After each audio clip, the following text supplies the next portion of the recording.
ಹೊಸ ವ್ಯಾಖ್ಯಾನ ಏನು ಬೇಡ. ನೀನು ಜಗವಿಖ್ಯಾತನೇ. ಯಾಕೆಂದ್ರೆ ವಿಖ್ಯಾತಿಯನ್ನು ಪಡೆಯುವುದಕ್ಕೆ ಕೆಲವರಿಗೆ ಕುಟುಂಬದ ಆಶೀರ್ವಾದ ಇರ್ತದೆ, ಮತ್ತೆ ಕೆಲವರಿಗೆ ವಂಶದ ಉನ್ನತಿಯೇ ಸಾಕಾಗ್ತದೆ. ಆದರೆ ಮತ್ತಷ್ಟೋ ಮಂದಿಗೆ ಸ್ವಪ್ರಯತ್ನದಿಂದಲೇ ವಿಖ್ಯಾತಿ ಬರಬೇಕು. ನಿನ್ನ ಬದುಕಿನಲ್ಲಿ ಸ್ವಪ್ರಯತ್ನದಿಂದ ವಿಖ್ಯಾತಿಯನ್ನು ಪಡೆದವನು ನೀನು. ಹಾಗಾಗಿ ಜಗವಿಖ್ಯಾತ ಎನ್ನುವುದಕ್ಕೆ ವ್ಯಾಖ್ಯಾನವೇ ಬೇಡ. ಧಣು ಅಂದ್ರೆ ಇನ್ನೊಬ್ಬರನ್ನು ದಣಿಸುವಷ್ಟು. ಹೇಗೆ ದಣಿಸುವುದು? ಕೇವಲ ದೈಹಿಕ ದಣಿಸುವುದು ಅಲ್ಲ, ಮಾನಸಿಕ ದಣಿಸುವಿಕೆಗೂ ಸಾಕಾಗುವಂತಹ ಪ್ರಾಬಲ್ಯ, ಅಂತಹ ಒಂದು ಯುದ್ಧ ಕೌಶಲ್ಯ, ಇದನ್ನೆಲ್ಲ ತೋರಿಸುವಂತಹ ಸಾಮರ್ಥ್ಯಕ್ಕೆ ಒಂದು ನಿದರ್ಶನ ಎನ್ನುವ ಹಾಗೆ ಇವತ್ತಿನ ಪ್ರದರ್ಶನ ಆಗಿದೆ. ಹಾಗಾಗಿ ನಿನ್ನ ಈ ಸಾಮರ್ಥ್ಯದ ಪ್ರದರ್ಶನಕ್ಕೆ ಧಣು ಅಂತ ಹೇಳ್ತಾ ಇರೋದು, ಜಗವಿಖ್ಯಾತ ಧಣು. ಆದರೆ ಇವತ್ತು ಹೇಗೆ ಮತ ಬಿಲ್ಲಾಳು ನೀನು. ಯಾಕೆಂದ್ರೆ ಎಷ್ಟೋ ಮಂದಿ ಇಲ್ಲಿ ಸೇರಿದ್ದಾರೆ, ಈ ರಣಾಂಗಣದಲ್ಲಿ ಸೇರಿದ ಎಲ್ಲರೂ ಸಹ ಕೈಯಲ್ಲಿ ಒಂದೊಂದು ಬಿಲ್ ಹಿಡ್ಕೊಂಡವ್ರೆ ಅಥವಾ ಖಡ್ಗೆ ಏನಾದ್ರು ಹಿಡ್ಕೊಂಡವ್ರೆ. ಆದರೆ ಕೆಲವು ಮಂದಿ ಬಿಲ್ ಹಿಡಿಯುವುದಕ್ಕೆ ಬಿಲ್ಲ ಆಳುಗಳು, ಅಂದ್ರೆ ಬಿಲ್ ಹಿಡಿಯುವುದಕ್ಕೆ ಆಗೋರು.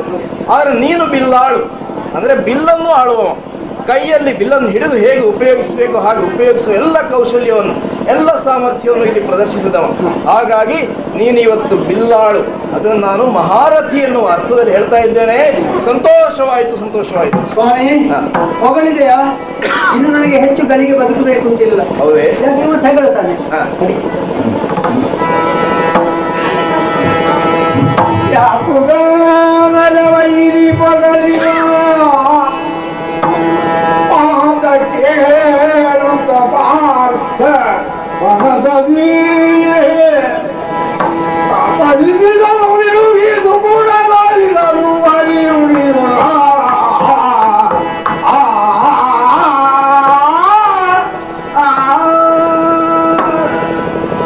ಎಂತಹ ವಿಚಿತ್ರ ಶಬ್ದಗಳ ಪ್ರಯೋಗವಾಯಿತು ಇಲ್ಲಿ.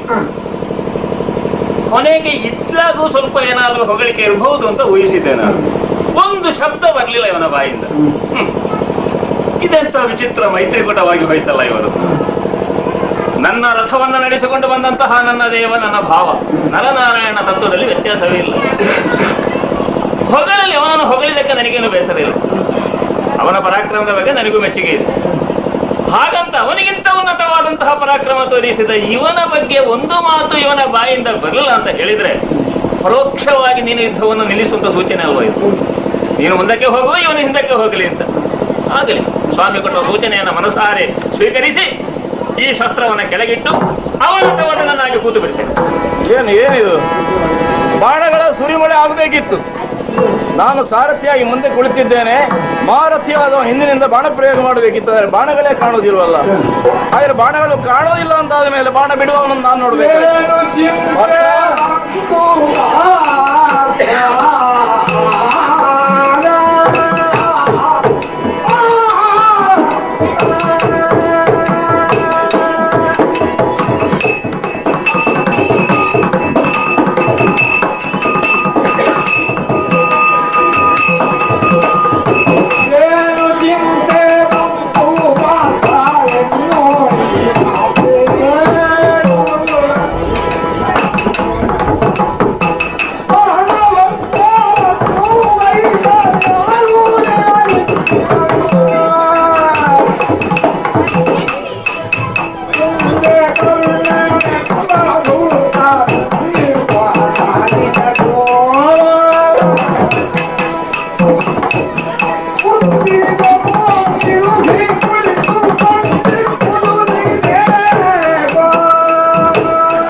ಯಾಕೆ ಬಾಣಾವಳಿಗಳ ಪ್ರಯೋಗ ಇಲ್ಲ ಅಂತ ಹಿಂದೆ ತಿರುಗಿ ನೋಡಿದ್ರೆ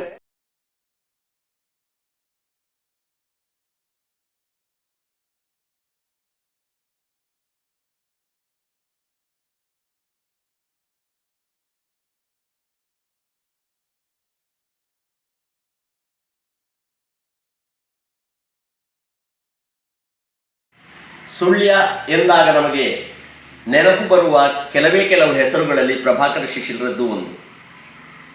ಅವರು ಬೆಳ್ತಂಗಡಿ ತಾಲೂಕಿನ ಶಿಶಿಲದಿಂದ ಇಲ್ಲಿಗೆ ಬಂದವರು. ಶಿಶಿಲದ ಪ್ರಾಮುಖ್ಯತೆ ಏನು ಅಂತ ಕೇಳಿದರೆ ಬೆಳ್ತಂಗಡಿ ತಾಲೂಕಿನವರಿಗೆ ಗೊತ್ತಿರಬಹುದು, ಆದರೆ ನಮ್ಮ ಸುಳ್ಯದವರಿಗೆ ಅಥವಾ ದಕ್ಷಿಣ ಕನ್ನಡ ಜಿಲ್ಲೆಯ ಇತರರಿಗೆ ಶಿಶಿಲ ಅಂತ ಹೇಳಿದರೆ ಪ್ರಭಾಕರ ಶಿಶಿಲರು. ಪ್ರಭಾಕರ ಶಿಷ್ಯರು ಸುಳ್ಯಕ್ಕೆ ಬಂದು 3.5 ದಶಕಗಳು ಕಳೆದು ಹೋಯಿತು. ಇಷ್ಟು ಸಮಯದಲ್ಲಿ ಅವರು ಮಾಡಿದಂತಹ ಕೆಲಸಗಳು 10 ಹಲವು.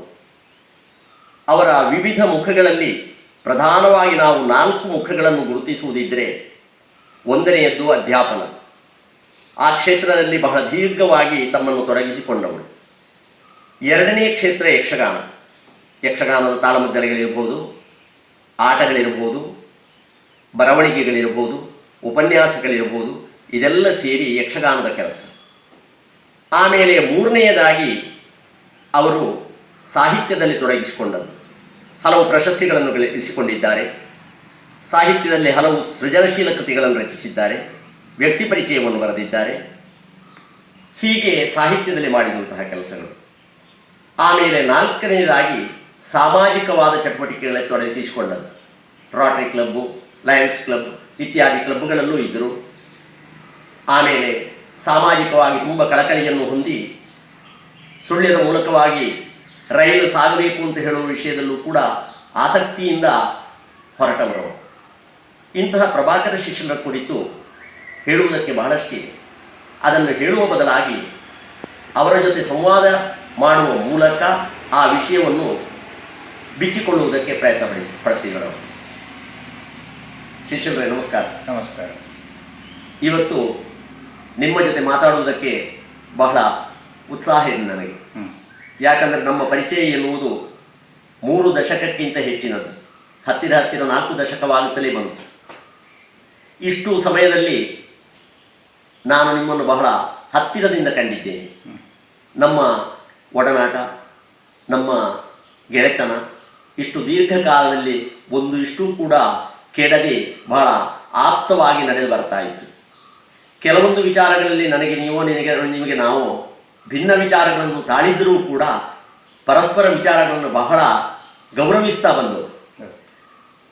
ಹಾಗಾಗಿ ನಿಮ್ಮ ಕುರಿತು ನಾನು ಮಾತಾಡುವುದಕ್ಕೆ ಬಹಳ ಸಂತೋಷ ಪಡ್ತೇನೆ. ಒಂದನೆಯದಾಗಿ ನಿಮ್ಮಲ್ಲಿ ನಾನು ಕೇಳ್ತಾ ಇರುವುದು ನಿಮ್ಮ ಅಧ್ಯಾಪನ ವೃತ್ತಿಯ ಕುರಿತು. ಈ ಅಧ್ಯಾಪನ ವೃತ್ತಿಯಲ್ಲಿ ನೀವು ಬಹಳ ಸಂತೋಷವನ್ನು ಕಂಡವರು. ಹಾಸನದಲ್ಲಿದ್ದಿರಿ, ಆಮೇಲೆ ಸುಳ್ಯಕ್ಕೆ ಬಂದು ನೆಲೆಸಿದ ಮೇಲೆ ಸಾಧಾರಣ 3.5 ದಶಕ ಸುಳ್ಯದಲ್ಲೇ ಇದ್ದಿರಿ, ಈಗ ನಿವೃತ್ತರಾಗಿದ್ದೀರಿ. ಆ ಕುರಿತು ನಿಮ್ಮ ಅನುಭವವನ್ನು ಸ್ವಲ್ಪ ನಮ್ಮ ಜೊತೆ ಹಂಚಿಕೊಳ್ಳಿ. ನಾನು 76ನೇ ಇಸ್ವಿಯಲ್ಲಿ MA ಕಂಪ್ಲೀಟ್ ಮಾಡಿದೆ. ಆ ವರ್ಷ ನನಗೆ ಎಲ್ಲಿಯೂ ಕೂಡ ಕಾಲೇಜುಗಳಲ್ಲಿ ಲೆಕ್ಚರ್ ಆಗಬೇಕು ಅಂತ ಅನಿಸಲೇ ಇಲ್ಲ. ಆಗ ಕಾಲೇಜು ಲೆಕ್ಚರ್ಗಳ ಸಂಬಳನೂ ಕಡಿಮೆ ಇತ್ತು. ವಿದ್ಯಾರ್ಥಿಗಳು ಕೂಡ ಅಷ್ಟೇ ಅವರನ್ನು ತುಂಬ ಹಗುರವಾಗಿಯೇ ತಗೊಳ್ತಾ ಇದ್ರು. ಅದರಿಂದ ಈ ಕೆಲಸ ಬೇಡ ಅಂತೇಳಿ ನಾನು ಸಿಕ್ಕಿದ ಬ್ಯಾಂಕುಗಳಿಗೆ ಅಪ್ಲಿಕೇಶನ್ ಹಾಕ್ತಾ ಇದ್ದೆ. ಒಂದು ಕೆಲಸ ಅಂದರೆ ರಿಸರ್ವ್ ಬ್ಯಾಂಕಿನ ಎಕನಾಮಿಸ್ಟಿನ ಪೋಸ್ಟು. ಅದು ನಾನು ಪರೀಕ್ಷೆಯಲ್ಲಿ ಪಾಸ್ ಆಗಿ ಇಂಟರ್ವ್ಯೂನಲ್ಲಿ ಸೋತು ಬಿಟ್ಟೆ.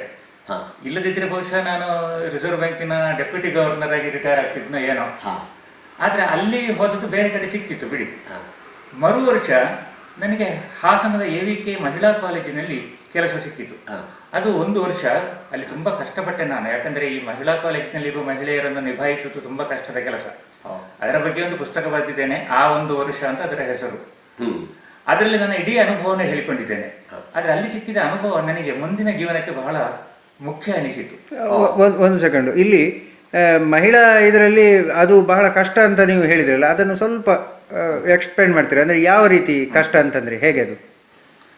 ಮಹಿಳೆಯರು ಅವರು ಪಾಠ ಕೇಳುವುದರೊಟ್ಟಿಗೆ ಬೇರೆ ಫೀಲ್ಡಿನಲ್ಲಿ ಕೂಡ ಆಸಕ್ತಿ ವಹಿಸಿದಂತಹ ಮಹಿಳೆಯರಿದ್ದರು. ಅದರಲ್ಲಿ ಪೊಲಿಟಿಕಲ್ ಬ್ಯಾಂಕಿಂಗ್ನವರು ಕೆಲವರಿದ್ದರು.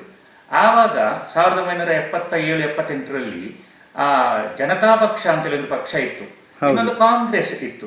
ಅವರು ಎರಡರ ನಡುವೆ ಈ ಮಹಿಳೆಯರು ಕೂಡ ಹಂಚಿ ಹೋಗಿದ್ದರು. ಕೆಲವರು ಕಾಂಗ್ರೆಸ್ನಲ್ಲಿ, ಕೆಲವರು ಜನತಾ ಪಕ್ಷದಲ್ಲಿ. ಅವರು ಅದರ ಬಗ್ಗೆ ಕೆಲವು ಪ್ರಶ್ನೆಗಳನ್ನೆಲ್ಲ ನನಗೆ ಕ್ಲಾಸ್ನಲ್ಲಿ ಕೇಳ್ತಿದ್ರು. ನಾನು ಕಾಂಗ್ರೆಸ್ ಪಕ್ಷದ ಬಗ್ಗೆ ಹೇಳಿದರೆ ಜನತಾ ಪಕ್ಷದವರಿಗೆ ಬಹಳ ಬೇಸರ ಆಗ್ತಿತ್ತು, ಜನತಾ ಪಕ್ಷದ ಪರವಾಗಿ ಹೇಳಿದರೆ ಕಾಂಗ್ರೆಸ್ನವರಿಗೆ ಬಹಳ ಬೇಸರ ಆಗ್ತಾ ಇತ್ತು. ಅದರಿಂದ ಒಬ್ಬ ಅಧ್ಯಾಪಕ ಕಾಲೇಜಿನಲ್ಲಿ ತಟಸ್ಥನಾಗಿರಬೇಕು ಅಂತ ಆ ಕ್ಷಣದಲ್ಲಿ ನನಗೆ ಸಿಕ್ಕಿದಂತಹ ಒಂದು ಪಾಠ. ಇಬ್ಬರಿಗೂ ಪ್ರಜಾಪ್ರಭುತ್ವ ಅಂದರೆ ಏನು, ಅದನ್ನು ರಕ್ಷಿಸಬೇಕಾದ ಅನಿವಾರ್ಯತೆ ಏನು ಅಂತೇಳಿ ಹೇಳಿಕೊಡುವಂಥದ್ದು ನನ್ನ ಬಹಳ ಮುಖ್ಯ ಉದ್ದೇಶ ಆಯಿತು. ಆ ನಂತರ ಅವರು ಪುಸ್ತಕವನ್ನು ಇಟ್ಟುಕೊಂಡೇ ಪ್ರಶ್ನೆಗಳನ್ನು ಕೇಳ್ತಾ ಇದ್ರು ನನ್ನಲ್ಲಿ. ಅವರಿಗೆ ಉತ್ತರ ಗೊತ್ತಿರ್ತಿತ್ತು, ನನಗೆ ಗೊತ್ತಿರ್ತದೆ ಅಂತೇಳಿ ಅಲ್ಲ. ಆದರೆ ನಾನು ಅದಕ್ಕೆ ನನಗೆ ಗೊತ್ತಿರೋ ಉತ್ತರವನ್ನು ಹೇಳ್ತಿದ್ದೆ, ಗೊತ್ತಿಲ್ಲದ ಉತ್ತರಕ್ಕೆ ನಾನು ಹೇಳ್ತಿದ್ದೆ ನಾಳೆ ನಿಮಗೆ ಹೇಳ್ತೇನೆ ಅಂತ. ಆ ಬಳಿಕ ರೆಫರೆನ್ಸ್ ಮಾಡಿ ಎಲ್ಲಿಗೂ ಹೋಗಿ ಯಾರ ಹತ್ರ ಕೇಳಿ ಇಲ್ಲದವರ ಹತ್ರ ಅದಕ್ಕೆ ಉತ್ತರವನ್ನು ಕೊಡ್ತಾ ಇದ್ದೆ. ಅದರಿಂದ ಪಾಠ ಮಾಡುವಾಗ ನಾವು ಪ್ರಾಮಾಣಿಕರಾಗಿರ್ಬೇಕು ಅನ್ನತಕ್ಕಂಥ ಪಾಠವನ್ನು ಕೂಡ ಅಲ್ಲಿ ನಾನು ಕಲಿಯಲಿಕ್ಕೆ ಸಾಧ್ಯ ಆಯಿತು. ಇಂತಹ ಕಾಲೇಜಿನಿಂದ ಬಿಟ್ಟು ಬರುವಾಗ ನನಗೆ ತುಂಬ ಬೇಸರ ಆಗಿತ್ತು.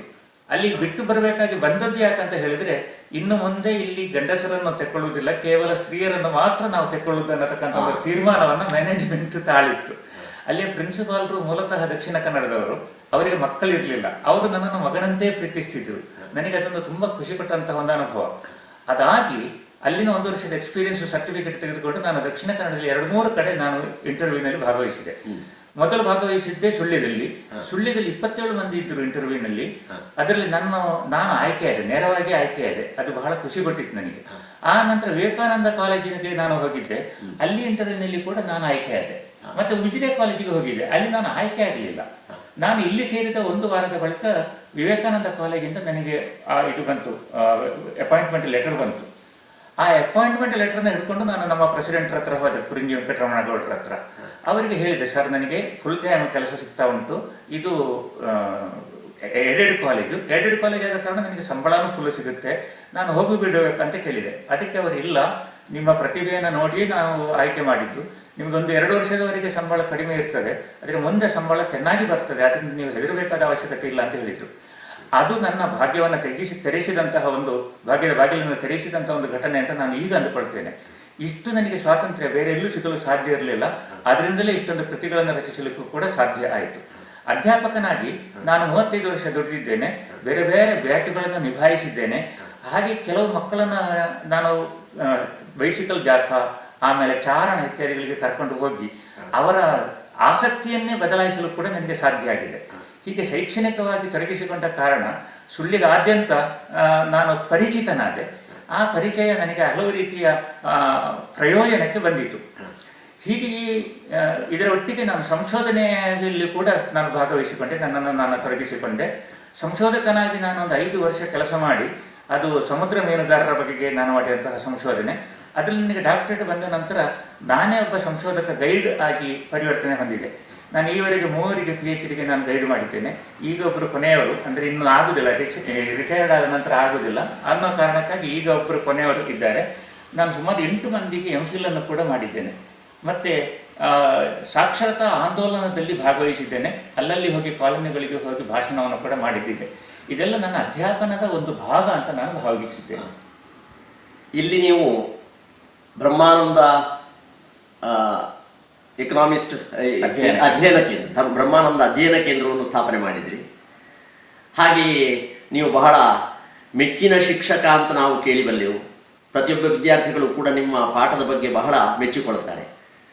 ಹಾಗೆ ನೀವು ಪಾಠದಲ್ಲಿ ಆನಂದವನ್ನು ಪಡೆಯುತ್ತೀರಿ, ನಿಮ್ಮ ಪಾಠದಲ್ಲಿ ನಿಮ್ಮ ವಿದ್ಯಾರ್ಥಿಗಳು ಕೂಡ ಬಹಳ ಆನಂದವನ್ನು ಪಡೆಯುತ್ತಾರೆ. ನೀವು PUCಯಿಂದ ತೊಡಗಿ ಪೋಸ್ಟ್ ಗ್ರ್ಯಾಜುಯೇಷನ್ ಲೆವೆಲ್ನವರೆಗೆ ಪಾಠವನ್ನು ಮಾಡಿದವರು. ವಿವಿಧ ರೀತಿಯ ಪಾಠಗಳನ್ನು ಮಾಡುವಾಗ ನಿಮಗಾದ ಅನುಭವವನ್ನು ಸ್ವಲ್ಪ ಕೇಳಬೇಕು ಅಂತ ಆಗಿದೆ. ನಾನು ಹಾಸನದಲ್ಲಿದ್ದಾಗ ಅಲ್ಲಿ ಮೊದಲ ಬಾರಿಗೆ ಕನ್ನಡ ಮೀಡಿಯಂ ಸ್ಟಾರ್ಟ್ ಆಯಿತು. PUC ಕ್ಲಾಸ್ಗೆ ಕನ್ನಡ ಮೀಡಿಯಮನ್ನು ಒಂದನ್ನು ಪ್ರಾಯೋಗಿಕವಾಗಿ ಅವರು ಅನುಸರಿಸುವುದು ಅಂತೇಳಿ ಅವರು ನಿರ್ಧಾರ ಮಾಡಿದರು. ಯಾರು ಪಾಠ ಮಾಡೋದು, ಕನ್ನಡದಲ್ಲಿ ಪಾಠ ಮಾಡೋದು ಯಾರು? ಜೂನಿಯರ್ ಮೋಸ್ಟ್ ಆದ ನನಗೆ ಅದು ತಲೆಗೆ ಬಿತ್ತು. ಅದು ಆ ಕಾಲದಲ್ಲಿ ಕನ್ನಡದಲ್ಲಿ ಬರೆಯುವವರ ಸಂಖ್ಯೆ ಬಹಳ ಕಡಿಮೆ ಇತ್ತು. ಅನೇಕ ವೇಳೆ ಎಕನಾಮಿಕ್ಸಿನ ಶಬ್ದಗಳಿಗೆ ಕನ್ನಡದಲ್ಲಿ ಸಂವಾದಿಯಾದಂತಹ ಶಬ್ದಗಳೇ ಸಿಗದಂತಹ ಪರಿಸ್ಥಿತಿ ಇತ್ತು. ಇಂತಹ ಕಾಲದಲ್ಲಿ ನನಗೆ 2 ಕನ್ನಡದ ಪುಸ್ತಕಗಳು ಸಿಕ್ಕಿದವು. ಆ 2ನ್ನ ಇಟ್ಟುಕೊಂಡು ಇಂಗ್ಲಿಷ್ನ 2 ಪುಸ್ತಕಗಳನ್ನು ಇಟ್ಟುಕೊಂಡು ನನ್ನದೇ ಆದ ಒಂದು ಪುಸ್ತಕವನ್ನು ನಾನು ರಚಿಸಿದೆ. ಅದು ರಚಿಸಿದ ಕಾರಣ PUCರಿಗೆ ಬಹಳ ಸುಲಭ ಆಯಿತು. ನಾನು ಇಲ್ಲಿಗೆ ಬಂದ ನಂತರ ಇವುಗಳನ್ನು ಪ್ರಕಟ ಮಾಡಲಿಕ್ಕೆ ಬೇರೆ ಬೇರೆ ಪ್ರಕಾಶಕರಿಗೆ ಕೊಟ್ಟೆ. ಆ ಬೆಂಗಳೂರಿನ ಒಬ್ಬರು ಪ್ರಕಾಶಕರು, ಅವರ ಹೆಸರು ಮಾಲಿಮದ್ದಣ್ಣ ಅಂತ, ಮತ್ತೆ ನಂಜೇಗೌಡ ಅಂತ, ಪದ್ಮ ಪ್ರಕಾಶನ ಅಂತ ಅದರ ಹೆಸರು. ಅಲ್ಲಿ ನನ್ನ ಮೊದಲ ಪುಸ್ತಕ ಪ್ರಿಂಟ್ ಆಯಿತು. ಆ ನಂತರ ತುಂಬ ಎಕನಾಮಿಕ್ಸಿನ ಪುಸ್ತಕಗಳನ್ನು ನಾನು ಬರೆದೆ. ಈಗ ನೀವು ಸರಿ ಲೆಕ್ಕ ಹಾಕಿದರೆ 100ರಷ್ಟು ಆಗ್ಬಹುದು ಅಂತೇಳಿ ಅನಿಸ್ತದೆ ನನಗೆ. ಅಷ್ಟೂ ಪುಸ್ತಕಗಳನ್ನು ಬರೆದು ನಾನು ಒಬ್ಬ ಅಧ್ಯಾಪಕ ತನ್ನ ಸಮಾಜದ ಋಣವನ್ನು ಹೇಗೆ ತೀರಿಸಬೇಕು ಅನ್ನುವ ನಿಟ್ಟಿನಲ್ಲೇ ನಾನು ಅದನ್ನು ಬರೆದದ್ದು. ನೀವು ಕೇಳಿದ್ದೆ ಅದರ ಬಗ್ಗೆ? ನಿಮ್ಮ ಪಾಠದಲ್ಲಿ ಅನುಭವ. ಪಾಠದಲ್ಲಿ ತುಂಬಾ ಸಂತೋಷದಿಂದ ನಾನು ಪಾಠ ಮಾಡ್ತಾ ಇದ್ದೆ. ನಾನು ಸಾಧಾರಣವಾಗಿ ಪುಸ್ತಕವನ್ನು, ನೋಟ್ಸನ್ನು ಬಳಸಿಕೊಂಡು ಪಾಠ ಮಾಡ್ತಾ ಇದ್ದದ್ದು ಕಡಿಮೆ. ಎಲ್ಲವನ್ನು ನನ್ನ ನೆನಪಿನ ಶಕ್ತಿಯಿಂದಲೇ ಹೇಳ್ತಾ ಇದ್ದೆ. ಆವಾಗ ನಮಗೆ ಅನುಭವವನ್ನು ಪಾಠವಾಗಿ ಕೊಡಲಿಕ್ಕೆ ಸಾಧ್ಯ ಆಗ್ತದೆ. ಮತ್ತೆ ಮಕ್ಕಳ ರಿಯಾಕ್ಷನ್ ಚೆನ್ನಾಗಿ ಇರ್ತದೆ. ನಾವು ಪುಸ್ತಕ ನೋಡ್ತಾ ಹೋದ್ರೆ ಮಕ್ಕಳು ಏನೋ ಮಾಡ್ತಾ ಇರ್ತಾರೆ, ಮಕ್ಕಳ ರಿಯಾಕ್ಷನ್ ಕೂಡ ಬಹಳ ಚೆನ್ನಾಗಿರ್ತದೆ.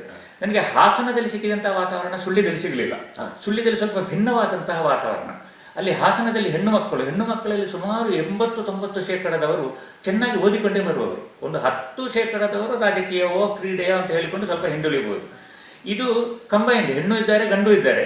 ಇಲ್ಲಿ ಗಂಡಸರು ದೊಡ್ಡರಾಗಿ ಹೆಣ್ಣುಗಸರು ಹೆಚ್ಚು ಹುಷಾರಾದಂತಹ ಅಥವಾ ಹೆಚ್ಚು ಅಧ್ಯಯನಶೀಲರಾದಂತಹ ಉದಾಹರಣೆಗಳನ್ನು ನಾನು ಸಾಕಷ್ಟು ಕಂಡಿದ್ದೇನೆ. ಆದರೆ ಕ್ಲಾಸ್ ಕಂಟ್ರೋಲ್ ಮಾಡೋದು ಇಲ್ಲಿ ಸುಲಭ. ಯಾಕೆ ಸುಲಭ ಅಂತ ಹೇಳಿದರೆ, ಅಧ್ಯಾಪಕರು ಬೈದಾರು ಅನ್ನೋ ಭೀತಿ ಹುಡುಗರಲ್ಲಿ ಇರ್ತದೆ, ಹುಡುಗಿಯರಲ್ಲಿ ಅದೇ ಭೀತಿ ಇರ್ತದೆ. ಇಡೀ ಕ್ಲಾಸ್ನಲ್ಲಿ ಒಮ್ಮೆ ಒಬ್ಬ ಹುಡುಗನಿಗೆ ಬೈದಾಗ ಅವನಿಗೆ ಬೇಸರ ಆಗೋದು ಹುಡುಗಿಯರಾದರೂ ಬೈದ್ರಲ್ಲ ಅಂತೇಳಿ ಅಲ್ಲದೆ ತನಗೆ ಬೈದ್ರು ಅನ್ನೋ ಬೇಸರ ಅಲ್ಲ, ಒಬ್ಬ ಹುಡುಗಿಗೂ ಆಗುವಂಥದ್ದು ಅಂಥದ್ದೇ ಅನುಭವ. ಒಬ್ಬ ಅವನ ಎದುರು ನನ್ನನ್ನು ಬೈದು ಬಿಟ್ರಲ್ಲ ಅಂತ. ಆಗ ತುಂಬ ದಿವಸ ವೈರವನ್ನು ಅವರು ಇಟ್ಟುಕೊಳ್ತಾರೆ. ಹೀಗೆ ವೈರ ಇಲ್ಲದ ಹಾಗೆ ವಿದ್ಯಾರ್ಥಿಗಳಲ್ಲಿ ನಾನು ಪ್ರವರ್ತಿಸಬೇಕಾಯಿತು. ಇಲ್ಲಿ ಇನ್ನು ಹುಡುಗಿಯರ ವಲಯದಲ್ಲಿ ABVP, SFI, NSUI ಹೀಗೆ ತುಂಬ ಸಂಘಟನೆಗಳೆಲ್ಲ ಇದ್ದಾವೆ.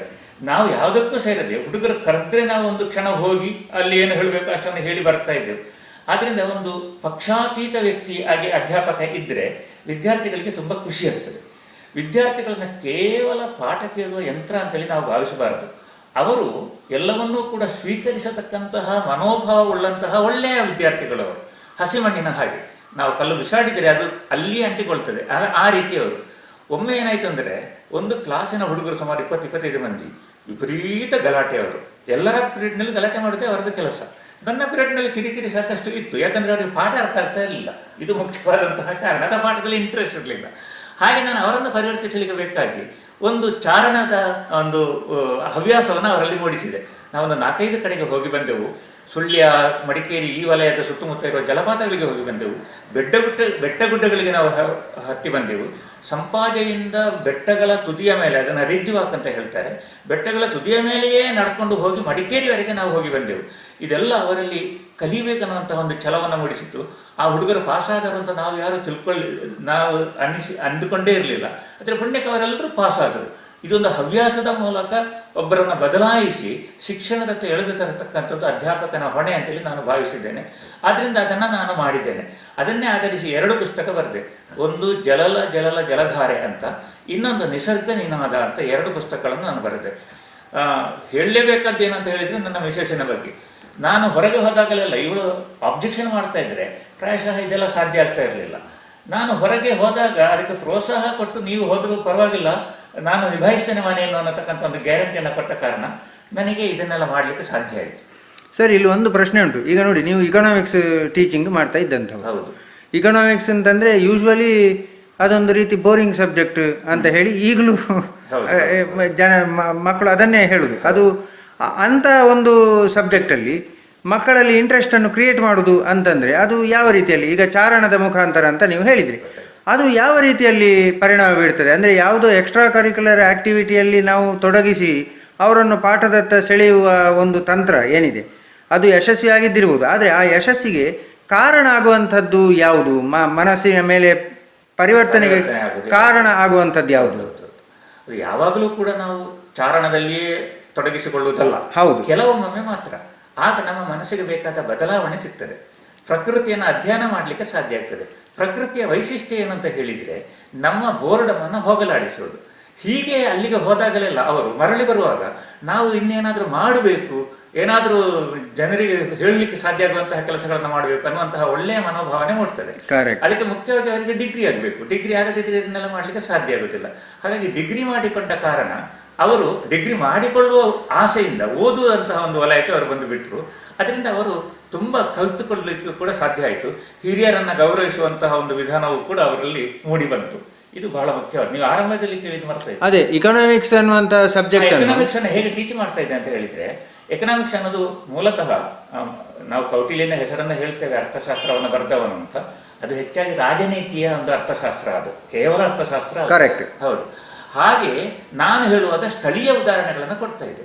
ಈಗ ಉದಾಹರಣೆಗೆ ಎಕನಾಮಿಕ್ಸ್ನಲ್ಲಿ ಬರುವಂಥ ಎಕ್ಸಾಂಪಲ್ ಎಲ್ಲ ಆ್ಯಪಲ್, ಮ್ಯಾಂಗೋ ಬಹಳ ಕಡಿಮೆ, ಆ್ಯಪಲ್ ಅಂತ ಉದಾಹರಣೆ ಬರ್ತಾ ಇತ್ತು. ಅದು ಯಾಕಂದರೆ ಇಂಗ್ಲೆಂಡ್ನಲ್ಲಿ, ಅಮೆರಿಕದಲ್ಲೆಲ್ಲ ಆ್ಯಪಲ್ ಬೇಕಾದಷ್ಟು ಬೆಳೆಸ್ತದೆ. ಈಗ ನಮ್ಮ ಊರಿನಲ್ಲಿ ಆ್ಯಪಲ್ ತಿನ್ನು ಅಂತ ಹೇಳಿದ್ರೆ ಎಲ್ಲಿ ತಿನ್ನುತ್ತೇವೆ ನಾವು? ಡಾಕ್ಟರ್ ಹೇಳ್ತಾರೆ, ನೀನು ಸತ್ತೋಗ್ತಿ ಆ್ಯಪಲ್ ತಿನ್ನದಿದ್ದರೆ ಅಂತ. ಅಷ್ಟು ಹೆದರಿಸಿದ್ರೆ ನಾವು ಆ್ಯಪಲ್ ತಿಂತೇವೆ ವಿನಃ ಇಲ್ಲದೆ ನಮ್ಮ ದೈನಂದಿನ ಜೀವನದಲ್ಲಿ ಅದೊಂದು ಭಾಗ ಅಲ್ಲ. ನಾವು ದಿನ ತಿನ್ನುವಂಥದ್ದು ಇಡ್ಲಿಯೋ ದೋಸೆಯೋ ಇತ್ಯಾದಿ. ನಾನು ಇಡ್ಲಿಯ ಉದಾಹರಣೆ ಕೊಟ್ಟೆ, ಕೋಳಿ ಮೊಟ್ಟೆಯ ಉದಾಹರಣೆಯನ್ನು ಕೊಟ್ಟೆ, ಸ್ಥಳೀಯವಾದಂತಹ ಬಿಡಿ ವರ್ಕರ್ಸ್ಗಳ ಉದಾಹರಣೆಯನ್ನು ಕೊಟ್ಟೆ, ಗೇರು ಬೀಜದ ಕಾರ್ಖಾನೆಯವರನ್ನ ಉದಾಹರಣೆಗೆ ಕೊಟ್ಟೆ, ಈ ಗದ್ದೆಗಳಲ್ಲಿ ಮತ್ತು ತೋಟಗಳಲ್ಲಿ ದುಡಿಯುವಂತಹ ಕಾರ್ಮಿಕರ ಉದಾಹರಣೆಯನ್ನು ಕೊಟ್ಟೆ. ಹಾಗೆ ಇಂಡಸ್ಟ್ರಿ ನೋಡದ ಈ ಮಕ್ಕಳಿಗೆ ಎಕನಾಮಿಕ್ಸ್ ಅರ್ಥ ಆಯ್ತು. ಕರೆಕ್ಟ್. ನಾವು ಕೇವಲ ಇಂಡಸ್ಟ್ರಿಯ ಬಗ್ಗೆ ಉದಾಹರಣೆಯನ್ನು ಕೊಟ್ಟರೆ ಅವರಿಗೆ ಎಕನಾಮಿಕ್ಸ್ ಅರ್ಥ ಆಗಲಿಕ್ಕೆ ಸಾಧ್ಯ ಇರಲಿಲ್ಲ. ನೀವು ಯಾಕೆ ಇದು ಬೋರ್ ಅಂತ ಹೇಳ್ತೀರಿ? ನಿಮಗೆ ಅರ್ಥ ಆಗದ ಕಾರಣ ಬೋರ್. ಅರ್ಥ ಆದ್ರೆ ಬೋರ್ಡಮ್ ಇಲ್ವಲ್ಲ. ಈ ರೀತಿ ಸ್ಥಳೀಯ ಸಂಸ್ಕೃತಿ, ಸ್ಥಳೀಯ ಉದಾಹರಣೆ ಇವುಗಳನ್ನು ಕೊಡ್ಲಿಕ್ಕೆ ಪ್ರಯತ್ನ ಪಟ್ಟೆ. ನಿಮಗೆ ಆಶ್ಚರ್ಯ ಕಾಣಬಹುದು, ನನಗಿಂತಲೂ ಹೆಚ್ಚು ಪುಸ್ತಕ ಬರೆದವರು ಇದ್ದಾರೆ ಅರ್ಥಶಾಸ್ತ್ರದಲ್ಲಿ. ಆದರೆ ನನಗೆ ಬಂದಷ್ಟು ಹೆಸರು ಅವರಿಗೆ ಅನೇಕರಿಗೆ ಬರಲಿಲ್ಲ. ಯಾಕಂದ್ರೆ ಜನ ಈ ಸ್ಥಳೀಯತೆಯನ್ನು ಇಚ್ಛಿಸ್ತಾರೆ, ಅದನ್ನು ಮೆಚ್ಚುತ್ತಾರೆ ಅಂತ. ವಿದ್ಯಾರ್ಥಿಗಳ ವಲಯದಲ್ಲೂ ಕೂಡ ಅಷ್ಟೇ. ಆ ಕಾರಣಕ್ಕಾಗಿ ನನ್ನ ಪುಸ್ತಕಗಳು ಕೂಡ ತುಂಬಾ ಜನಪ್ರಿಯ ಆದವು. ಆಮೇಲೆ ನೋಡಿ, ನೀವು ಆಗ ಒಂದು ಇದು ಹೇಳಿದ್ರಿ, ಏನಂತಂದ್ರೆ ಹುಡುಗಿಯರು ವಿದ್ಯಾರ್ಥಿಗಳು ಮತ್ತು ಹುಡುಗರು ವಿದ್ಯಾರ್ಥಿಗಳಲ್ಲಿ ಬಹಳಷ್ಟು ವ್ಯತ್ಯಾಸಗಳಿವೆ. ಬುದ್ಧಿಮತ್ತೆಯಲ್ಲಿ ಅವರು ಹೆಚ್ಚು ತೊಡಗಿಕೊಳ್ತಾರೆ, ಇವರು ಬೇರೆ ಬೇರೆ ಕ್ರಿಯೆಗಳಲ್ಲಿ ತೊಡಗಿಕೊಳ್ಳೋದ್ರಿಂದ ಅಂತ ನಾವು ಇಟ್ಟುಕೊಳ್ಬೋದು. ಬೇರೆ ಅಂಥ ದೊಡ್ಡ ನೀವು ಹೇಳುವ ವಿಚಾರದಲ್ಲಿ ಡ್ರಾಸ್ಟಿಕ್ ಡಿಫರೆನ್ಸಸ್ ಇತ್ತು ಅನ್ನುವಂಥ ಒಂದು ಅಭಿಪ್ರಾಯ ನನಗೆ ಕಂಡು ಬಂತು. ಆ ಡ್ರಾಸ್ಟಿಕ್ ಡಿಫರೆನ್ಸಸ್ ಬಗ್ಗೆ ನೀವು ಸ್ವಲ್ಪ ಹೇಳ್ತೀರಾ? ಮತ್ತು ಇನ್ನೊಂದು, ಆ ಡ್ರಾಸ್ಟಿಕ್ ಡಿಫರೆನ್ಸನ್ನು ಯಾಕೆ ನಾವು ಕಡಿಮೆ ಮಾಡಲಿಕ್ಕೆ ಆಗಲಿಲ್ಲ, ಇನ್ನೂ ಕೂಡ ಕಡಿಮೆ ಆಗಲಿಲ್ಲ ಯಾಕೆ? ಈಗ ನೀವು ಹೇಳ್ತಾ ಇರೋದು ಆಗದ್ದು ಅಂದರೆ ಒಂದು 30 years ಬ್ಯಾಕ್, ಈಗಲೂ ಕೂಡ ಅದೇ ಪರಿಸ್ಥಿತಿ ಉಂಟು. ಅದರಿಂದಾಗಿ ಈ ಡ್ರಾಸ್ಟಿಕ್ ಡಿಫರೆನ್ಸಸ್ಗೆ ಕಾರಣ ಏನು ಮತ್ತು ಅದನ್ನು ಹೋಗಲಾಡಿಸುವ ವಿಧಾನಗಳು ಹೇಗೆ, ಅದರ ಬಗ್ಗೆ ಸ್ವಲ್ಪ ಹೇಳ್ಬೋದಾ? ಹುಡುಗಿಯರು ತುಂಬಾ ಮೃದು ಸ್ವಭಾವದವರು. ಇದಕ್ಕೆ ಅಪವಾದ ಇದೆ. ಹೌದು. ಪ್ರತಿಯೊಂದು ಹೇಳಿಕೆಗೂ ಅಪವಾದ ಇದ್ದೇ ಇರ್ತದೆ. ಆದರೆ ಬಹುತೇಕವಾಗಿ ಅವರು ಮೃದು ಹೃದಯಗಳು. ಮತ್ತೆ ಅವರಿಗೆ ಈ ಹಿರಿಯರನ್ನು ಗೌರವಿಸುವ, ಆಮೇಲೆ ಗುರುಗಳನ್ನು ಗೌರವಿಸುವ ಮನೋಭಾವನೆ ಹುಡುಗರಿಗಿಂತ ಜಾಸ್ತಿ. ಹುಡುಗರು ಮಾತಾಡುವಾಗ ಬಹುತೇಕವಾಗಿ ಗುರುಗಳ ಬಗ್ಗೆ ಐವತ್ತೇನ ಪೋಯನ ಅಂತ ಈ ತರದಲ್ಲಿ ಏಕವಚನದಲ್ಲಿ ಮಾತಾಡುತ್ತಿದ್ದನ್ನು ನಾನು ನನ್ನ ಕ್ಲಾಸ್ಮೇಟ್ಗಳಿಂದ ಕಂಡಿದ್ದೇನೆ. ಕರೆಕ್ಟ್. ಹೌದು. ಹಾಗಾಗಿ ಹುಡುಗಿಯರಲ್ಲಿ ಇರತಕ್ಕಷ್ಟು ಈ ಏಕಾಗ್ರತೆ ಹುಡುಗರಲ್ಲಿ ಇಲ್ಲ. ಹುಡುಗರ ಲೈಫ್ ಅಂದ್ರೆ ಸಾಯಂಕಾಲ ಆದಾಗ ಅವರ ಲೈಫ್ ಬೇರೆ ತರದ ಟರ್ನ್ ತೆಗೆದುಕೊಳ್ತದೆ. ಹುಡುಗಿಯರಿಗೆ ಹಾಗಲ್ಲ, ಇಷ್ಟೊತ್ತಿನಲ್ಲಿ ನೀನು ಮನೆಗೆ ಬರಲೇಬೇಕು ಅನ್ನತಕ್ಕಂತಹ ಒಂದು ನಿಯಮವನ್ನು ನಾವು ಹಾಕಿ ಬಿಡ್ತೇವೆ. ಇದರಿಂದಾಗಿ ಹುಡುಗಿಯರಿಗೆ ಜಗತ್ತನ್ನು ಅರಿಯುವುದು ಹೆಚ್ಚು ಆಗುವುದಿಲ್ಲ, ಹುಡುಗರಿಗೆ ಜಗತ್ತನ್ನು ಅರಿಯಲಿಕ್ಕೆ ಹೆಚ್ಚಾಗ್ತದೆ. ಆದರೆ ಪಾಠದ ಬಗ್ಗೆ ಅವರ ಇಂಟ್ರೆಸ್ಟ್ ಸ್ವಲ್ಪ ಕಡಿಮೆಯೇ ಇರ್ತದೆ. ಕೆಲವೊಮ್ಮೆ ರಾಜಕೀಯವಾದಂತಹ ಪಕ್ಷಗಳು ಇವರನ್ನು ಬಳಸಿಕೊಳ್ತವೆ. ಹಾಗೆ ಬಳಸಿಕೊಂಡಾಗ ಅಲ್ಲಿ ಅವರು ಹೇಳ್ತಾರೆ ಆಯನ ಪಾಠದಾಯಕ ಮಾರ ಹೀಗೆಲ್ಲ ಹೇಳತಕ್ಕಂಥ ಮಂದಿಗಳು ಇರಬಹುದು. ಇಲ್ಲಿ ಇನ್ನೊಂದು ಪಾಯಿಂಟ್ ಉಂಟು, ನನಗೆ ಅದು ಭಾರಿ ಇಷ್ಟ ಆಯ್ತು. ಯಾವ್ದು ಹೇಳಿ? ಈ ಇಂತಿಷ್ಟು ಹೊತ್ತಿಗೆ ಒಳಗಡೆ ಬರಬೇಕು ಅಂದ್ರೆ ಆ ನಿಯಮ ಪಾಲನೆ ಇರುವುದರಿಂದ ಏಕಾಗ್ರತೆ ಹೆಚ್ಚು ಅಂತ ಆಗ್ತದೆ. ಹಾಗಾದ್ರೆ ಅಂದ್ರೆ ನಾವು ನಿಯಮ ಪಾಲನೆಯನ್ನು ಮಾಡಿಕೊಂಡು ಬದುಕಿದ್ರೆ ನಮ್ಮ ಜೀವನ ನೇರ ನಡೆಯಲ್ಲಿ ಹೋಗ್ತದೆ ಅಂತ ಆಗ್ತದೆ. ಈಗ ಇಲ್ಲಿ ಗಂಡು ಮಕ್ಕಳಿಗೆ ನಿಯಮ ಪಾಲನೆ ಇಲ್ಲದೆ ಇರುವುದರಿಂದ ಅವರು ಹಲವಾರು ವಿಚಾರಗಳಿಗೆ ತೆರೆದುಕೊಳ್ತಾರೆ ಮತ್ತು ಹಲವಾರು ವಿಚಾರಗಳಲ್ಲಿ ಅವರ ಏಕಾಗ್ರತೆ ಪಾಲಾಗಿ ಹರಿದು ಹೋಗುವುದರಿಂದ ಯಾವುದರಲ್ಲೂ ಏನನ್ನು ಸಾಧಿಸಲಿಕ್ಕೆ ಆಗುವುದಿಲ್ಲ. ಹಾಗಾದ್ರೆ ನಿಯಮವನ್ನು ಅನುಸರಿಸುವುದು ಎನ್ನುವಂಥದ್ದು ಒಬ್ಬ ವ್ಯಕ್ತಿಗೆ ಇಟ್ ಈಸ್ ಬೇಸಿಕ್. ಹೌದು, ಅದು ಬಹಳ ಮುಖ್ಯವಾದದ್ದು. ಅದೇ ಬೇಸಿಕಲಿ ಇಬ್ಬರನ್ನು ಡಿಫರೆಂಟ್ ಮಾಡತಕ್ಕಂಥದ್ದು. ಹಾಗಾದ್ರೆ ಈಗ ಇಲ್ಲಿ ಇನ್ನೊಂದು ಈಗಿನ ಪ್ರಸ್ತುತಕ್ಕೆ ಒಂದು ಪ್ರಶ್ನೆ ಬರ್ತದೆ. ಈಗ ನಾವು ನಿಯಮ ಪಾಲನೆ ಮಾಡಬೇಕು, ಈಗ ಆಗಲೂ ಇತ್ತು ಈಗಲೂ ಉಂಟು. ಏನು ಅಂತಂದರೆ ಹೆಣ್ಣಿಗೆ ಹೆಚ್ಚು ನಿಯಮಗಳುಂಟು, ಅದರಿಂದ ಏನು ಗಂಡಿಗೆ ಮತ್ತು ಹೆಣ್ಣಿಗೆ ಸಮಾನತೆ ಇಲ್ಲ ಅಂತ ಹೇಳಿ, ಸಮಾನತೆ ಯಾವುದರಲ್ಲಿ ಆಗಬೇಕು ನಿಜವಾಗಿ? ಆದರೆ ಗಂಡು ಯಾವುದಾದ್ರೂ ಒಳ್ಳೆಯದನ್ನು ಮಾಡಿದರೆ ಅದನ್ನು ಮಾಡಲಿ, ಧೂಮಪಾನ ಮಾಡ್ತಾನೆ ಅದನ್ನು ನಾವು ಸಮಾನತೆ ಅಂತ ಹೇಳಿದರೆ ಅದು ನೆಗೆಟಿವ್ ಆಯ್ತಲ್ಲ. ಈಗ ನಿಯಮಗಳಿಗೆ ಒಳಪಟ್ಟಂಥವರು ಸರಿಯಾಗಿರ್ತಾರೆ ಅಂತ ನೀವು ಅಂತಲ್ಲ, ಎಲ್ಲ ಹೆಚ್ಚಿನವರು ಅದನ್ನು ಒಪ್ಪಿಕೊಳ್ಳುವಂತಹ ವಿಚಾರ. ಈಗ ನಿಯಮವನ್ನು ಮೀರುತ್ತೇವೆ ಅಂತ ಹೇಳುವಂತಹ ಒಂದು ಧೋರಣೆಗಳು ಈಗ ಹೆಚ್ಚುಂಟು. ಇದರ ಬಗ್ಗೆ ನಿಮ್ಮ ಅಭಿಪ್ರಾಯ ಏನು ಸರ್? ಅಲ್ಲ, ನಿಯಮವನ್ನು ಮೀರಬೇಕಾದ್ರೆ ಅವರಿಗೆ ಅಷ್ಟೇ ಬ್ಯಾಕಿಂಗ್ ಇರಬೇಕು, ಸಪೋರ್ಟ್ ಇರಬೇಕು ಹಿಂದಿನಿಂದ. ಒಬ್ಬ ವ್ಯಕ್ತಿಯಾಗಿ ಯಾವ ವಿದ್ಯಾರ್ಥಿಯು ಕೆಟ್ಟವನಲ್ಲ, ಆದರೆ ಗುಂಪಿನಲ್ಲಿರುವಾಗ ಕೆಟ್ಟ ಕೆಲಸಕ್ಕೆ ಪ್ರೇರೇಪಣೆ ಸಿಗ್ತದೆ. ಆದ್ರಿಂದ ವಿದ್ಯಾರ್ಥಿಗಳನ್ನು ಆ ಗುಂಪಿನಲ್ಲಿ ಸೇರುವ ಹಾಗೆ ಮಾಡುವಂತಹ ಸಂಘಟನೆಗಳೆಲ್ಲ ಇವೆಯಲ್ಲ, ಅದರ ಬಗ್ಗೆ ಸ್ವಲ್ಪ ಎಚ್ಚರದಿಂದಿರಬೇಕು. ದುರ್ದೈವಕ್ಕೆ ನಮ್ಮ ಓಟಿನ ಪ್ರಚಾರಕ್ಕೆ, ಪೋಸ್ಟರ್ ಅಂಟಿಸಲಿಕ್ಕೆ ಸಿಗುವಂಥದ್ದೆಲ್ಲ ಕಾಲೇಜಿನ ಹುಡುಗರೇ. ಇಂಥ ಹುಡುಗರು ಸ್ವಲ್ಪ ಸಮಸ್ಯೆಯನ್ನು ಸೃಷ್ಟಿಸಿ ಬಿಡ್ತಾರೆ. ಯಾಕಂದ್ರೆ ಅವರಿಗೆ ಹೊರಗೆ ಹೇಳಿರ್ತಕ್ಕಂತಹ ವಿಷಯಗಳು ಕಾಲೇಜಿನ ತರಗತಿಗಳಲ್ಲಿ ಸಿಗುವಂಥ ವಿಷಯಕ್ಕಿಂತ ತೀರಾ ಭಿನ್ನವಾಗಿರ್ತದೆ. ಆದ್ರಿಂದ ಅವರಲ್ಲಿ ಸಂಘರ್ಷ ಇರ್ತದೆ. ಆ ಸಂಘರ್ಷ ಅಲ್ಲಿಗೆ ಹೋಗ್ತದೆ, ಅದು ದೂರ ರಾಜಕೀಯ ಪಕ್ಷಕ್ಕೆ ಹೋಗ್ತದೆ. ಅವರು ಹೇಳ್ತಾರೆ ಐದಾಯ್ತು ಪಂಪೆ ಐದು ಪುರವಿ ಕೇನೋದು ಮಿಗ್ಗಿ ಈ ತರ ಹೇಳಿಬಿಡ್ತಾರೆ. ಹಾಗೆ ಆದಾಗ ಅಧ್ಯಾಪಕರು ಇವರ ಕಣ್ಣಿನಲ್ಲಿ ಹಗುರವಾಗಿ ಕಂಡುಬಿಡ್ತಾರೆ. ಕರೆಕ್ಟ್. ಅದಕ್ಕೆ ಅವರನ್ನು ವಿಶ್ವಾಸಕ್ಕೆ ತೆಗೆದುಕೊಂಡು ಬಾ ಮಾರೆ ನೀನು ಆ ಆಕ್ಟಿವಿಟಿಗೆ ಬಾ, ಈ ಆಕ್ಟಿವಿಟಿಗೆ ಬಾ ಅಂತ ಅವರನ್ನು ಪಿನ್ ಪಾಯಿಂಟ್ ಮಾಡಿ ಆ ಆಕ್ಟಿವಿಟಿಗೆ ಬಾ, ಈ ಆಕ್ಟಿವಿಟಿಗೆ ಬಾ ಅಂತ. ಈಗ ನಾವೇನು ಮಾಡಿದೆ ಅಂದರೆ ಸಾಧಾರಣವಾಗಿ ತುಂಬ ಗಲಾಟೆ ಮಾಡುವವನನ್ನೇ ಕ್ಲಾಸಿನ ಲೀಡರ್ನನ್ನಾಗಿ ಆಗಲಿಕ್ಕೆ ಬಿಡುದು. ಕ್ಲಾಸ್ ಲೀಡರ್ ಆದ ನಂತರ ಅವನು ನಿಯಮವನ್ನು ಪಾಲಿಸದಿರಲಿಕ್ಕೆ ಸಾಧ್ಯ ಆಗುತ್ತೆ. ಕರೆಕ್ಟ್. ಹೌದು, ಅಂಥವರನ್ನು ಕೂಡ ಈಗ ನಮಗೆ ನೆನಪಿನಲ್ಲಿ ಉಳಿಯುವಂಥದ್ದು ಅಂಥವರೇ. ನಾವು ಪಾಠ ಇಷ್ಟು ವರ್ಷ ಮಾಡಿದ್ದಲ್ಲಿ ನನಗೆ ಹೆಚ್ಚು ನೆನಪಿನಲ್ಲಿ ಉಳಿಯುವರು ಕಲಿಯುವುದರಲ್ಲಿ ಹುಷಾರಿದ್ದವರು, ಕ್ರೀಡೆಗಳಲ್ಲಿ ಹುಷಾರಿದ್ದವರು, ಸಾಂಸ್ಕೃತಿಕ ಚಟುವಟಿಕೆಗಳಲ್ಲಿ ಹುಷಾರಿದ್ದವರು, ಸಾಹಿತ್ಯಿಕವಾಗಿ ಹುಷಾರಿದ್ದವರು, ಮತ್ತೆ ಗಲಾಟೆ ಮಾಡುವವರು. ಇದು ಏನೂ ಇಲ್ಲದವರನ್ನು ನಾವು ನೆನಪಿಟ್ಕೊಳ್ಳಿಕ್ಕೆ ಸಾಧ್ಯ ಇರುವುದಿಲ್ಲ. ಅದು ಒಂದು ಹಂತದಲ್ಲಿ ಮಾತ್ರ. ಮತ್ತೆ ಅವರಿಗೆ BA ಆದ ನಂತರ ಅಥವಾ ಡಿಗ್ರಿ ಆದ ನಂತರ ಬೇಸರ ಮಾಡ್ತದೆ, ಅವರ ಬಗ್ಗೆ ಅವರಿಗೆ ಬೇಸರ ಮಾಡ್ತದೆ, ನಮಗೆ ಏನು ಸಾಧಿಸಲಿಕ್ಕೆ ಅವಕಾಶ ಇಲ್ಲ ಅಂತೇಳಿ ಮತ್ತೆ ಗೊತ್ತಾಗ್ತದೆ. ಅಂಥವರು ಕೆಲವೊಮ್ಮೆ ವಿದ್ಯಾರ್ಥಿಗಳಿಗೆ ಒಳ್ಳೆಯದನ್ನು ಹೇಳೋದುಂಟು, ನೋಡು ಮಾರೆ ನಮಗೆ ಆಗಲಿಲ್ಲ, ನೀನಾದರೂ ಮಾಡು, ನೀನಾದರೂ ಸರಿಯಾಗಿರು, ಹೀಗೆ ಹೇಳ್ತಕ್ಕಂಥ ಹಳೆ ವಿದ್ಯಾರ್ಥಿಗಳು ತುಂಬ ಜನ ಇದ್ದಾರೆ. ಅದು ಶಿಶಿಲ್ ರೇ, ನೀವು ಇಂಗ್ಲಿಷ್ ಪಠ್ಯಪುಸ್ತಕಗಳು ಒಂದು ಕಾಲದಲ್ಲಿ ವಿಜೃಂಭಿಸಿದ್ದ ಕಾಲದಲ್ಲಿ ಕನ್ನಡದಲ್ಲಿ ಪಠ್ಯಪುಸ್ತಕಗಳನ್ನು ಬರೆದ್ರಿ, ಬಹಳ ಜನಪ್ರಿಯತೆಯೂ ಆಯಿತು. ಆದರೆ ನಿಮಗೆ ಇದರಿಂದಾಗಿ ಆರ್ಥಿಕವಾಗಿ ಒಳ್ಳೆಯದಾಯ್ತಾ, ಅಥವಾ ಆರ್ಥಿಕವಾಗಿ ಸೋಲನ್ನು ಅನುಭವಿಸಿದ್ದೀರಾ, ಅಥವಾ ಪಠ್ಯಪುಸ್ತಕಗಳನ್ನು ಬರೆಯುವುದರಿಂದ ನಿಮಗೆ ಬೇರೆ ಏನಾದರೂ ಸಾಮಾಜಿಕವಾಗಿ ತೊಡಕಾಯ್ತಾ, ಅಥವಾ ನೀವು ಬೇರೆ ಏನಾದರೂ ಕಾಂಪಿಟೇಷನ್ಗಳನ್ನು ಇದರಲ್ಲಿ ಎದುರಿಸಬೇಕಾಗಿ ಬಂತ? ಅದರ ಕಷ್ಟ ಸುಖಗಳ ಬಗ್ಗೆ ಒಂದೆರಡು ಮಾತು. ಹಾಸನದಲ್ಲಿ ನಾನು ಹೇಳಿದಲ್ಲ, ಪ್ರಥಮ ಬಾರಿಗೆ ಕನ್ನಡ ಮೀಡಿಯಂನಲ್ಲಿ ಪಾಠ ಮಾಡಬಹುದು ಅಂತೇಳಿ ಬಂದದ್ದೇ 1978. ಅಲ್ಲಿವರೆಗೆ ಇಂಗ್ಲಿಷ್ನಲ್ಲಿ 77-78ರಲ್ಲಿ ಬಂತು. ಅಲ್ಲಿ ಮೊದಲು ಪ್ರಯೋಗ ಮಾಡಲಿಕ್ಕೆ ಹೊರಟರು ಹಾಸನದಲ್ಲಿ. ಆವಾಗ ನಾನೊಂದು ಪುಸ್ತಕವನ್ನು ಬರಿಬೇಕಾಯ್ತು ಅಂತ ಹೇಳಿದೆ ನಿಮಗೆ. ಆ ನಂತರ ನನಗೆ ಗೊತ್ತಾಯಿತು ಇದನ್ನು ಒಂದೇ ಕಡೆಗೆ ಸೀಮಿತ ಮಾಡಿಬಿಟ್ರೆ ಆಗೋದಿಲ್ಲ, ಇನ್ನು ಮುಂದಕ್ಕೂ ಕೂಡ ನಾನು ಪುಸ್ತಕಗಳನ್ನು ಬರಿಬೇಕು ಅಂತ. ಈಗ ನಮ್ಮ ನೆಹರು ಮೆಮೋರಿಯಲ್ ಕಾಲೇಜಿನಲ್ಲಿ ಈ ಮೀಡಿಯಂ ಆಫ್ ಇನ್ಸ್ಟ್ರಕ್ಷನ್ ಇಂಗ್ಲಿಷೇ. ಆದರೆ ಇಂಗ್ಲಿಷ್ನಲ್ಲಿ ನೀವು ಪಾಠ ಮಾಡಿದರೆ ಮಕ್ಕಳಿಗೆ ಹೆಚ್ಚಿನವರಿಗೆ ಅರ್ಥ ಆಗುವುದಿಲ್ಲ. ಕೇವಲ 1 ಗಂಟೆಯ ಈ ವಾತಾವರಣದಲ್ಲಿ ನಾವು ಕಲಿತದ್ದು ಮತ್ತೆ ಉಳಿದ 23 ಗಂಟೆಗೆ ಎಲ್ಲಿಗೆ ಸಾಕಾಗ್ತದೆ. ಮತ್ತೆ ಅವರು ಉತ್ತರ ಬರೆಯುವಾಗಲೂ ಕನ್ನಡದಲ್ಲಿ ಬರೀತಾರೆ. ಆದ್ರಿಂದ ಇರುವುದರಲ್ಲಿ ಒಳ್ಳೆ ಕನ್ನಡ ಸಿಗುವ ಹಾಗೆ ಆಗಲಿ ಅಂತ ನನಗೆ ಸ್ವಲ್ಪ ಯಕ್ಷಗಾನದ ಹಿನ್ನೆಲೆ ಇರುವುದರಿಂದ ನನ್ನ ಕನ್ನಡದಲ್ಲಿ ಹೆಚ್ಚು ತಪ್ಪಿಲ್ಲ, ತಪ್ಪೇ ಇಲ್ಲ ಅಂತ ನಾನು ಹೇಳಲಾರೆ, ಹೆಚ್ಚು ತಪ್ಪಿಲ್ಲ. ಹಾಗಾಗಿ ಮಕ್ಕಳಿಗೆ ಈ ಅಕ್ಷರ ದೋಷ, ಉಚ್ಚಾರ ದೋಷ ಇತ್ಯಾದಿಗಳು ಬಾರದ ಹಾಗೆ ನನ್ನ ಪುಸ್ತಕಗಳು ತುಂಬ ಹೆಲ್ಪ್ ಆಗಿವೆ. ಇವಾಗ ನಾನು ಸುಮಾರು 100ರಷ್ಟು ಪುಸ್ತಕ ಬರುತ್ತಿದ್ದೇನೆ ಅಂತ ನಿಮಗೆ ಹೇಳಿದೆ. ಈ ವಲಯದಲ್ಲಿ ನಾನು ಕಾಂಪಿಟೇಷನ್ ಎದುರಿಸಬೇಕಾಗಿ ಬಂದದ್ದು ನಿಜ. ಯಾಕೆ ಕಾಂಪಿಟೇಷನ್ ಬಂತು ಅಂತ ಹೇಳಿದರೆ, ಕೆಲವು ದೊಡ್ಡ ಪ್ರಕಾಶಕರು ಕೆಲವೇ ಲೇಖಕರುಗಳನ್ನು ಇಟ್ಟುಕೊಂಡು ಪುಸ್ತಕ ತರ್ತಾರೆ, ಬೇರೆ ಪುಸ್ತಕಗಳನ್ನು ಅವರು ಪ್ರಕಾಶಕ್ಕೆ ತರುವುದಿಲ್ಲ. ನಾನು ಬರೆದ ಪುಸ್ತಕಗಳು ದೊಡ್ಡ ಪ್ರಸಿದ್ಧ ಮಾಡಿದಂತಹ ಪಬ್ಲಿಷರ್ಸು ಹೊರಗೆ ತಂದದ್ದಲ್ಲ. ಆದ್ದರಿಂದ ಇವರಿಗೆ, ಈ ಪಬ್ಲಿಷರ್ಸ್ಗೆ ಆ ಕಾಂಪಿಟೇಷನನ್ನು ಮೀರಿ ನನ್ನ ಪುಸ್ತಕಗಳನ್ನು ಹೊರಗೆ ತರಲಿಕ್ಕೆ ಸಾಧ್ಯ ಆಗಲಿಲ್ಲ. ಕೆಲವರು ನನಗೆ ಹಣವನ್ನು ಕೊಟ್ಟದ್ದು ಉಂಟು, ಹಣದ ರೂಪದಲ್ಲಿ ಕೊಟ್ಟವರುಂಟು, ಕೆಲವರು ಪುಸ್ತಕ ರೂಪದಲ್ಲಿ ರಾಯಲ್ಟಿ ಕೊಟ್ಟವರುಂಟು. ಅದು ಇದ್ದದ್ದು ನನಗೆ ಬಹಳ ಒಳ್ಳೆಯದಾಯಿತು. ಯಾಕಂದರೆ ನನಗೆ ಪುಸ್ತಕ ತೆಗಿಲಿಕ್ಕೆ ಸಾಧ್ಯ ಆಯ್ತು. ಅದರಿಂದ ನೀವು ಇಲ್ಲಿ ಗಮನಿಸಬಹುದು, ಇಲ್ಲಿ 7-8 ಕಪಾಟು ಭರ್ತಿ ಪುಸ್ತಕಗಳಿವೆ. ಅದರಲ್ಲಿ ಸುಮಾರು ಒಂದು 2 ಲಕ್ಷಕ್ಕಿಂತಲೂ ಮಿಕ್ಕ ಮೌಲ್ಯದ ಪುಸ್ತಕಗಳನ್ನು ನೀವು ಕಾಣಬಹುದು. ಹೌದು, ಹೀಗೆ ನನಗೆ ಓದಲಿಕ್ಕೆ ಬೇಕಾದಂಥದ್ದನ್ನು ತಗೊಳ್ಳಿಕ್ಕೆ ಕೂಡ ಈ ಕೆಲಸ ನನಗೆ ಅನುಮತಿಯನ್ನು, ಈ ಕೆಲಸದಿಂದಾಗಿ ಅದು ಸಾಧ್ಯ ಆಯಿತು. ಈ ಪುಸ್ತಕ ಬರೆದ ಕಾರಣದಿಂದಾಗಿ ನಾನು ಬಹಳ ಒಳ್ಳೆಯ ಅನುಭವವನ್ನು ಒಂದನ್ನು ಪಡೆದೆ. ಒಮ್ಮೆ ಚಲ್ಲಕೆರೆ ಅಂತೇಳಿ ಚಿತ್ರದುರ್ಗದ ಹತ್ತಿರ ಒಂದು ಊರಿದೆ, ಅಲ್ಲಿಂದ ಮತ್ತೆ ನಿಮಗೆ ಸಿಗುವಂಥದ್ದು ಆಂಧ್ರ ಪ್ರದೇಶ. ಆ ಬಾರ್ಡರ್ ಪೂರ್ತಿ ನಕ್ಸಲೈಟ್ ಹಿಟ್ ಆದಂತಹ ಏರಿಯಾಗಳು. ಅಲ್ಲಿಗೆ ಒಬ್ಬರು ನನ್ನ ಮಿತ್ರರೇ ಅವರು ಒಂದು ಭಾಷಣಕ್ಕೆ ಕರೆಸಿದ್ರು, ಎಕನಾಮಿಕ್ಸ್ನ ಬಗ್ಗೆ ಭಾಷಣ ಮಾಡಲಿಕ್ಕೆ. ಅಲ್ಲಿ ನಾನು ಭಾಷಣ ಮಾಡಿದ ನಂತರ ಸಾಯಂಕಾಲದ ಹೊತ್ತು ನನ್ನನ್ನು ಒಂದು ರಸ್ತೆ ಬದಿಯಲ್ಲಿ ಅವರು ಬಿಟ್ಟು, ಇಲ್ಲಿಗೆ ನಿಮ್ಮ ಬಸ್ಸು ಬರ್ತದೆ, ಇದು ಟಿಕೆಟ್ ಅಂತ ಹೇಳಿ ಟಿಕೆಟನ್ನು ಕೊಟ್ಟು ಅವರು ಹೋದರು. ಒಳ್ಳೆ ಮುಸ್ಸಂಜೆ ಹೊತ್ತಾಗೋದು, ಕತ್ತಲೆ ಕೈ ತೊಳಗೆ ಒಂದು 7-8 ಜನ ದಾಂಡಿಗರು ಆಚೆಯಿಂದ ಬರೋದು ಕಂಡಿತ್ತು. ಅವ್ರು ಏನೋ ಗುಸು ಮಾತಾಡುತ್ತಾ ನನ್ನನ್ನು ನೋಡ್ತಾ ಬರ್ತಾ ಇದ್ದಾರೆ. ನನ್ನ ಜಂಘಾಬಲ ಹುಡುಗಿ ಹೋಯ್ತು. ಇವರೊಂದು ವೇಳೆ ನಕ್ಸಲೈಟ್ ಆಗಿಬಿಟ್ರೆ ನನಗೇನಾದ್ರೂ ಮಾಡಿಬಿಡ್ತಾರೋ ಅಥವಾ ದರೋಡೆಕೋರರೋ ಅನ್ನುವಂಥ ಹೆದರಿಕೆ ಕೂಡ ಬಂದುಬಿಟ್ಟಿತ್ತು. ಅವರು ತೀರಾ ಹತ್ತಿರ ಬಂದ ನಂತರ, ನೀವು ಪ್ರಭಾಕರ ಶಿಶಿಲ್ರಲ್ವೋ ಅಂತ ಕೇಳಿದ್ರು. ನನಗೆ ಬಹಳ ಆಶ್ಚರ್ಯ ಆಯಿತು. ಹೌದು, ನಿಮಗೆ ಗೊತ್ತಾಯಿತು ಸರ್, ನಿಮ್ಮ ಪುಸ್ತಕವನ್ನೇ ನಾವು ರೆಫರ್ ಮಾಡೋದು. ಪುಸ್ತಕದ ಹಿಂದೆ ಇರುವ ಬೈಂಡಿನಲ್ಲಿ ನಿಮ್ಮ ಫೋಟೋ ಇತ್ತಲ್ಲ ಸರ್, ಈ ಕತ್ತಲಲ್ಲಿ ಕೂಡ ನಿಮ್ಮ ವೃತ್ತ ಹಿಡಿದೇವೆ ಅಂತ. ಹಾಗೆ ಹೇಳೋದು ನನಗೆ ಆದ ಸಂತೋಷ ಅಷ್ಟಿಷ್ಟಲ್ಲ. ನಾನು ಗ್ರಹಿಸಿದ್ದೇ ಬೇರೆ, ಆದದ್ದೇ ಬೇರೆ. ಈಗಲೂ ಕೂಡ ಈಗ ಇವರ ಹೆಸರು ಬರ್ತಾ ಇತ್ತು ನನಗೆ, ಕಟೀಲು ಸಿತ್ಲ ರಂಗನಾಥರು.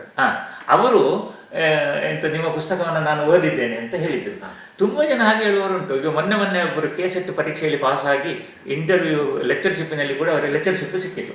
ಅವರು ಹಾಗೆ ಹೇಳಿದ್ರು, ನಿಮ್ಮ ಪುಸ್ತಕವನ್ನೇ ನಾವು ಓದಿದ್ದು, ಆದ ಕಾರಣ ನಮಗೆ ಪಾಸ್ ಆಗಲಿಕ್ಕೆ ಸಾಧ್ಯ ಆಯಿತು ಅಂತ. ಬೆಳಗಾಂ, ಧಾರವಾಡ, ಬಿಜಾಪುರ ಇತ್ಯಾದಿ ಊರುಗಳಿಂದ ನನಗೆ ಕೆಲವೊಮ್ಮೆ ಫೋನುಗಳು ಬರೋದು ಉಂಟು. ನಿಮ್ಮ ಪುಸ್ತಕ ಒಳ್ಳೆದಿತ್ತು ಸರ್, ನಾವು ಡಿಗ್ರಿ ಮಾಡಲಿಕ್ಕೆ ಸಾಧ್ಯ ಆಯಿತು. ಕೆಲವರು PG ಮಕ್ಕಳು, ಪೋಸ್ಟ್ ಗ್ರಾಜುಯೇಷನ್ ಮಕ್ಕಳು ಕೂಡ, ಸರ್ ನೀವು ಡಿಗ್ರಿಲಿ ಏನು ಬರೆದಿದ್ದೀರಾ ಅದನ್ನೇ ನಾವು ಪೋಸ್ಟ್ ಗ್ರಾಜುಯೇಷನ್ಗೆ ಬರೆದು ಪಾಸ್ ಆಗಿದ್ದೇವೆ ಅಂತ ಹೇಳಿದ್ದು ಕೂಡ ಉಂಟು. ಆಗ ದುಡ್ಡಿಗಿಂತ ಹೆಚ್ಚಾಗಿ ಮನಃಶಾಂತಿ ಸಿಗ್ತದೆ. ಈಗ ಆ್ಯಕ್ಚುಲಿ ಧಾರವಾಡ ಕಡೆಯವರು ಇದರಲ್ಲಿ ತುಂಬ ಹೆಚ್ಚು ಪುಸ್ತಕ ಬರ್ತವರು, ಆದರೆ ಅವರ ಭಾಷೆ ಇದೆಯಲ್ಲ ಅದು ಧಾರವಾಡ ಕಡೆಯ ಭಾಷೆಯಾಗಿ ಇರ್ತದೆ. ನಾನು ದಕ್ಷಿಣ ಕನ್ನಡಿಗರು ಹೆಚ್ಚಾಗಿ ಗ್ರಂಥಸ್ಥ ಕನ್ನಡವನ್ನು ಬಳಸ್ತಾರೆ. ಇದು ಒಂದು ಪ್ಲಸ್ ಪಾಯಿಂಟ್ ಅಂತ ತಿಳ್ಕೊಂಡಿದ್ದೇನೆ. ಅಂದರೆ ಗ್ರಂಥಸ್ಥ ಕನ್ನಡ ಎಲ್ಲರಿಗೂ ಅರ್ಥ ಆಗ್ತದೆ. ಆ ದೃಷ್ಟಿಯಿಂದ ಈ ಪುಸ್ತಕಗಳು ಹೆಚ್ಚು ಜನಪ್ರಿಯವಾದವು.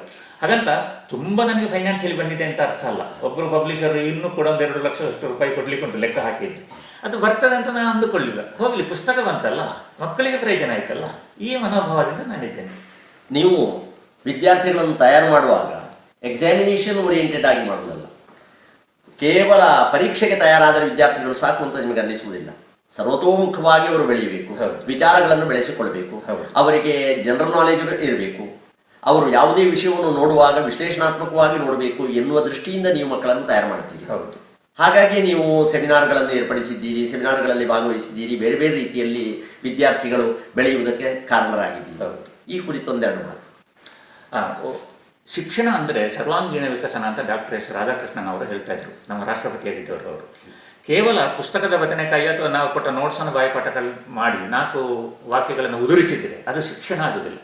ಶಿಕ್ಷಣ ಅಂದರೆ ಜೀವನ ಶಿಕ್ಷಣ. ಶಿವರಾಮ ಕಾರಂತರು ಹೇಳ್ತಾ ಇದ್ರು, ಆಟ ಪಾಠ ಅಂದರೆ ಪಾಠ ಒಂದು ಆಟ ಆಗಬೇಕು ಅನ್ನತಕ್ಕಂತಹ ಒಂದು ಇಚ್ಛೆ ಇದ್ದವರು ಅವರು. ಹಾಗೆ ಆಟ ಅಂದರೆ ತುಂಬ ಸಂತೋಷದಿಂದ ಅನುಭವಿಸುವಂಥದ್ದು. ಇದು ನಾನು ಪಾಠದಲ್ಲಿ ಎಕ್ಸಾಂಪಲ್ಗಳ ಮೂಲಕ ಇದನ್ನು ಮಾಡ್ತಾ ಇದ್ದೆ. ಯಾವುದೇ ಎಕ್ಸಾಂಪಲ್ ಕೊಡುವಾಗಲೂ ಕೂಡ ಬಹುತೇಕವಾಗಿ ನಾನು ಪುರಾಣದಿಂದಲೇ ಎಕ್ಸಾಂಪಲ್ ಕೊಡ್ತಾ ಇದ್ದೆ. ಕೆಲವೊಮ್ಮೆ ಭಗವದ್ಗೀತೆಯ ಕೆಲವು ಶ್ಲೋಕಗಳು ಕೂಡ ಆ ಸಂದರ್ಭಕ್ಕೆ ತಕ್ಕ ಹಾಗೆ ಬರ್ತಾ ಇದ್ದವು. ಮಕ್ಕಳಿಗೆ ತುಂಬ ಇಷ್ಟ ಆಗ್ತಾ ಇತ್ತು. ಕೇವಲ ಇವರು ಉದ್ದಕ್ಕೆ ಹೇಳ್ತಾ ಇಲ್ಲ, ಶುಷ್ಕವಾಗಿ ನಮಗೆ ಬೇಕಾದ್ದನ್ನು ಹೇಳ್ತಾ ಇದ್ದಾರೆ ಅನ್ನತಕ್ಕಂಥ ಭಾವನೆ ಮೂಡ್ತಿತ್ತು. ಈ ವಿದ್ಯಾರ್ಥಿಗಳಲ್ಲಿ ಬೇರೆ ಬೇರೆ ಸಮುದಾಯಕ್ಕೆ ಸೇರಿದವರು ಇರ್ತಾರೆ. ಅವರ ಹಬ್ಬದ ದಿವಸಗಳಲ್ಲೆಲ್ಲ ಅವರಿಗೆ ನಾವು ಒಂದು ಕ್ಲಾಸ್ನಲ್ಲಿ ನಿಲ್ಲಿಸಿ ಅವರಿಗೊಂದು ಸಂತೋಷ ಆಗುವ ಹಾಗೆ ಅವರಿಗೊಂದು 4 ಒಳ್ಳೆಯ ಮಾತುಗಳನ್ನು ಹೇಳಿದರೆ ಅವರು ತುಂಬ ಸಂತೋಷ ಪಡ್ತಾರೆ. ಹೀಗೆ ವಿದ್ಯಾರ್ಥಿಗಳನ್ನ ವಿಶ್ವಾಸಕ್ಕೆ ತೆಗೆದುಕೊಂಡು ನಾನು ಪಾಠ ಮಾಡಲಿಕ್ಕೆ ಪ್ರಾರಂಭ ಮಾಡ್ತಿದ್ದೆ. ಅದಕ್ಕೆ ನಾನು ಮಾಡ್ತಿದ್ದ ಒಂದು ಪ್ರಯೋಗ ಏನಂದರೆ, ಕ್ಲಾಸಿಗೆ ಹೋದ ತಕ್ಷಣ ಆ ದಿವಸದ ಪ್ರಮುಖ ನ್ಯೂಸನ್ನು ಅವರು ಓದಿ ಇರಬೇಕು. ಬೇರೆ ಬೇರೆ ಹತ್ರ ಕೇಳ್ತಾ ಇದ್ದೆ, ಅವರು ತಂದು ಓದಿ ಹೇಳುವವರು. ಅದರ ಬಗ್ಗೆ ನಾವು ಚರ್ಚೆ ಮಾಡಿ ಮುಂದಿನ ಪಾಠಕ್ಕೆ ಹೋಗ್ತಾ ಇದ್ದೆವು. ಒಂದು ಬಿಕಾಮ್ ಬ್ಯಾಚ್ ನನ್ನನ್ನು ತುಂಬ ಆಕರ್ಷಿಸಿತು. ಆ ಬ್ಯಾಚ್ ಅದರಲ್ಲಿ 4 ಜನ ಹಾಡುಗಾರ್ತಿಯರಿತ್ತು, ಒಳ್ಳೆ ಹಾಡುಗಾರ್ತಿಯರು. ಅವರು ಒಂದು ಸಲ ಯಾರು ಹೇಳಿದ್ರು, ಸರ್ ಇವರು ಒಳ್ಳೆ ಹಾಡ್ತಾರೆ ಅಂತ ಹೇಳಿದರು. ಹಾಗೆ ಅವರಿಂದ ಹಾಡಿಸಿದೆ ನಾನು. ಮತ್ತೆ ಮಕ್ಕಳಿಗೆ ಎಷ್ಟು ಖುಷಿ ಆಯಿತು ಅಂದರೆ, ಸರ್ ಇವತ್ತೊಂದು ಹಾಡಿಸಿ. ಪ್ರತಿ ದಿವಸ ನಾನು ಪಾಠ ಮಾಡುವಾಗಲೂ 4 ಜನರಿಗೆ ಸರಿಯಾಗಿ ಅವಕಾಶ ಬರುವ ಹಾಗೆ ನಾನು ಅವರಿಗೆ ಅವಕಾಶ ಕೊಡ್ತಾ ಇದ್ದೆ. ಒಂದು ಭಾವಗೀತೆಯನ್ನು, ಒಂದು ಜಾನಪದ ಗೀತೆಯನ್ನು ಅವರು ಹಾಡ್ತಿದ್ರು. ಇಡೀ ವಾತಾವರಣ ಬದಲಾಗಿ ಹೋಗ್ತಿತ್ತು. ಆನಂತರ ಮುಂದಿನ ಪಾಠಕ್ಕೆ ಅವರಿಗೆ ತೆಗೆದುಕೊಳ್ಳಲು ಸಾಧ್ಯ ಆಗ್ತಾ ಇತ್ತು. ಹೀಗೆ ಮಕ್ಕಳಿಂದಲೇ ನಾವು ಆದಷ್ಟು ಹೆಚ್ಚು ಈಗ ಒಳ್ಳೆಯ ಗಾದೆಗಳನ್ನು ಸಂಗ್ರಹಿಸಿಕೊಂಡು ಬನ್ನಿ ಅಂತ ಹೇಳೋದು, ಒಗಟುಗಳನ್ನು ಸಂಗ್ರಹಿಸಿಕೊಂಡು ಬನ್ನಿ ಅಂತ ಹೇಳೋದು. ಮತ್ತು ಊರಿನ ಹೆಸರು, ಈಗ ಸುಳ್ಯ ಅಂತ ಇದೆ, ಸುಳ್ಯಕ್ಕೆ ಈ ಹೆಸರು ಬರಲಿಕ್ಕೆ ಕಾರಣ ಏನು, ಇದನ್ನು ನೀವು ಸಂಗ್ರಹಿಸಿಕೊಂಡು ಬರಬೇಕು.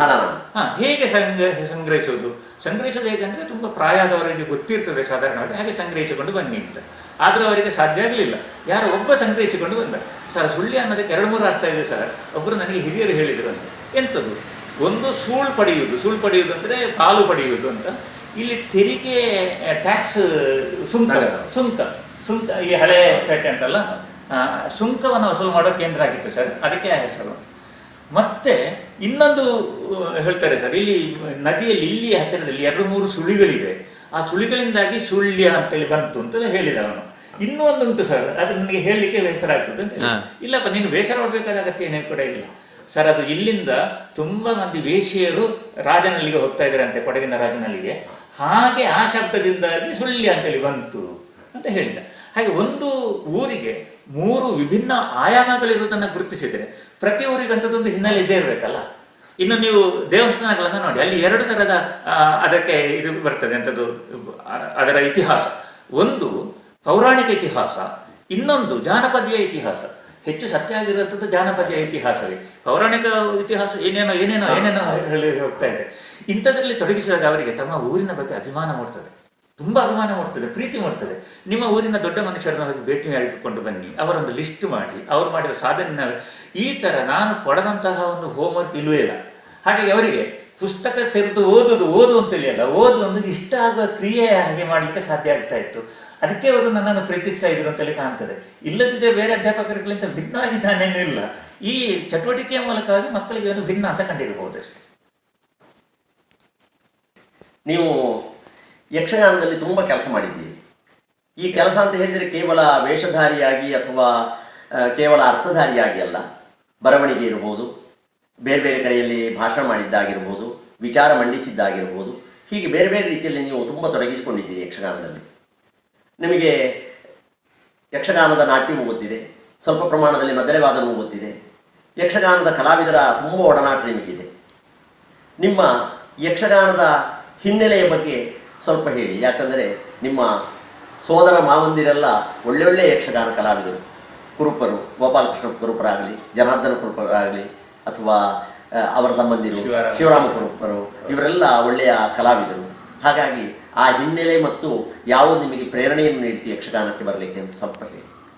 ನಮ್ಮ ಮನೆಯಲ್ಲಿ ನಮ್ಮದು ಕೂಡು ಕುಟುಂಬ ಮತ್ತು ಮಾವಂದಿರೊಟ್ಟಿಗೆ ನಾನು ಹೆಚ್ಚು ಬೆಳೆದವನು. ಅಪ್ಪ ಅಮ್ಮ ಪ್ರತ್ಯೇಕ ಮನೆ ಅಂತಲ್ಲಿ ಮಾಡಿರಲೇ ಇಲ್ಲ. ಎಲ್ಲೋ ಒಂದೆರಡು ಸಂದರ್ಭದಲ್ಲಿ ಯಾರದೋ ಒಕ್ಕಲಾಗಿ ಕೂತು ಗದ್ದೆ ಬೇಸಾಯ ಎಲ್ಲ ಮಾಡಿದ್ದುಂಟು. ಅದು ಬಿಟ್ಟರೆ ಸ್ವತಂತ್ರವಾಗಿ ಅವರಲ್ಲಿ ಆಸ್ತಿ ಕೂಡ ಮಾಡಲಿಲ್ಲ. ಆದರೆ ನಮ್ಮ ಮಾವಂದಿರಿಗೆ ಯಕ್ಷಗಾನದಂಥ ದೊಡ್ಡ ಒಂದು ಆಸ್ತಿ ಇತ್ತು. ಅದನ್ನು ಅವರು ಅವರಲ್ಲೇ ಇಟ್ಟುಕೊಳ್ಳದೆ ನನಗೂ ಕೂಡ ಕಲಿಸಿಕೊಟ್ರು. ನಾನು 2ನೇ ತರಗತಿಯಲ್ಲಿರುವಾಗ ನನಗೆ ಹಾಡುವುದು ಹೇಗೆ ಅಂತೇಳಿ ತಾಳ ಸಮೇತ ಅದರ ಜ್ಞಾನವನ್ನು ಹೇಳಿಕೊಟ್ರು ದೊಡ್ಡ ಮಾವ ಗೋಪಾಲಕೃಷ್ಣ ಕುರುಪರು. ಆವಾಗ ಮನೆಗೊಂದು ಪುಸ್ತಕ ತಂದಿದ್ರು, ಪಂಚವಟಿ ವಾಲಿಸುಗ್ರೀವರ ಕಾಳಗ ಟೀಕು ಸಹಿತ ಅಂತೇಳಿ. ಹಾಗೆ ಇತ್ತದು. ಆಗ ಇಲ್ಲಿ ಇವರು ಮಂಗಳೂರಿನಲ್ಲಿ ಒಬ್ಬರು ಪಬ್ಲಿಷರ್ ಇದ್ರು, ವೆಂಕಟರಾವ್ ಅಂಡ್ ಸನ್ಸ್ ಅಂತೇಳಿ ಪಬ್ಲಿಷರ್ ಒಬ್ಬರು ಇದ್ರು ನೋಡಿ. ಅವರು ಪಬ್ಲಿಷ್ ಮಾಡಿದ ಪುಸ್ತಕ ಅದು. ಅದು ನನಗೆ ಇಂಟ್ರೆಸ್ಟ್ ಬಂತು, ಅದನ್ನು ಓದಿದ್ದು ಬಾಯ್ಪಾಠ ಮಾಡಿಬಿಟ್ಟೆ, ಪೂರ್ತಿಯಾಗಿ ಅರ್ಥ ಸಮೇತ ಬಾಯ್ಪಾಠ ಮಾಡಿಬಿಟ್ಟೆ.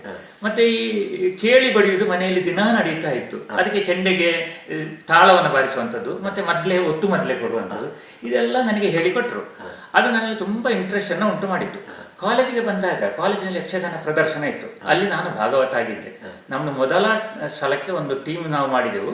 ಅಂತರ್ ವಿಶ್ವವಿದ್ಯಾನಿಲಯ ಮಟ್ಟದಲ್ಲಿ ಅದು ಪ್ರಥಮ ಸ್ಥಾನವನ್ನು ಕೂಡ ಪಡೆಯಿತು. ಅದು ಭಾನುಗೋಪ ವಿಜಯ, ಕುಮಾರ ವಿಜಯ, ಅದು ಬಹಳ ಕಷ್ಟದ ಒಂದು ಪ್ರಸಂಗ. ನಾನು ಅದರಲ್ಲಿ ಭಾಗವತನಾಗಿದ್ದೆ. ಭಾಗವತಿಗೆಯಲ್ಲಿ ಮತ್ತು ಕಷ್ಟ ಆ ಪ್ರಸಂಗದಲ್ಲಿ. ಅದು ನನಗೆ ತುಂಬಾ ಉತ್ಸಾಹವನ್ನು ಕೊಟ್ಟಿತು. MA ಹೋದ ನಂತರ ನಮಗೆ ಬೇರೆ ಏನು ಮಾಡ್ಲಿಕ್ಕೆ ಅಲ್ಲಿ ಆಗಲಿಲ್ಲ. ಆದ್ರೆ ವರ್ಷದ ಕೊನೆಯಲ್ಲಿ ದಕ್ಷಿಣ ಕನ್ನಡದ ಅಸೋಸಿಯೇಷನ್ ಅಂತ ಅಲ್ಲಿ ಉಂಟು ಮೈಸೂರಲ್ಲಿ, ಅಲ್ಲಿ ಒಂದು ಯಕ್ಷಗಾನವನ್ನು ನಾವು ಪ್ರದರ್ಶಿಸಿದ್ದೆವು. ಅದನ್ನ ನೋಡುವವರಲ್ಲಿ ನಮ್ಮ ಈಗಿನ ಡಾಕ್ಟರ್ ವೀರೇಂದ್ರ ಹೆಗ್ಡೆ ಅವರು ಕೂಡ ಇದ್ರು. ಅವರು ನಾವು ನಾಟಕದ ವೇಷ ಬಳಸಿ ಕುಣಿತನ್ನ ಕಂಡು ನಮ್ಮಲ್ಲಿಗೆ ಬಂದು ಹೇಳಿದ್ರು, ನೀವು ಮೊದಲೇ ಒಂದು ಮಾತು ಹೇಳ್ತಿದ್ರೆ ನಾನು ಧರ್ಮಸ್ಥಳದಿಂದ ನಿಮ್ಗೆ ಡ್ರೆಸ್ ಕಳಿಸ್ತಿರ್ಲಿಲ್ಲ ಮಾರಾಯ ಅಂತೇಳಿ ನನಗೆ ಹೇಳಿದ್ರು. ಅದು ಆ ಊರಿನವರಿಗೆ ಯಕ್ಷಗಾನ ಅಂದ್ರೆ ಏನು ಅಂತೇಳಿ ಕುಣಿತ ಮತ್ತು ಅರ್ಥದ ಮೂಲಕ ನಾವು ಹೇಳಿಕೊಟ್ಟೆವು. ನಾನು ಹಾಸನದಲ್ಲಿದ್ದಾಗ ಅಲ್ಲಿಗೆ ಒಂದು ಯಕ್ಷಗಾನದ ತಂಡ ಬಂದಿತ್ತು. ಅವರು ನರಕಾಸುರ ವಧೆಯನ್ನ ಅವರು ಮಾಡಿದ್ದು. ಅದರಲ್ಲಿ ನಾರದನ ಪಾತ್ರ ವಹಿಸಬೇಕಾದವನಿಗೆ ಲೂಸ್ ಮೋಷನ್ ಶುರುವಾಯಿತು. ಅದಕ್ಕೆ ಅವರು ಗೋಪಾಲಕೃಷ್ಣ ಕುರುಪುರ ಸಂಬಂಧಿಕರೊಬ್ಬರು ಇದ್ದಾರೆ ಅಂತ ಹೇಳಿ ನನ್ನನ್ನು ಹುಡುಕೊಂಡು ಬಂದರು. ನಾರದರ ಪಾತ್ರ ಮಾಡ್ಬೋದಾ ಅಂತ ಕೇಳಿದ್ರು. ಧಾರಾಳ ಮಾಡ್ಬೋದು ಅಂತ ಹೇಳಿದೆ. ಅದು ಮಾಡಿದ ನಂತರ ಕಾಲೇಜಿನಲ್ಲೆಲ್ಲ ಬಹಳ ಖುಷಿ. ಅವರೆಲ್ಲ ಬೋರ್ಡ್ನಲ್ಲಿ ಬರೆದಿದ್ರು ನಾರದ ಮಹರ್ಷಿಗಳಿಗೆ ಜಯವಾಗಲಿ ಅಂತೇಳಿ ಬರೆದಿದ್ರು. ಈಗ ತುಂಬಾ ಸಂತೋಷ ಪಟ್ಟೆ. ಇಲ್ಲಿಗೆ ಬಂದಾಗಲೂ ಕೂಡ ಅಷ್ಟೇ, ಇಲ್ಲಿ ಯಕ್ಷಗಾನ ಇತ್ತು.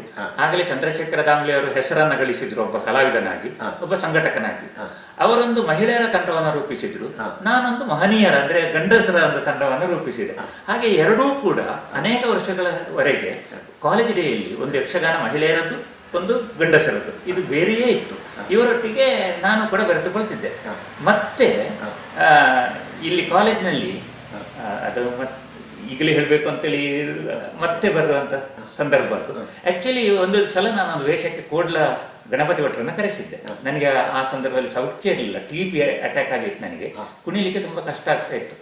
ಅವರು ವೇಷ ಹಾಕ್ಲಿಕ್ಕೆ ಬಂದವರು ನನ್ನ ಪರಿಚಯ ಇಟ್ಟುಕೊಂಡ್ರು. ಒಂದು ದಿವಸ ಇದ್ದಕ್ಕಿದ್ದ ಹಾಗೆ ಬಂದವರು ನನ್ನನ್ನು ಭೇಟಿ ಮಾಡಿದ್ರು. ನಾನು ಸುಳ್ಳಿದಲ್ಲಿ ನೆಲೆ ಊರಬೇಕು ಅಂತೇಳಿ ಆಸೆ ಇದೆ, ಅದಕ್ಕೆ ನಿಮ್ಮ ಹೆಲ್ಪ್ ಬೇಕು ಅಂತ ಹೇಳಿದ್ರು. ಅವರನ್ನು ಕರ್ಕೊಂಡು ಸುಗುಣ ಡಾಕ್ಟರ್ ಹತ್ರ ಹೋದೆ. ಆಮೇಲೆ ದೇಂಗೋಡಿ ಅವರ ಮನೆಗೆ, ಗೋಪಾಲಗೌಡರು ಅಂತ ಇದ್ದಾರೆ, ಅವರ ಮನೆಗೆ ಹೋದೆ. ಅಲ್ಲಿ ಕಾಯರ್ತೋಡಿ ದೇವಸ್ಥಾನ ಆಗ ಅವರ ಮುಕ್ತೇಶ್ವರಿಕೆಯಲ್ಲಿ ಇತ್ತು. ಅಲ್ಲಿ ಒಂದು ತರಗತಿ ಸ್ಟಾರ್ಟ್ ಆಯಿತು. ಆನಂತರ ತುಂಬಾ ಚಟುವಟಿಕೆಯನ್ನು ಹಮ್ಮಿಕೊಳ್ಳಿಕ್ಕೆ ಸಾಧ್ಯ ಆಯಿತು. ಇದರಲ್ಲಿ ನನಗಾದ ಲಾಭ ಏನಂದ್ರೆ, ಎಷ್ಟೋ ದೊಡ್ಡ ದೊಡ್ಡ ಕಲಾವಿದರೆಲ್ಲ ಇದಕ್ಕೆ ಬರ್ತಾ ಇದ್ರು, ಅವರೊಟ್ಟಿಗೆ ವೇಷ ಹಾಕುವ ಅವಕಾಶ. ಒಂದು ಕುರುಕ್ಷೇತ್ರ ಅಂತೇಳಿ ಒಂದು ಪ್ರಸಂಗ ಮಾಡಿದ್ರು ಒಮ್ಮೆ. ಅದರಲ್ಲಿ ನಾನು ಧರ್ಮರಾಯ, ದೊಡ್ಡ ಸಾಮುಗರು ಕೃಷ್ಣ, ಆಮೇಲೆ ಚೇಣಿಯವರು ಭೀಷ್ಮ. ನೀವು ವೇಷ ನೋಡಿರ್ಲಿಕ್ಕೆ ಸಾಕು. ಹೌದು, ಅವರು ದ್ರೋಣ ಮಾಡಿದ್ದು. ಅಂತಹ ಕಲಾವಿದರೊಟ್ಟಿಗೆ ನಮ್ಮಂತವರು ಕಾಣಿಸಿಕೊಳ್ಳುದುಂಟಲ್ಲ, ಅದೇ ಒಂದು ಬಹಳ ಖುಷಿಯ ವಿಷಯ. ಅದರಿಂದ ಯಕ್ಷಗಾನವನ್ನು ನಾನು ಬಿಡ್ಲೇ ಇಲ್ಲ, ಅದರಲ್ಲೇ ಮುಂದುವರಲಿಕ್ಕೆ ಸಾಧ್ಯ ಆಯಿತು. ಮೂಲಕ ಇದಕ್ಕೆ ಪ್ರೇರಣೆ ನನ್ನ ಮಾವಂದಿರೇ. ನೀವು ಬೇರೆ ಬೇರೆ ರೀತಿಯ ಪಾತ್ರಗಳನ್ನು ಕಾಲೇಜಿನ ಹೊರಗೆಯೂ ಕೂಡ ಮಾಡಿದ್ದೀವಿ. ಹೌದು. ಹಾಗೆ ಮಾಡಿದ ಕೆಲವೊಂದು ಪಾತ್ರಗಳ ಬಗ್ಗೆ ಸ್ವಲ್ಪ ವಿವರಣೆ. ಬೇರೆ ಬೇರೆ ಪಾತ್ರ ಅಂದರೆ ಯಕ್ಷಗಾನವನ್ನು ನಾವು ಬೇರೆ ಚಳವಳಿಗೆ ಬಳಸಿಕೊಳ್ಳಿಕ್ಕೆ ಸಾಧ್ಯ ಉಂಟು ಅಂತೇಳಿ. ಆಗೆಲ್ಲ ಚಳವಳಿಗಳ ಕಾಲ. ಒಂದು ಈ ದಲಿತ ಸಾಹಿತ್ಯ ಚಳವಳಿ, ಬಂಡಾಯ ಸಾಹಿತ್ಯ ಚಳವಳಿ, ರೈತರ ಚಳವಳಿ, ಪಶ್ಚಿಮಘಟ್ಟ ಉಳಿಸಿ ಚಳವಳಿ, ಹೀಗೆ ಚಳವಳಿಗಳೇ ಚಳವಳಿಗಳು. ಏಡ್ಸ್ ವಿರುದ್ಧದ ಇದು ಅಂತ. ಈಗ ನಾವು ಪಶ್ಚಿಮಘಟ್ಟ ಉಳಿಸಲಿಕ್ಕೂ ಯಕ್ಷಗಾನವನ್ನು ಬಳಸಿದ್ದೇವೆ, ಆಮೇಲೆ ಏಡ್ಸ್ ವಿರುದ್ಧದ ಹೋರಾಟಕ್ಕೂ ಯಕ್ಷಗಾನವನ್ನು ಬಳಸಿದ್ದೇವೆ.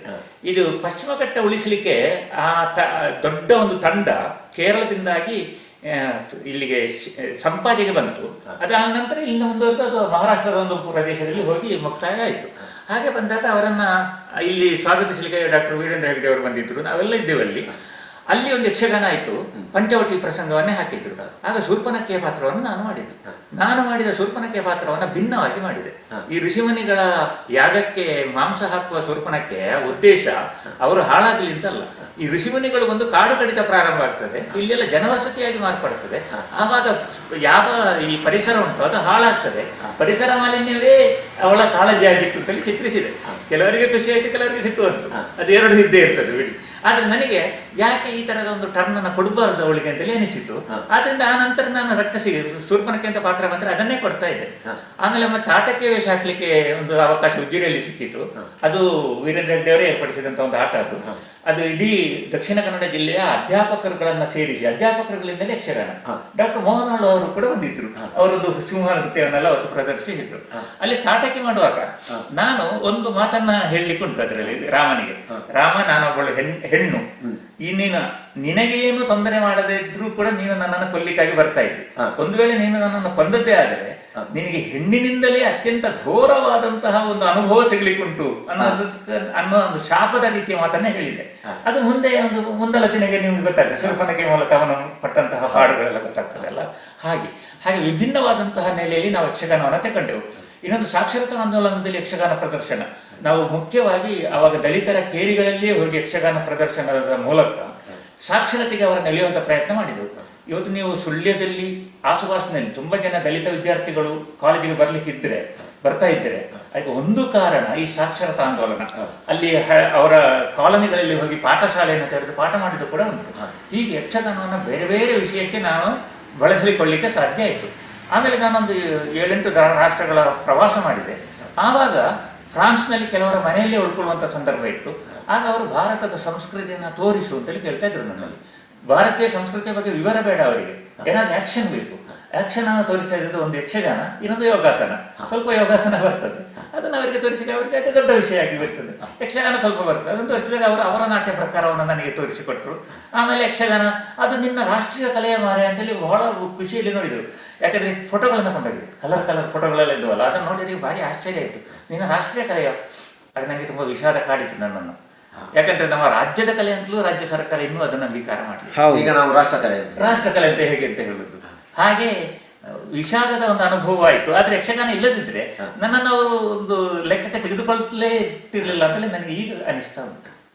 ನೀವು ಯಕ್ಷಗಾನ ತಾಳಮದ್ದಳೆಗಳಲ್ಲಿ ಅಷ್ಟಾಗಿ ತೊಡಗಿಸಿಕೊಳ್ಳದೇ ಇದ್ದರೂ ಕೂಡ ತಾಳಮದ್ದಳೆಯಲ್ಲಿ ಹಲವು ಬಾರಿ ಭಾಗವಹಿಸಿದ್ದೀರಿ. ಹಾಗೆ ಕೆಲವು ದೊಡ್ಡ ಕಲಾವಿದರೊಟ್ಟಿಗೂ ಭಾಗವಹಿಸಿದಿರಬಹುದು. ಆ ಅನುಭವಗಳು ಹೇಗೆ? ಇಲ್ಲ, ನಾನು ತಾಳಮದ್ದಳೆ ಯಾಕೋ ನನಗೆ ಈ ಮಾತುಗಾರಿಕೆಯ ಬಗ್ಗೆ ವಿಶೇಷ ಆಸಕ್ತಿ ಮೂಡಲೇ ಇಲ್ಲ. ಕುಣಿತ ಮತ್ತು ಮಾತುಗಾರಿಕೆ ಹಿತವಾಗಿ ಮಿತವಾಗಿ ಇರಬೇಕು ಅಂತೇಳಿ ನನ್ನ ಒಂದು ಅನಿಸಿಕೆ ಅದು.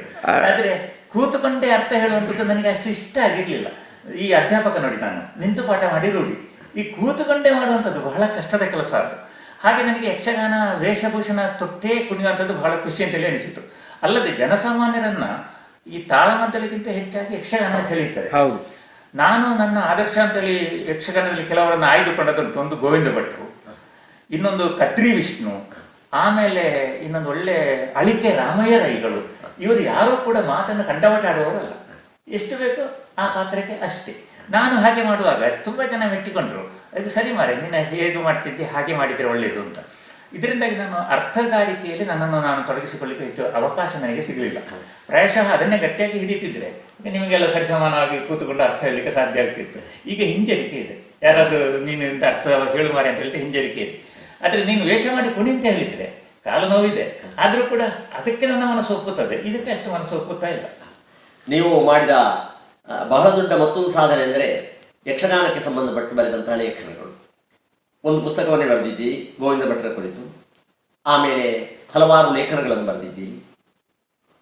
ಹಾಗೆ ಈ ವಿಷಯದಲ್ಲಿ ನಿಮಗಾದ ಅನುಭವಗಳೇನು? ನಾನು ಯಕ್ಷಗಾನದಲ್ಲಿ ಪುಸ್ತಕ ಬರವಣಿಗೆಗೆ ತೊಡಗಿದ್ದು ಅಂದರೆ ಬಣ್ಣದ ಮಾಲಿಂಗರ ಸನ್ಮಾನದ ಸಂದರ್ಭದಲ್ಲಿ. ಅದನ್ನು ನಾವು ಇಲ್ಲಿ ಚಂದ್ರಶೇಖರ ದಾಮ್ಲೆ ಅವರು, ಪುರುಷೋತ್ತಮ ಬಿಳಿಮಲೆ ಅವರು, ನಾನು ಇನ್ನೊಂದಷ್ಟು ಮಂದಿ ಸೇರಿಕೊಂಡು ತೆಂಕುತಿಟ್ಟು ಹಿತರಕ್ಷಣಾ ಸಮಿತಿ ಅಂತ ರೂಪಿಸಿದ್ದೆವು. ಆ ಸಮಿತಿಯ ಮೂಲಕ ನಾವು ಅವರನ್ನು ಸನ್ಮಾನ ಮಾಡಿದೆವು. ಆಗ ಒಂದು ಸ್ಮರಣಿಕೆ ಬೇಕು ಅಂತ ಹೇಳಿಕೊಂಡು ನನಗೆ ಸಂಪಾದಕತ್ವದ ಒಂದು ಹೊರೆಯನ್ನು ಹೊರಿಸಿ ಬೇರೆ ಬೇರೆ ಲೇಖನ, ಬೇರೆ ಬೇರೆ ಕಡೆ ನಿಮ್ಮದು ಕೂಡ ಒಂದು ಲೇಖನ ಇದೆ ಅದರಲ್ಲಿ. ಹಾಗೆ ಬಣ್ಣ ಅಂತೇಳಿ ಒಂದು ಪುಸ್ತಕವನ್ನು ಹೊರಗೆ ತರಲಿಕ್ಕೆ ಸಾಧ್ಯ ಆಯಿತು. ಅದನ್ನು ಓದಿ ಮೆಚ್ಚಿಕೊಂಡವರು, ನೀನು ಬೇರೆ ಬೇರೆ ಕೆಲಸ ಮಾಡ್ಬೋದು ಮಹಾರಾಯ ಅಂತ ಹೇಳಿದರು ನನಗೆ. ಹಾಗೆ ನೆಕ್ಸ್ಟ್ ನಾನು ಕಲಾವಿದರ ಜೀವನ ಚರಿತ್ರೆಯನ್ನು ಬರೆದರೆ ಒಳ್ಳೆಯದಿರ್ತದೆ. ಯಾಕಂದರೆ ಇನ್ನು ಮುಂದೆ ಆ ಥರದ ಜೀವನ ಇರಲಿಕ್ಕೆ ಸಾಧ್ಯವೇ ಇಲ್ಲ. ಈಗೆಲ್ಲ ಕಾಲಮಿತಿ ಪ್ರಯೋಗ ಬಂದುಬಿಟ್ಟಿದೆ. ಅದರಿಂದ ಕಲಾವಿದರಿಗೆ ಒಳ್ಳೆಯದಾಗಿದೆ, ಪ್ರೇಕ್ಷಕರಿಗೆ ಒಳ್ಳೆಯದಾಗಿದೆ. ಇನ್ನು ಅಂಥ ಕಲಾವಿದರು ಹುಟ್ಟಲಿಕ್ಕೆ ಸಾಧ್ಯ ಇಲ್ಲ. ಎಷ್ಟು ಬೇಕಾದ್ರೂ ನಾವು ಹೇಳ್ಬೋದು, ಅಂದರೆ ಅಂಥ ಕಲಾವಿದರೆಲ್ಲ ಇನ್ನು ಬರೋದಿಲ್ಲ. ಆದ್ದರಿಂದ ಅಂಥ ಕಲಾವಿದರ ಜೀವನ ಚರಿತ್ರೆ ಬರೀಬೇಕು ಅಂತ ನನಗೆ ಆಸೆ ಆಯಿತು. ಅದಕ್ಕೆ ನಾನು ಬಣ್ಣದ ಮಾಲಿಂಗರನ್ನೇ ಮೊದಲು ಆರಿಸಿಕೊಂಡಿದ್ದೆ. ಅವರು ತೀರಿಕೊಂಡ ನಂತರವೂ ಕೂಡ ಮನೆಯವರ ಸಹಕಾರ ಸಿಗಲಿಲ್ಲ. ಈಗ ನಾನೇ ದಿನಗಟ್ಟಲೆ ಹೋಗಿ ಎಲ್ಲಿ ಕೂತು ಬರೆಯುವಂಥದ್ದು ಆಗುವ ಕೆಲಸ ಅಲ್ಲ. ಅವರ ಟಿಪ್ಪಣಿ ಏನಾದರೂ ಬರೆದು ಕೊಟ್ಟರೆ ಅದನ್ನು ವಿಸ್ತರಿಸಲಿಕ್ಕೆ ನನಗೆ ಸಾಧ್ಯ ಉಂಟು ಅಂತ ನಾನು ಹೇಳಿದ್ದು. ಅವರು ಅದನ್ನು ಮಾಡಲಿಲ್ಲ. ನೆಕ್ಸ್ಟ್ ಇಲ್ಲಿ ವಿಠ್ಠಲ ಶೆಟ್ಟಿಯವರು, ಅವರು ಕುಂಡವ ಮೇಳದ ಯಜಮಾನರಾಗಿದ್ದವರು, ಅವರ ಒಂದು ಪ್ರಸಂಗ ಇಲ್ಲಿ ಬಂದಿತ್ತು, ಯಕ್ಷಗಾನ ಅವರ ಆಟ ಬಂದಿತ್ತು. ಆಗ ಅವರ ಕುರಿತು ಅವರ ಕುರಿತು ಅಭಿನಂದನಾ ಭಾಷಣ ನಾನು ಮಾಡಿದ್ದು. ಹಾಗೆ ಮಾಡಿದ ನಂತರ ಅಭಿನಂದನಾ ಭಾಷಣ ಕೇಳಿದ ನಂತರ ಅವರಿಗೆ ತುಂಬ ಖುಷಿ ಆಯಿತು. ನಾನು ಹೇಳಿದ್ದೆ, ನನ್ನ ಮಾವಂದಿರು ಇವರ ಮೇಳದಲ್ಲೇ ಇದ್ದದ್ದು, ಆದ್ದರಿಂದ ಇವರನ್ನು ನಾನು ಈಗಲೂ ಯಜಮಾನರಂತಲೇ ಕರೆಯೋದು, ನನ್ನ ಮಾವಂದಿರು ಹಾಗೆ ಕರೀತಾ ಇದ್ದೇನೆ. ಅದು ಬಹಳ ಖುಷಿಪಟ್ಟ ಅಂತ ಅನುಭವ ಅವರಿಗೆ. ಇದು ಭಾರಿ ಸೊಕ್ಕು ಭಾಷಣ ಮಾಡ್ತಾರೆ ಹೀಗೆ ತುಳುವಿನಲ್ಲಿ ಹೇಳಿದರು ಅವರು. ಆ ನಂತರ ನಾನು ಅವರ ಹತ್ರ ಹೇಳಿದೆ, ನಿಮ್ಮ ಜೀವನ ಚರಿತ್ರೆಯನ್ನೇ ಬರೆದ್ರೆ ಏನು, ನಿಮಗೆ ತುಂಬ ಅನುಭವ ಉಂಟು, ನಿಮ್ಮ ತಂದೆಯವರ ಕಾಲದಲ್ಲಿ ಆದಂಥ ಪ್ರಯೋಗಗಳು, ಬಹಳ ಪ್ರಯೋಗಗಳು, ಇದನ್ನೆಲ್ಲ ನಾನು ಹೇಳಿದೆ. ಆಯಿತು, ಈ ಮಳೆಗಾಲದಲ್ಲಿ ನಿಮ್ಮನ್ನು ಕರೆಸಿಕೊಡ್ತೇನೆ ಮನೆಗೆ ಅಂತ ಹೇಳಿದರು. ಅವರಿಂದ ಕರೆ ಬರಲಿಲ್ಲ. ಕರೆ ಬರದೆ ನನಗೆ ಹೋಗಲಿಕ್ಕೆ ಮನಸ್ಸು ಬರಲಿಲ್ಲ. ಮತ್ತೆ 1-2 ವರ್ಷ ಆದಾಗ ಅವರು ನಿಧನರಾದರು. 2 ಆಯಿತು. 3ನೇ ವ್ಯಕ್ತಿಯಾಗಿ ನಾನು ಕೋಳಿಯೂರ ರಾಮಚಂದ್ರ ರಾಯರನ್ನು ಗುರುತಿಸಿದೆ. ಅವರು ನನಗೆ ಇಲ್ಲಿ ಅಡೂರು ಶ್ರೀಧರ ರಾಯರ ಮನೆಯಲ್ಲಿ ಭೇಟಿಯಾದದ್ದು, ಅಲ್ಲಿ ಯಾವುದೊಂದು ಕಾರ್ಯಕ್ರಮ ಇತ್ತು, ಅಲ್ಲಿ ಭೇಟಿಯಾದದ್ದು. ಆಗ ನಾನು ಹೇಳಿದೆ, ನೀವು ನಿಮ್ಮ ಜೀವನ ಚರಿತ್ರೆಯ ಬಗ್ಗೆ ಬರೆಯುವುದು ಒಳ್ಳೆಯದು ರಾಮಚಂದ್ರ ರಾಯರೇ, ನಿಮಗೆ ತುಂಬ ಅನುಭವ ಇದೆ, ಅದೆಲ್ಲ ಇನ್ನು ಮುಂದಿನ ಪೀಳಿಗೆಗೆ ಸಿಗಲಿಕ್ಕೆ ಸಾಧ್ಯ ಇಲ್ಲ, ನೀವು ಸಣ್ಣ ಪುಟ್ಟ ನೋಟ್ಸ್ ಮಾಡಿದರೆ ನಾನು ಬರೆಯಬಲ್ಲೆ ಅಂತ ಹೇಳಿದರು. ಆಗ ಅವರು, ನಾನು ಬರ್ತಾಗಿದೆ ಸರ್, ಇನ್ನು ಪ್ರಿಂಟ್ ಮಾಡೋದು ಮಾತ್ರ ಬಾಕಿ ಅಂತ ಹೇಳಿದರು. ಆದರೆ ಇಲ್ಲಿವರೆಗೆ ಅವರ ಪುಸ್ತಕ ಬರಲಿಲ್ಲ. ಆನಂತರ ಗೋವಿಂದ ಭಟ್ರನ್ನು ನಾನು ಭೇಟಿಯಾಗಿ ಹೇಳಿದೆ, ಗೋವಿಂದಣ್ಣ, ನೀವು ಟಿಪ್ಪಣಿ ಬರೆದಿರಿ, ನಿಮಗೆ ನಂಬಿಕೆ ಇರುವ ವ್ಯಕ್ತಿಯಲ್ಲಿ ಬರೆಸಿ, ಯಾರಾದರೂ ತೊಂದರೆ ಏನಿಲ್ಲ, ನಿಮಗೆ ಬರೀಲಿಕ್ಕೆ ಒಂದು ಸಮಸ್ಯೆ ಆಗಬಹುದು, ಆ ಕಾರಣ ನೀವು ನಂಬಿಕೆ ಇರುವ ವ್ಯಕ್ತಿಯನ್ನು ಆರಿಸಿ ಅಂತ. ನಾನು ಅದನ್ನು ಮರೆತು ಬಿಟ್ಟಿದೆ. 2 ವರ್ಷ ಆದ ನಂತರ ನಮ್ಮ ಶ್ಯಾಮಭಟ್ರು ನಡೆಸುವಂತಹ ಈ ಸಂಪಾದ್ಯ ಕೀಲಾರು ಪ್ರತಿಷ್ಠಾನದ ಯಕ್ಷಗಾನದಲ್ಲಿ ಗೋವಿಂದ ಭಟ್ರು ನನ್ನನ್ನು ಹುಡುಕಿಕೊಂಡು ಬಂದು ನನಗೆ ಅವರು ಬರೆದದ್ದನ್ನೆಲ್ಲ ಕೊಟ್ಟರು ನನಗೆ. ಅದು ಒಳ್ಳೆ ಟಿಪ್ಪಣಿಗಳು. ಆ ಟಿಪ್ಪಣಿಯನ್ನು ಸೇರಿಸಿ ನಾನೊಂದು ಪುಸ್ತಕ ಮಾಡಿದೆ. ಅದನ್ನು ತಿದ್ದಲಿಕ್ಕೆ ನಾನು ಪ್ರಭಾಕರ ಜೋಶಿ ಅವರಿಗೆ ಕೊಟ್ಟೆ, ಡಾಕ್ಟರ್ ಪ್ರಭಾಕರ ಜೋಶಿ ಅವರಿಗೆ. ಅವರು ತುಂಬ ಚೇಂಜಸನ್ನು ಮಾಡಲಿಕ್ಕೆ ಹೇಳಿದ್ರು ನನಗೆ, ಇದು ಹೀಗೆ ಬೇಡ, ಇದು ಈ ಸಮಸ್ಯೆ ಬರ್ತದೆ, ಹಾಗೆ ಬರ್ತದೆ, ಹೀಗೆ ಬರ್ತದೆ ಅಂತ. ಅದೆಲ್ಲ ಒಳ್ಳೆಯ ಸಲಹೆಗಳಾಗಿದ್ದವು. ಅದನ್ನು ಇಟ್ಟುಕೊಂಡು ಒಂದು ಪುಸ್ತಕವನ್ನು ರೂಪಿಸಿದೆ.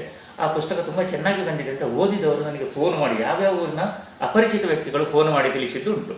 ಮತ್ತು ನನ್ನ ಕಾಲು ಒಂದು ಆಕ್ಸಿಡೆಂಟ್ನಲ್ಲಿ ತುಂಡಾಗಿದ್ದ ಕಾಲು. ಈಗ ನಾನು ಮೊದಲಿನ ಹಾಗೆ ಯಕ್ಷಗಾನದಲ್ಲಿ ಕುಣಿಲಿಕ್ಕೆಲ್ಲ ಸಾಧ್ಯ ಆಗೋದಿಲ್ಲ. ನಾಯಿಯೆಲ್ಲ ಓಡಿಸ್ಕೊಂಡು ಬಂದರೆ ಓಡಲಿಕ್ಕೂ ಸಾಧ್ಯ ಆಗೋದಂಥ ಪರಿಸ್ಥಿತಿ ಉಂಟು ನನಗೆ.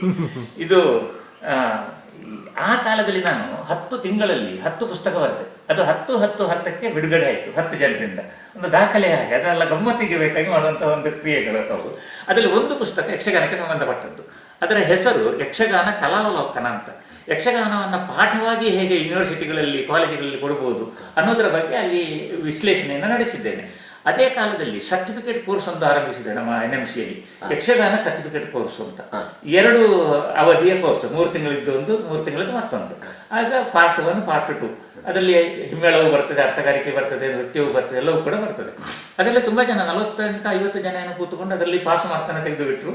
ಅಲ್ಲಿಗೆ ಒಂದು ಇಡೀ ಯಾರು ಕೂಡ ಮಾಡದೆ ಕೆಲಸ ಅದು. ಹಾಗೆ ಅಲ್ಲಿ ಕೂಡ ಆ ಕೆಲಸವನ್ನು ಮಾಡಲಿಕ್ಕೆ ಸಾಧ್ಯ ಆಯಿತು. ಈಗ ಯಕ್ಷಗಾನದಲ್ಲಿ ಸ್ವಲ್ಪ ಈ ಪುಸ್ತಕಗಳು ಇರುವವರೆಗೆ ಉಳಿಯುವಂತಹ ಕೆಲಸವನ್ನು ಮಾಡಿದಂತಹ ಒಂದು ಸಂತೃಪ್ತಿ ನನಗುಂಟು.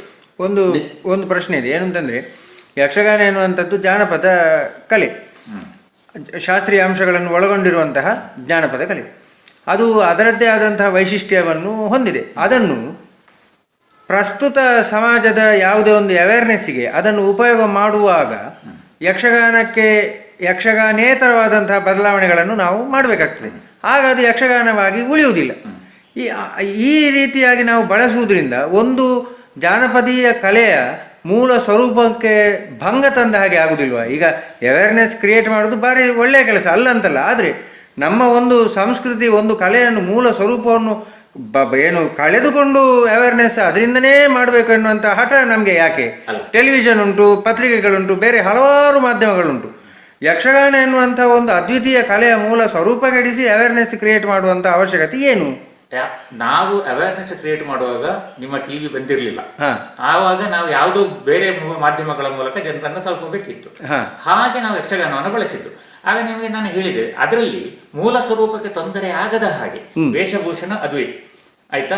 ಆಮೇಲೆ ಹಾಡುಗಳು ಯಕ್ಷಗಾನದ್ದೇ ಹಾಡುಗಳು, ಕುಣಿತಗಳು ಯಕ್ಷಗಾನದ್ದೇ ಕುಣಿತಗಳು, ಅದರ ಮೂಲಕ ನಾವು ಪ್ರತಿಬಿಂಬಿಸ್ತಾ ಇದ್ದೇವೆ. ಈಗ ಅಕ್ಷರ ಒಂದು ಇದಾದರೆ ಅಕ್ಷರವನ್ನು ವಿರೋಧಿಸುವ ಖಳನಾಯಕ ಆದ, ಅಕ್ಷರ ನಾಯಕ ಆದ, ಅಕ್ಷರವನ್ನು ವಿರೋಧಿಸುವ ಖಳನಾಯಕ ಆದ, ಅವರೊಳಗೆ ನಡೆಯುವಂತಹ ಸಂಘರ್ಷ, ಅದರಲ್ಲಿ ಖಳನಾಯಕ ಸೋಲುವುದು, ಮತ್ತೆ ಅಕ್ಷರ ಎಲ್ಲರಿಗೂ ಕೂಡ ಸಿಗುವಂಥದ್ದು.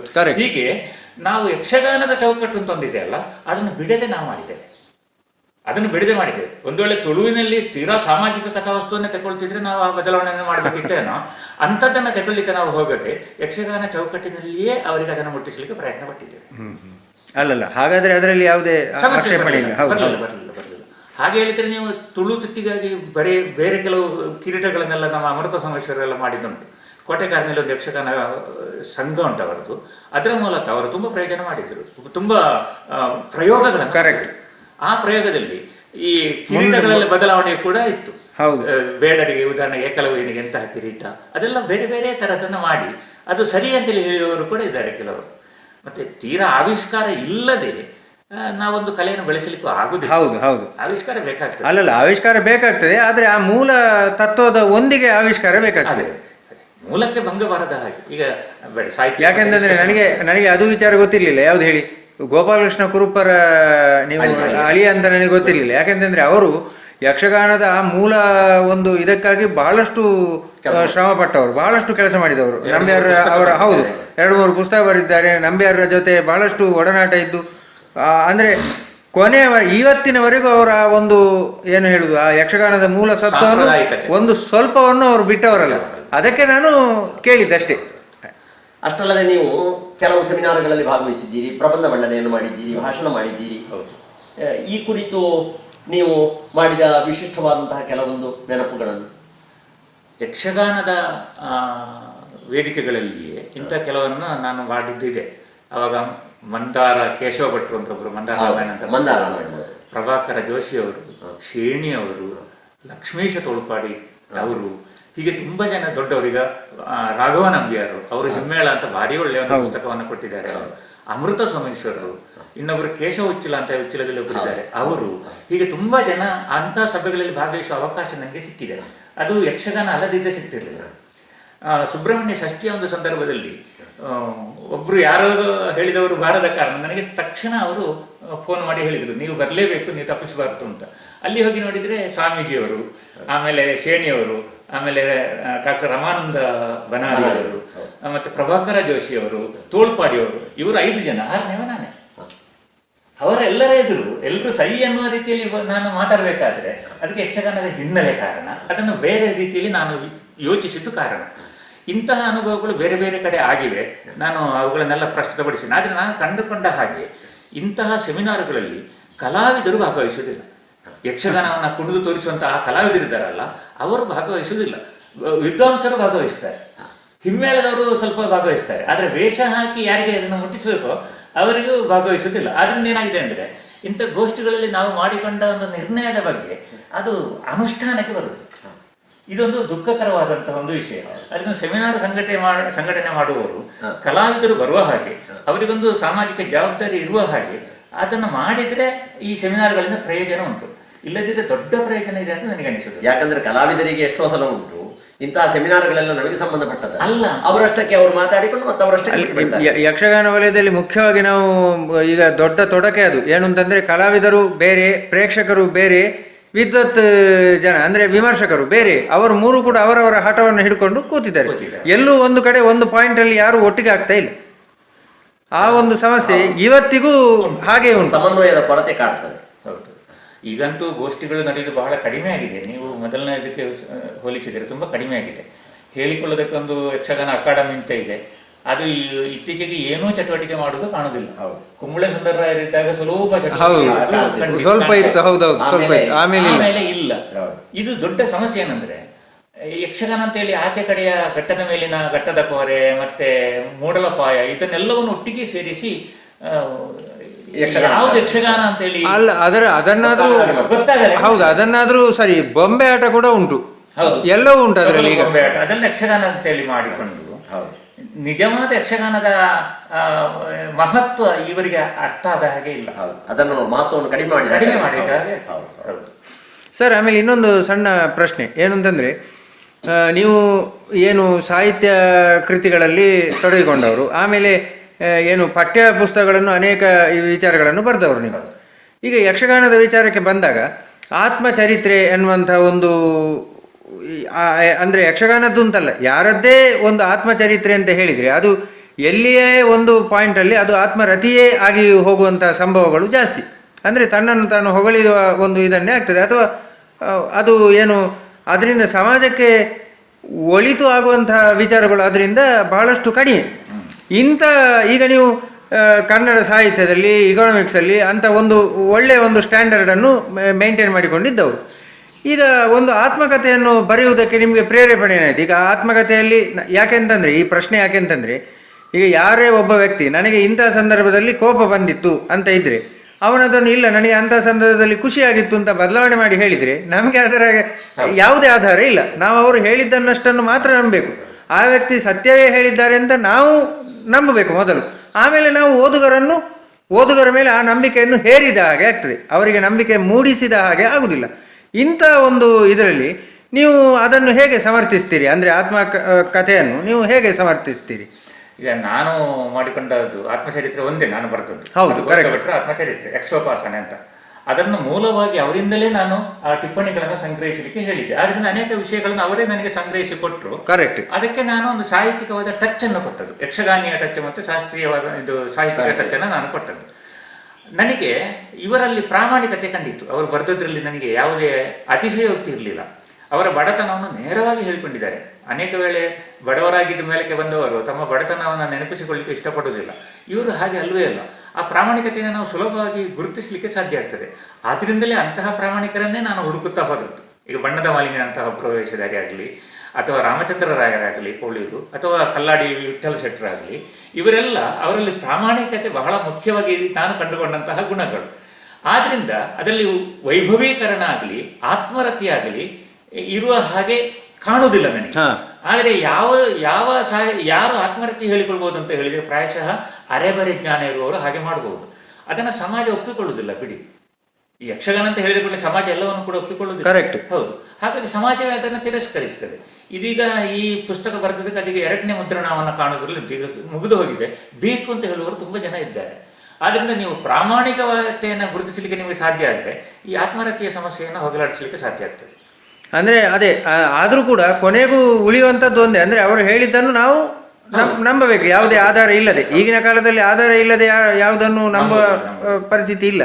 ಅದಕ್ಕೆ ನಾನು ಕೇಳಿದ್ದೆ, ಅಂದರೆ ಆತ್ಮಕಥೆಯನ್ನು ನಾವು ಹೇಗೆ ಧೈರ್ಯ ಮಾಡಿ ಬರೆಯುವುದು. ಅದಕ್ಕೆ ಅವರು ಆತ್ಮಕಥೆ ಕೊಟ್ಟರು ಕೂಡ ಅದಕ್ಕೂ ಕೂಡ ನಾನು ಉಲ್ಲೇಖಗಳನ್ನ ರೆಫರೆನ್ಸಸ್ ಅನ್ನು ತೋರಿಸಿದ್ದೇನೆ. ಕೆಲವು ಕಡೆ ನಾನು ಬೇರೆ ಕೆಲವನ್ನು ಓದಬೇಕಾಯಿತು. ಇವರು ನಮ್ಮ ಗೋವಿಂದ ಭಟ್ರ ಆತ್ಮಕಥೆಯನ್ನು ಬರೆಯುವಾಗ ನಾನು ಕುಂಬಳೆ ಸುಂದರರಾಯರು ಅವರ ಬಗ್ಗೆ ಹೇಳಿದ್ದನ್ನು ನಾನು ಸುಂದರಕಾಂಡ ಅಂತ ಒಂದು ಪುಸ್ತಕ, ಅದನ್ನು ನಾನು ಓದಿದೆ. ಇವರೇನು ಹೇಳ್ಕೊಂಡಿದ್ದಾರೆ, ಇಬ್ರು ಕೂಡ ಒಂದೇ ಮೇಳದಲ್ಲಿ ಇರುವವರಲ್ವ ಅಂತ. ಆಗ ಅವರೊಳಗೆ ಭಿನ್ನಾಭಿಪ್ರಾಯ ಇದ್ದುದನ್ನು ಇಬ್ರು ಹೇಳಿಕೊಂಡಿದ್ದಾರೆ. ಅದನ್ನು ನಾನು ಹೇಳಲಿಕ್ಕೆ ಹೋಗ್ಲಿ ಬಿಡಿ, ಅದು ಅವರವರ ವೈಯಕ್ತಿಕ ಅಲ್ವಾ ಅಂತ.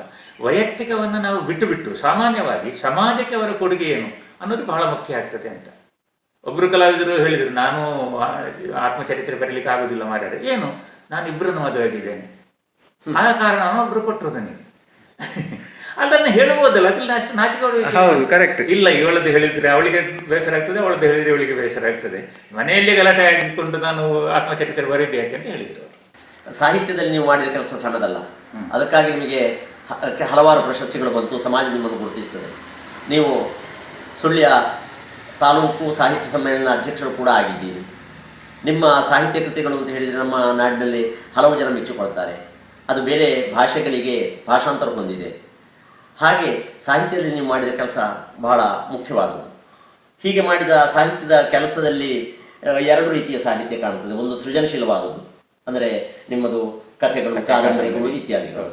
ಇನ್ನೊಂದು ರೀತಿಯಲ್ಲಿ ನಾವು ನೋಡಿದರೆ ಕೆಲವು ರೀತಿಯ ಲೇಖನಗಳು, ಇದು ಪ್ರಬಂಧಗಳಿರ್ತದೆ, ಮತ್ತೆ ಬೇರೆ ಬೇರೆ ಪತ್ರಿಕೆಗಳಿಗೆ ನೀವು ಕಳುಹಿಸಿದಂತಹ ಲೇಖನಗಳಾಗಿರ್ಬೋದು, ಮಂಡಿಸಿದ ಪ್ರಬಂಧಗಳಿರ್ಬೋದು, ಹೀಗೆ ಎರಡು ರೀತಿಯಲ್ಲಿ ನಮಗೆ ಇದನ್ನು ಕಾಣುತ್ತೇವೆ ನಾವು. ನಿಮ್ಮ ಸಾಹಿತ್ಯ ಚಟುವಟಿಕೆಗಳ ಕುರಿತು ಒಂದು ವಿವರಣೆಯನ್ನು ನೀಡಿ. ನಾನು ನನ್ನ ಹೈಸ್ಕೂಲನ್ನು ಮಾಡಿದ್ದು STM college, STM higher secondary ಶಾಲೆ ಉಜಿರೆಯಲ್ಲಿ. ಅಲ್ಲಿ ಒಬ್ಬರು ನಾಗರಾಜ ಪೂರ್ಣಿ ಅಂತ ಒಬ್ಬರು ಹಿಂದಿ ಅಧ್ಯಾಪಕರಿದ್ದರು. ಹೌದು. ಅವರಿಗೆ ವಿದ್ಯಾರ್ಥಿಗಳಲ್ಲಿ ಬಹಳ ಪ್ರೀತಿ. ಸಾಹಿತ್ಯಕ್ಕೆ ನಮ್ಮನ್ನು ಎಳೀಲಿಕ್ಕೆ ಅವರು ತುಂಬ ಪ್ರಯತ್ನ ಪಡ್ತಾ ಇದ್ರು. ಒಂದು ಕಥೆಯನ್ನು ಬರೆಯುವುದು ಹೇಗೆ, ವಿಮರ್ಶೆ ಮಾಡುವುದು ಹೇಗೆ, ಕವನ ಬರೆಯುವುದು ಹೇಗೆ, ಅವರದೇ ರೀತಿಯಲ್ಲಿ, ಈಗ ನಮ್ಮ ಭಿನ್ನಾಭಿಪ್ರಾಯ ಇರ್ಬೋದು, ಅವರದೇ ರೀತಿಯಲ್ಲಿ ಅವರು ಹೇಳಿಕೊಡ್ತಾ ಇದ್ರು. ಅದು ನನ್ನನ್ನು ಸಾಹಿತ್ಯದತ್ತ ತುಂಬ ಎಳೆಯಿತು. ಇನ್ನೂ ಒಂದು, ನಾನು ಎಳೆಯಲ್ಲಿರುವಾಗ ನಮ್ಮ ಮನೆಯಲ್ಲಿ ಯಕ್ಷಗಾನ ಬಹಳ ಪ್ರಾಮುಖ್ಯವಾದಂತಹ ಒಂದು ಭಾಗ, ಜೀವನದ ಭಾಗ ಅದು. ಯಾಕಂದ್ರೆ ನಾವು ರಾತ್ರಿ 2 ಗಂಟೆ ಯಕ್ಷಗಾನದ ಚೆಂಡೆ ಮೊದಲೆಲ್ಲ ಬಾರಿಸಿ ಮಲಗುವರು ಮನೆಯಲ್ಲಿ. ಆಗ ನನ್ನ ತಾಯಿಯವರು ಮಹಾಭಾರತ, ರಾಮಾಯಣವನ್ನೆಲ್ಲ ತಗೊಂಡು ಬರ್ತಿದ್ರು ಮನೆಗೆ, ಯಾರಿಂದಲೂ ಕೇಳಿ. ನಾನು 2ನೇ ಕ್ಲಾಸ್ ಇರುವಾಗಲೇ ಅವುಗಳನ್ನೆಲ್ಲ ಓದಲಿಕ್ಕೆ ಪ್ರಾರಂಭ ಮಾಡಿದೆ. ಹಾಗಾಗಿ ನನಗೆ ಪುರಾಣದ ಒಂದು ಲೋಕದ ಪರಿಚಯ ಇತ್ತು ಮತ್ತು ಅದರಿಂದ ನಾನು ಸಂತೋಷ ಪಡಲಿಕ್ಕೆ ಸಾಧ್ಯ ಆಗ್ತಾ ಇತ್ತು. ನನ್ನ ಅಕ್ಷರಗಳು, ನನ್ನ ಮತ್ತೆ ಬರೆಯುವ ರೀತಿ, ಉಚ್ಚಾರ ಇದೆಲ್ಲ ಭಿನ್ನವಾಗಲಿಕ್ಕೆ ಯಕ್ಷಗಾನ ಬಹಳ ಮೂಲ ಕಾರಣವಾಯಿತು. ಈ ಸಾಹಿತ್ಯ ಓದುವಿಕೆಯು ಮೂಲ ಕಾರಣವಾಯಿತು. ಆ ನಂತರ ಉಜಿರೆ ಕಾಲೇಜಿನಲ್ಲಿ ಸಾಹಿತ್ಯ ಸಂಘವನ್ನು ಆರಂಭಿಸಿದ್ರು. ಅದು ಆರಂಭಿಕ ವರ್ಷಗಳು. ನಾನೇ ಅದರ ಪ್ರಥಮ ಸ್ಥಾಪಕಾಧ್ಯಕ್ಷ. ಆ ಭಾಗ್ಯವು ನನಗೆ ಬಂತು. ತುಂಬ ಕೆಲಸಗಳನ್ನೆಲ್ಲ ಮಾಡ್ಲಿಕ್ಕೆ ಅಲ್ಲಿ ಸಾಧ್ಯ ಆಯಿತು. ಆವಾಗ ನಾನು ಕಥೆಗಳನ್ನು ಕಳಿಸ್ತಾ ಇದ್ದೆ ಯುಗಪುರುಷಕ್ಕೆ. ಯುಗಪುರುಷ ಆಗ ಬಹಳ ದೊಡ್ಡ ಲೀಡಿಂಗ್ ಮಂತ್ಲಿ ಪೇಪರ್ ಅದು, ಕಿನ್ನಿಗೋಳಿಯಲ್ಲಿ ಪ್ರಕಟ ಮಾಡ್ತಾರೆ ಅದರಲ್ಲಿ ದೊಡ್ಡ ದೊಡ್ಡ ಕವಿಗಳ ಲೇಖಕರ ಲೇಖನಗಳೆಲ್ಲ ಬರ್ತಿದ್ದವು. ನನ್ನಂತ ಒಬ್ಬ ಕಿರಿಯನ ಲೇಖನಗಳು ಕೂಡ ಬರ್ತಾ ಇದ್ವು, ಕಥೆಗಳೆಲ್ಲ ಬರ್ತಾ ಇದ್ವು. ಒಂದು ಪ್ರಕಟ ಆದಾಗ ನಮಗೆ ನಮ್ಮ ಹೆಸರು ಪ್ರಕಟ ಅದನ್ನ ನೋಡ್ಲಿಕ್ಕೆ ತುಂಬಾ ಸಂತೋಷ, ತುಂಬಾ ಖುಷಿ ಅಲ್ವಾ, ಇದು ನಮ್ಮ ಹೆಸರು, ನಾವೇ ಬರೆದದ್ದು ಅಂತ. ಹೀಗೆ ಬರವಣಿಗೆಗೆ ನನಗೆ ಅದು ಪ್ರೋತ್ಸಾಹ ನೀಡಿತು. ಅದು ಆಮೇಲೆ ಉಜಿರೆಯ ಹೈಯರ್ ಸೆಕೆಂಡರಿ ಶಾಲೆಯಲ್ಲಿ ಪ್ರತಿ ವರ್ಷ ಅಲ್ಲಿ ನಾಟಕ ಸ್ಪರ್ಧೆ ಅಂತ ಮಾಡ್ತಾರೆ, ವಿದ್ಯಾರ್ಥಿಗಳಿಗೆ ನಾಟಕ ಸ್ಪರ್ಧೆ. ನಾನು 3 ವರ್ಷವೂ ಕೂಡ 8ನೇಲಿರುವಾಗ, 9ನೇಲಿರುವಾಗ, 10ನೇಲಿರುವಾಗ 3 ನಾಟಕ ಬರುತ್ತೆ, ಅಭಿನಯಿಸಿದೆ. ಅದಕ್ಕೆ 3 ವರ್ಷವೂ ಪ್ರಥಮ ಸ್ಥಾನ ಬಂತು. ಹಾಗೆ ನಾಟಕದ ಕ್ಷೇತ್ರವು ಸಾಹಿತ್ಯ ಕ್ಷೇತ್ರಕ್ಕೆ ಹತ್ತಿರ ಇರೋದ್ರಿಂದ ಅದು ಕೂಡ ನನ್ನನ್ನು ಆಕರ್ಷಿಸಿತು. ಹೀಗೆ ಸಾಹಿತ್ಯ ಕೃತಿಗೆ ಮೂಲ ಪ್ರೇರಣೆ ನಾನು ಬದುಕಿದಂತಹ ಪರಿಸರ. ಶಿಶಿಲ ಅನ್ನುವಂಥ ಒಂದು ಊರನ್ನು ನೀವು ಹೋಗಿ ನೋಡಿದ್ರೆ ಈಗಲೂ ನಿಮಗೆ ತುಂಬಾ ಆಹ್ಲಾದಕರವಾಗಿ ಕಾಣ್ತದೆ. ಅಲ್ಲಿ ಮೀನುಗಳ ಒಂದು ಮತ್ಸ್ಯ ಸಂಕುಲ ಇದೆ ಒಂದು. ಇನ್ನೊಂದು ಶಾಲೆ ಇದೆ, ನನ್ನ ಮಾವಲ್ಲಿ ಹೆಡ್ ಮಾಸ್ಟರ್ ಆಗಿದ್ದರು, ಅವರಿಗೆ ರಾಷ್ಟ್ರ ಪ್ರಶಸ್ತಿ ಬಂತು, ಶಿವರಾಮ ಶಿಶಿಲ್ರಿಗೆ. ಅವರು ಇಡೀ ಗೋಡೆಯನ್ನು ಸದುಪಯೋಗ ಮಾಡಿಕೊಂಡಿದ್ದಾರೆ ಮಕ್ಕಳ ಶಿಕ್ಷಣಕ್ಕಾಗಿ. ಮಗ್ಗಿಯಿಂದ ಹಿಡಿದು ಕೂಡಿಸುವುದು, ಕಲಿಯುವುದು, ಭಾಗಿಸುವುದು ಎಲ್ಲವೂ ಕೂಡ ಇದೆ. ಈ ಶಿಶಿಲದ ಪರಿಸರ ಆಗಾಗ ಕೇಳುವ ಹುಲಿಯ ಗರ್ಜನೆ, ಆನೆಯ ಗಿಳಿಡುವಿಕೆ, ಆಮೇಲೆ ಸಣ್ಣ ಪುಟ್ಟ ಪ್ರಾಣಿಗಳ ಆಕ್ರಂದನ ಇದೆಲ್ಲ ಕೇಳಿ ಬರ್ತಾ ಇತ್ತು ನನಗೆ. ನಮ್ಮ ಗದ್ದೆಗೆ ಜಿಂಕೆಗಳೆಲ್ಲ ಬಂದುಕೊಂಡು, ಕಡವೆಗಳೆಲ್ಲ ಬಂದು ಮೇದುಕೊಂಡು ಹೋಗ್ತಾ ಇದ್ದವು. ಮತ್ತೆ ಪಕ್ಕದಲ್ಲಿ ಒಂದು ಶುದ್ಧವಾದ ಸ್ಫಟಿಕ ಜಲದ ಒಂದು ನದಿ ಇತ್ತು, ಕಪಿಲಾ ನದಿ ಅಂತ, ಅದು ಈಗಲಿದೆ ಬಿಡಿ. ಇವೆಲ್ಲ ನನಗೆ ಬರವಣಿಗೆಗೆ ಬರೆಯು ಅಂತೇಳಿ ಒಂದು ಪ್ರೇರಣೆಯನ್ನು ಕೊಡ್ತಾ ಇದ್ದವು. ಹಾಗೆ ನಾನು ನನ್ನ ಮೊದಲ ಕತೆ ನನ್ನ PUCಯಲ್ಲಿ ಇದಾಯಿತು, ಪ್ರಕಟ ಆಯಿತು. ಕಾಲೇಜಿನ ಸಂಚಿಕೆಯಲ್ಲಿ, ಕಾಲೇಜಿನ ವಾರ್ಷಿಕ ಸಂಚಿಕೆಯಲ್ಲಿ ಪ್ರಕಟ ಆಯಿತು. ಆ ನಂತರ ನಾನು ಬರೀತಾ ಹೋದೆ. ಕತೆಗಳನ್ನೇ ನನ್ನ ಪ್ರಧಾನ ಭೂಮಿಕೆಯಾಗಿ ನಾನು ಬಳಸಿದೆ. ಅಲ್ಲಿ ನನಗೆ ನನ್ನ ಯಕ್ಷಗಾನ ತುಂಬ ನನಗೆ ಸಹಾಯ ಮಾಡಿತು, ಶುದ್ಧವಾದಂತಹ ಕನ್ನಡವನ್ನು ಬಳಸಲಿಕ್ಕೆ ಸಾಧ್ಯ ಆಗುವಂಥದ್ದು. ಕೆಲವೊಮ್ಮೆ ಈ ಪ್ರಬಂಧ ಸ್ಪರ್ಧೆಯಲ್ಲಿ ನಾನು ಪ್ರಥಮ ಪ್ರಶಸ್ತಿ ಪಡೆದದ್ದು ಕೂಡ ಉಂಟು. ಅದೆಲ್ಲ ಯಕ್ಷಗಾನದ ಹಿನ್ನೆಲೆ, ಅದನ್ನು ನಾನು ಸಾಹಿತ್ಯಕ್ಕಾಗಿ ಬಳಸಿಕೊಂಡದ್ದು ಅದಕ್ಕೆ ಕಾರಣ. ಹೀಗೆ ಯಕ್ಷಗಾನವೇ ನನ್ನ ಸಾಹಿತ್ಯಕ್ಕೂ ಮೂಲ ಪ್ರೇರಣೆ ಅಂತ ನಾನು ಭಾವಿಸಿದ್ದೇನೆ.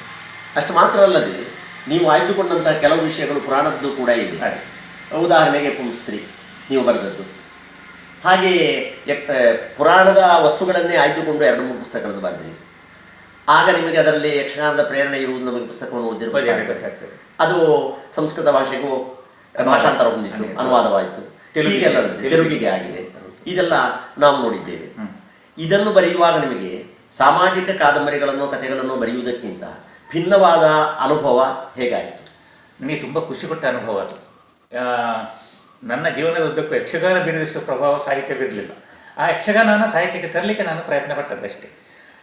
ಅದರಲ್ಲಿ ತಾಳಮದ್ದಲೆ ಕೇಳುಗನಾಗಿ ತುಂಬ ಕಡೆ ನಾನು ಭಾಗವಹಿಸಿದುಂಟು. ಒಮ್ಮೆ ನಮ್ಮ ಮನೆ ಒಕ್ಕಲಿನ ಸಂದರ್ಭದಲ್ಲಿ ನೀವೇ ಅಂಬೆಯಾಗಿ ಅಭಿನಯಿಸಿದ್ದೀರಿ.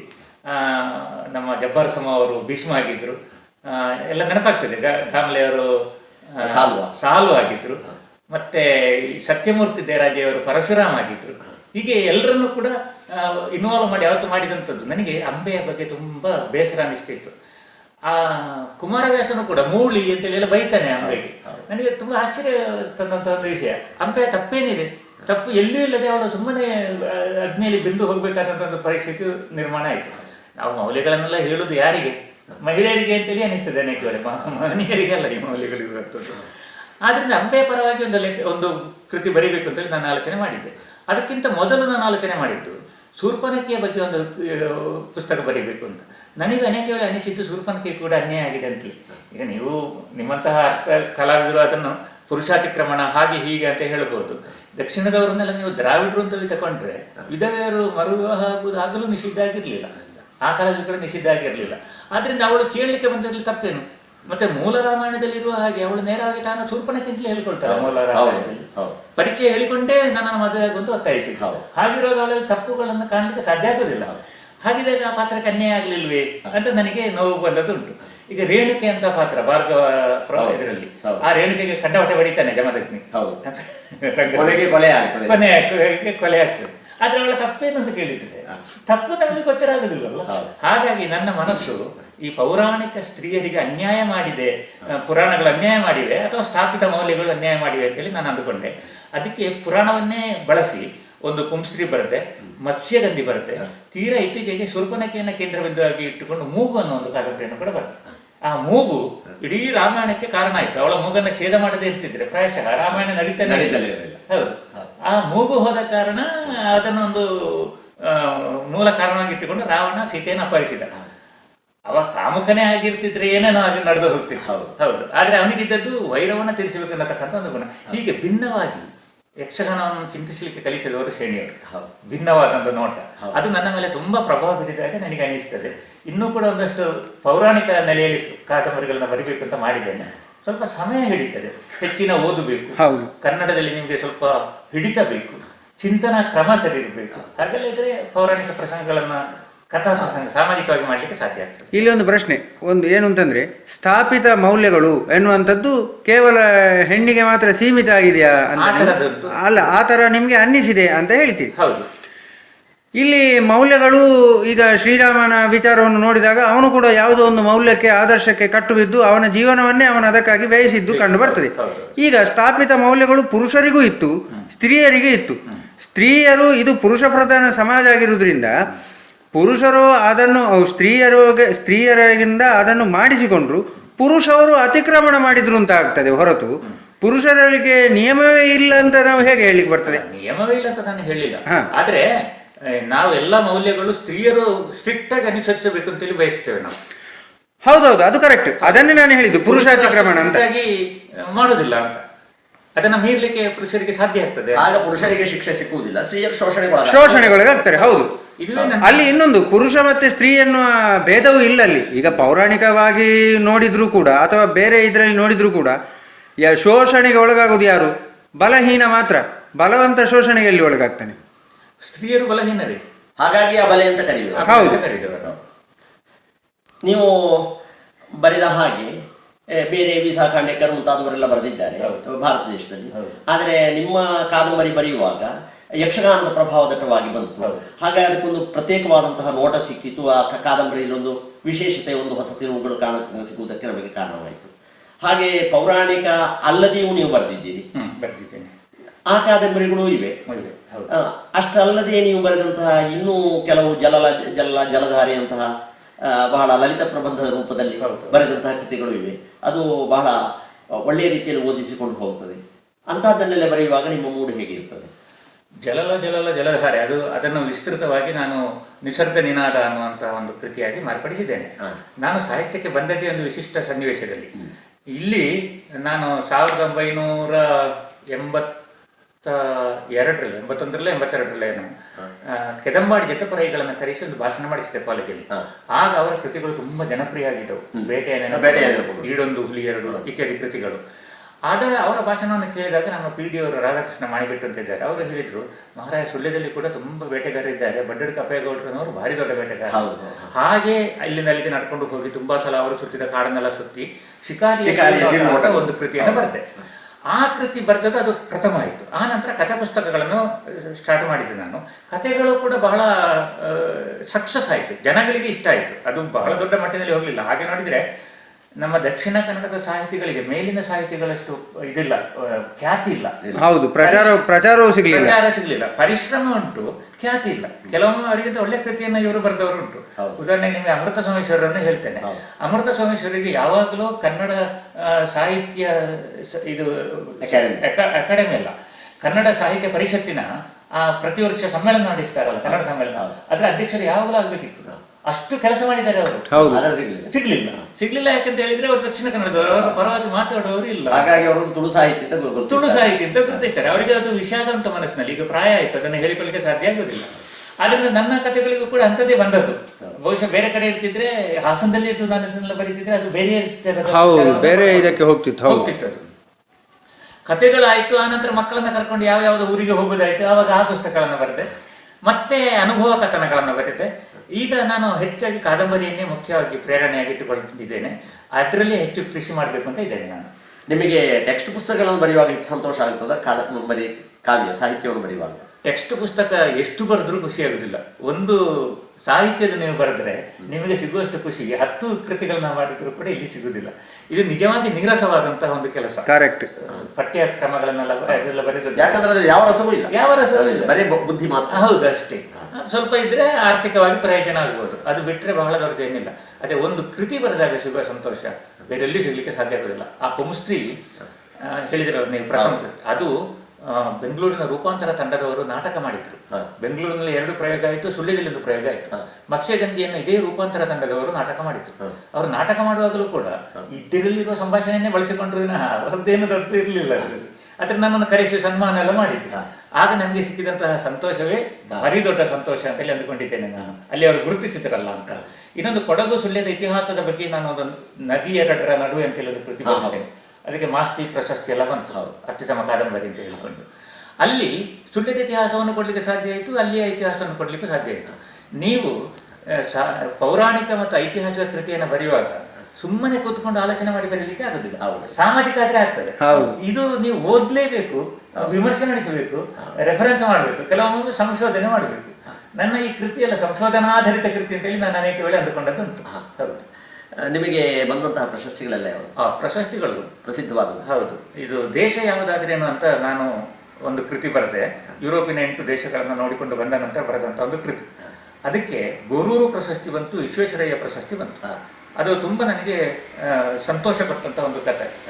ಇನ್ನೊಂದು, ನಾನು ಕಪಿಲಲ್ಲಿಯ ಕಥೆಗಳು ಅಂತ, ನಮ್ಮ ಊರು ಶಿಶಿಲವನ್ನೇ ಪ್ರಧಾನವಾಗಿಟ್ಟುಕೊಂಡು ಅದಕ್ಕೆ ಕಪಿಲಲ್ಲಿ ಅಂತ ಹೆಸರು ಕೊಟ್ಟು ಕಪಿಲಲ್ಲಿಯ ಕಥೆಗಳು ಅಂತ ಒಂದು 7-8 ಕಥೆಗಳನ್ನು ಬರೆದು ಅದನ್ನು ಸಂಕಲನ ಮಾಡಿದ್ದು.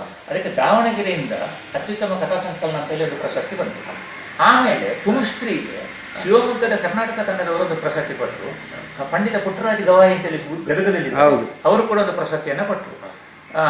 ಮತ್ತೆ ನದಿ 2ರ ನಡುವೆಗೆ ಇದು ಈ ಮಾಸ್ತಿ ಪ್ರಶಸ್ತಿ ಬಂತು.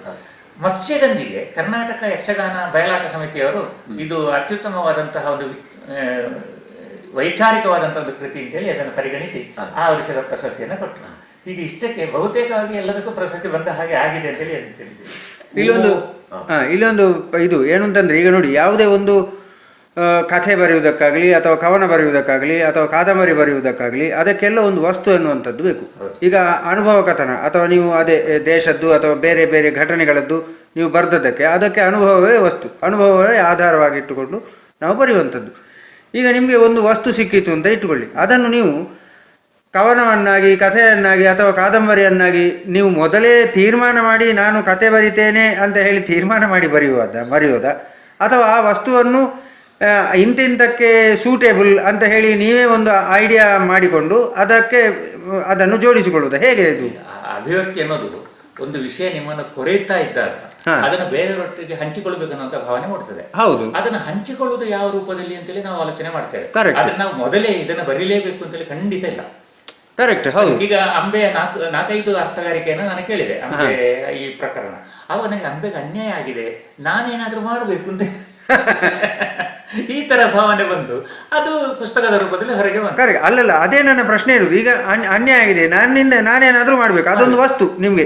ಈಗ ಅದನ್ನು ನೀವು ಕಥೆಯನ್ನಾಗಿಯೋ ಕವನವನ್ನಾಗಿಯೋ ಮಾಡಿದರೆ ಅದೊಂದು ಕಾದಂಬರಿಯನ್ನಾಗಿ ಮಾಡಿದಿರಿ ನೋಡಿ.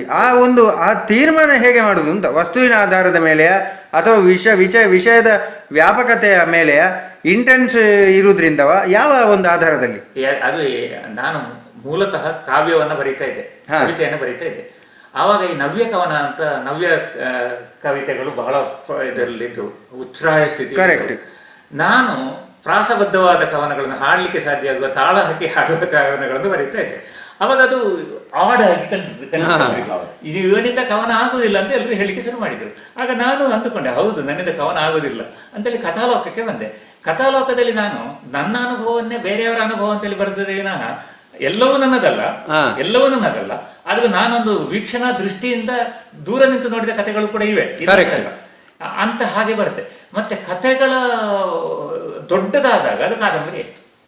ಕಥೆ ದೊಡ್ಡದಾದ ಹಾಗೆ ಅಂದ್ರೆ ನೀವು ಇದನ್ನು ನಾನು ಕಥೆ ಮಾಡ್ತೇನೆ ಅಥವಾ ಇದನ್ನು ಕಾದಂಬರಿ ಮಾಡ್ತೇನೆ ಹಾಗೆ ನಿರ್ಧಾರ ಮಾಡಿದ್ದಲ್ಲ. ಅಲ್ಲ, ಆದ್ರೆ ಒಂದು ವಿಷಯ ತುಂಬಾ ಸಲ ನಿಮ್ಮನ್ನು ಕೊರೆಯದೇ ಇದ್ರೆ ನಿಮಗೆ ಏನು ಮಾಡ್ಲಿಕ್ಕೆ ಆಗುದಿಲ್ಲ. ಕರೆಕ್ಟ್.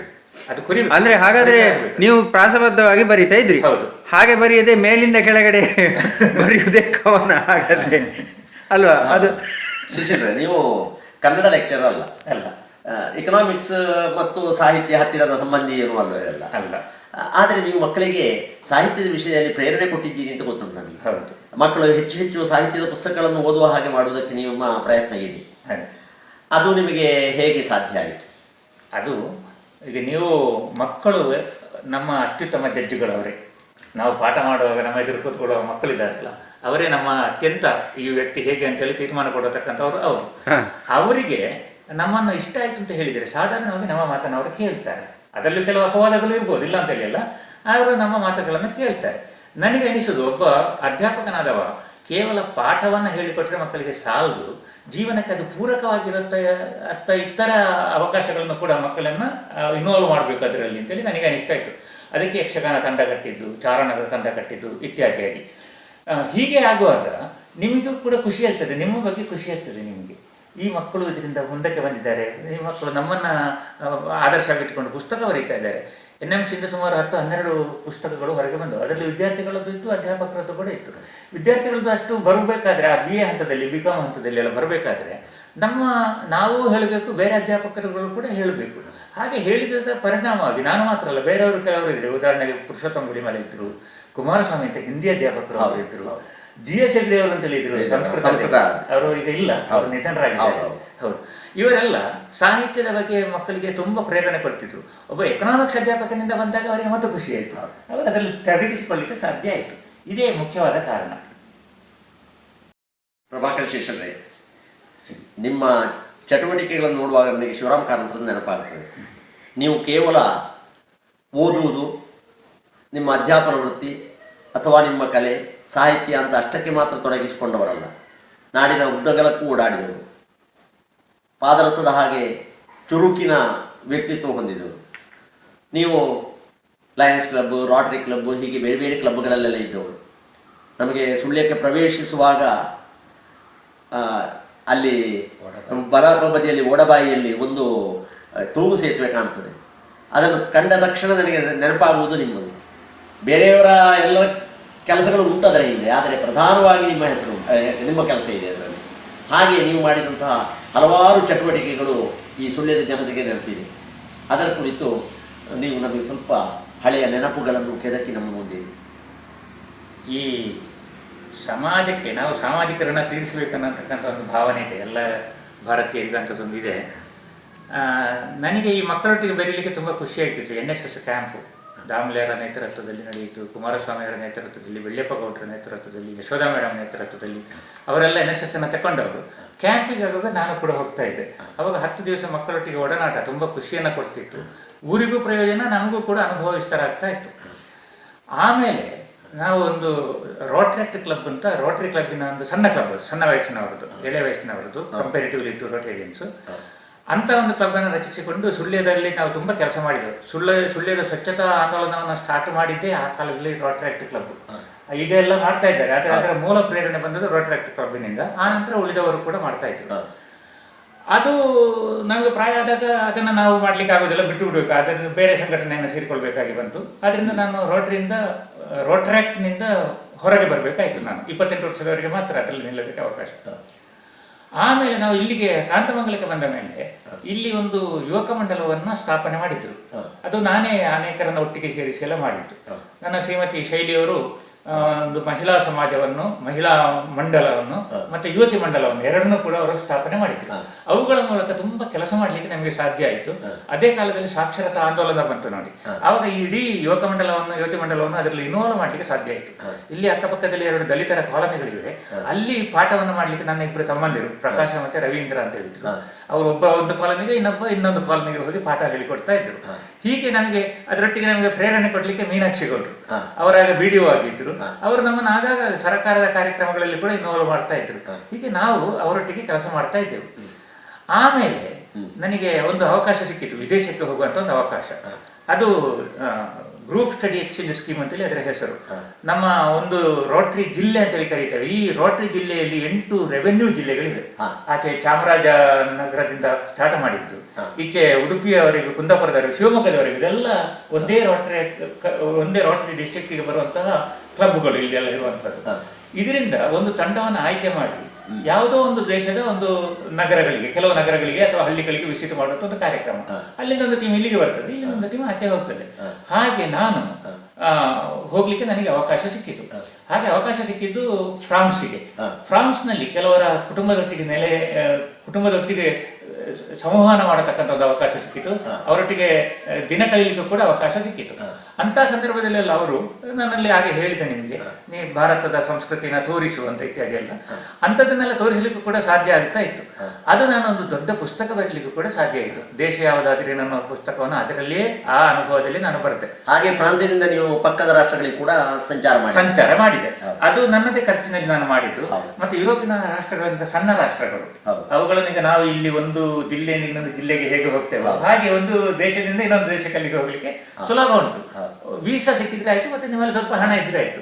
ಹಾಗೆ ಅಷ್ಟೂ ದೇಶಗಳನ್ನು ನೋಡಿಕೊಂಡು ಬಂದ ಮೇಲೆ ನಾನೊಂದು ಪುಸ್ತಕ ಬರೀಲಿಕ್ಕೆ ಸಾಧ್ಯ ಆಯಿತು. ಮತ್ತು ನನ್ನ ಅಭಿಪ್ರಾಯದಲ್ಲಿ ಕೂಡ, ನನ್ನ ನಿಲುವಿನಲ್ಲಿ ಕೂಡ ಬದಲಾವಣೆಗಳೆಲ್ಲ ಸಂಭವಿಸಿತ್ತು.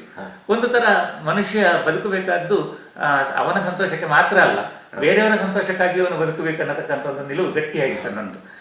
ಇದನ್ನೆಲ್ಲ ಸೇರಿಸಿಕೊಂಡು ಮಾಡ್ತಾ ಇದ್ದ ಹಾಗೆ ರೋಟರಿ ಕ್ಲಬ್ಬಿನವರು ನನ್ನನ್ನು ಕಳಿಸಿದ್ದರು. ಅದಕ್ಕೆ ರೋಟರಿ ಸಂಘಕ್ಕೆ ನಾನು ಸೇರಿದೆ.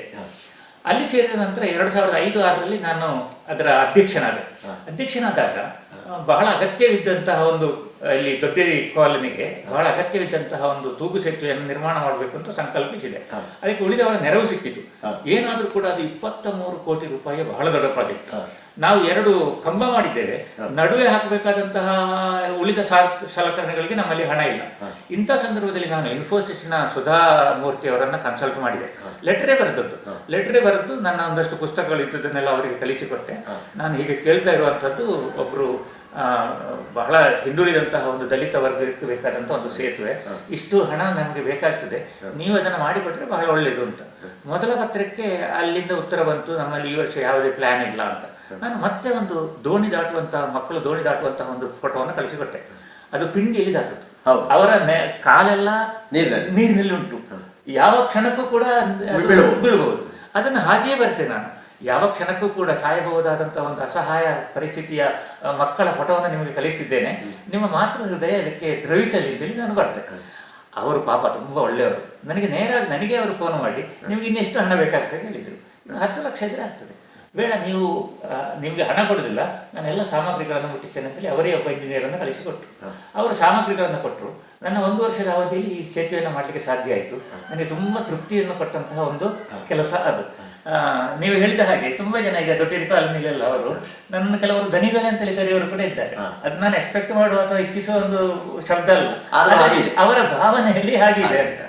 ಹೀಗೆ ಬೇರೆ ಬೇರೆ ಸಂದರ್ಭದಲ್ಲಿ ಬೇರೆ ಬೇರೆ ಕೆಲಸಗಳನ್ನ ಮಾಡಲಿಕ್ಕೆ ಸಾಧ್ಯ ಆಯಿತು. ರೋಟರಿ ಅಧ್ಯಕ್ಷನಾಗಿ ನಾನು ಮಾರ್ಚ್ ತಿಂಗಳಲ್ಲಿ 31 ದಿವಸ 31 ಕಾರ್ಯಕ್ರಮ ಮಾಡಿದೆ. 31ಕ್ಕೆ 31 ಅಂತ. ಅದು ಕೂಡ ತುಂಬಾ ಜನರಿಗೆ ಇಷ್ಟವಾದಂತಹ ಒಂದು ಕಾರ್ಯಕ್ರಮ. ಹೀಗೆ ರೋಟರಿಗೆ ಒಂದು ವಿಭಿನ್ನ ಆಯಾಮವನ್ನು ಕೊಡಲಿಕ್ಕೆ ಸಾಧ್ಯ ಆಯಿತು. ಈಗ ರೋಟರಿಯಿಂದ ನಾನು ಹೊರಗಿದ್ದೇನೆ.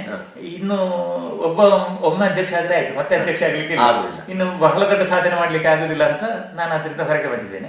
ಬಟ್ ರೋಟರಿಯಿಂದಾಗಿ ನಾವು ತುಂಬಾ ಪಡ್ಕೊಂಡಿದ್ದೇನೆ, ನಾನು ಪಡ್ಕೊಂಡಿದ್ದೇನೆ. ನನ್ನ ಮಿಸಸ್ ರೋಟರಿ ಶಾಲೆಯಲ್ಲಿ ಟೀಚರ್ ಆಗಿದ್ಲು. ಅಲ್ಲಿರುವತಕ್ಕಂಥ ತುಂಬಾ ಮಂದಿಗಳು ಒಳ್ಳೆಯ ಸಾಮಾಜಿಕ ಸೇವಕರಾಗಿ ಹೆಸರನ್ನು ಕೂಡ ಗಳಿಸಿದ್ದಾರೆ. ಅಷ್ಟು ಮಾತ್ರ ಅಲ್ಲ, ಎಷ್ಟೋ ವಿದ್ಯಾರ್ಥಿಗಳಿಗೆ ಕಲಿಯುವುದಕ್ಕೆ ಅನುಕೂಲ ಮಾಡುವ ಹಾಗೆ ಮಾಡಿದ್ದೀರಿ. ಕೆಲವರು ಬಡವರಿದ್ದರು, ಕಲಿಯುವುದಕ್ಕೆ ಶಕ್ತರಲ್ಲದ ಸ್ಥಿತಿ, ಮನೆಯಲ್ಲಿ ಬೇಕಾದಂತಹ ಹಿನ್ನೆಲೆ ಇಲ್ಲ, ಹೀಗೆಲ್ಲ ಇರುವವರಿಗೂ ಕೂಡ ನೀವು ಸಹಾಯ ಮಾಡಿದ ನಮಗೆ ತಿಳಿದು ಬಂದಿದೆ. ಅದು ಹೌದು. ಯಾಕಂದ್ರೆ ನಾನು ತೀರಾ ಬಡತನದಿಂದ ಬಂದವನು. ನಮಗೆಲ್ಲ ಒಂದು ಚಡ್ಡಿ ಹೊಲಿಸುದಂದ್ರೆ ಅದು ಮೊಣಕಾಲಿಗಿಂತ ಎಷ್ಟೋ ಕೆಳಗಿರ್ತಿತ್ತು. ಆ ಚಡ್ಡಿ 4-5 ವರ್ಷಕ್ಕೆ ಬರಬೇಕು. ಮತ್ತೆ ಅಂಗಿ ಅಂದ್ರೆ ಇಲ್ಲಿ ಇದಕ್ಕೆ ಸ್ಪೆಷಲ್ ಆಗಿ ಒಂದು ಸಿಕ್ಕಿಸುವಂಥದ್ದು. ಯಾಕೆ ಚೀಲ ಹಾಕಿ ಇದು ಹರಿಬಾರ್ದಲ್ಲ ಹೇಗಲ್ಲ ಹಾಗೆ.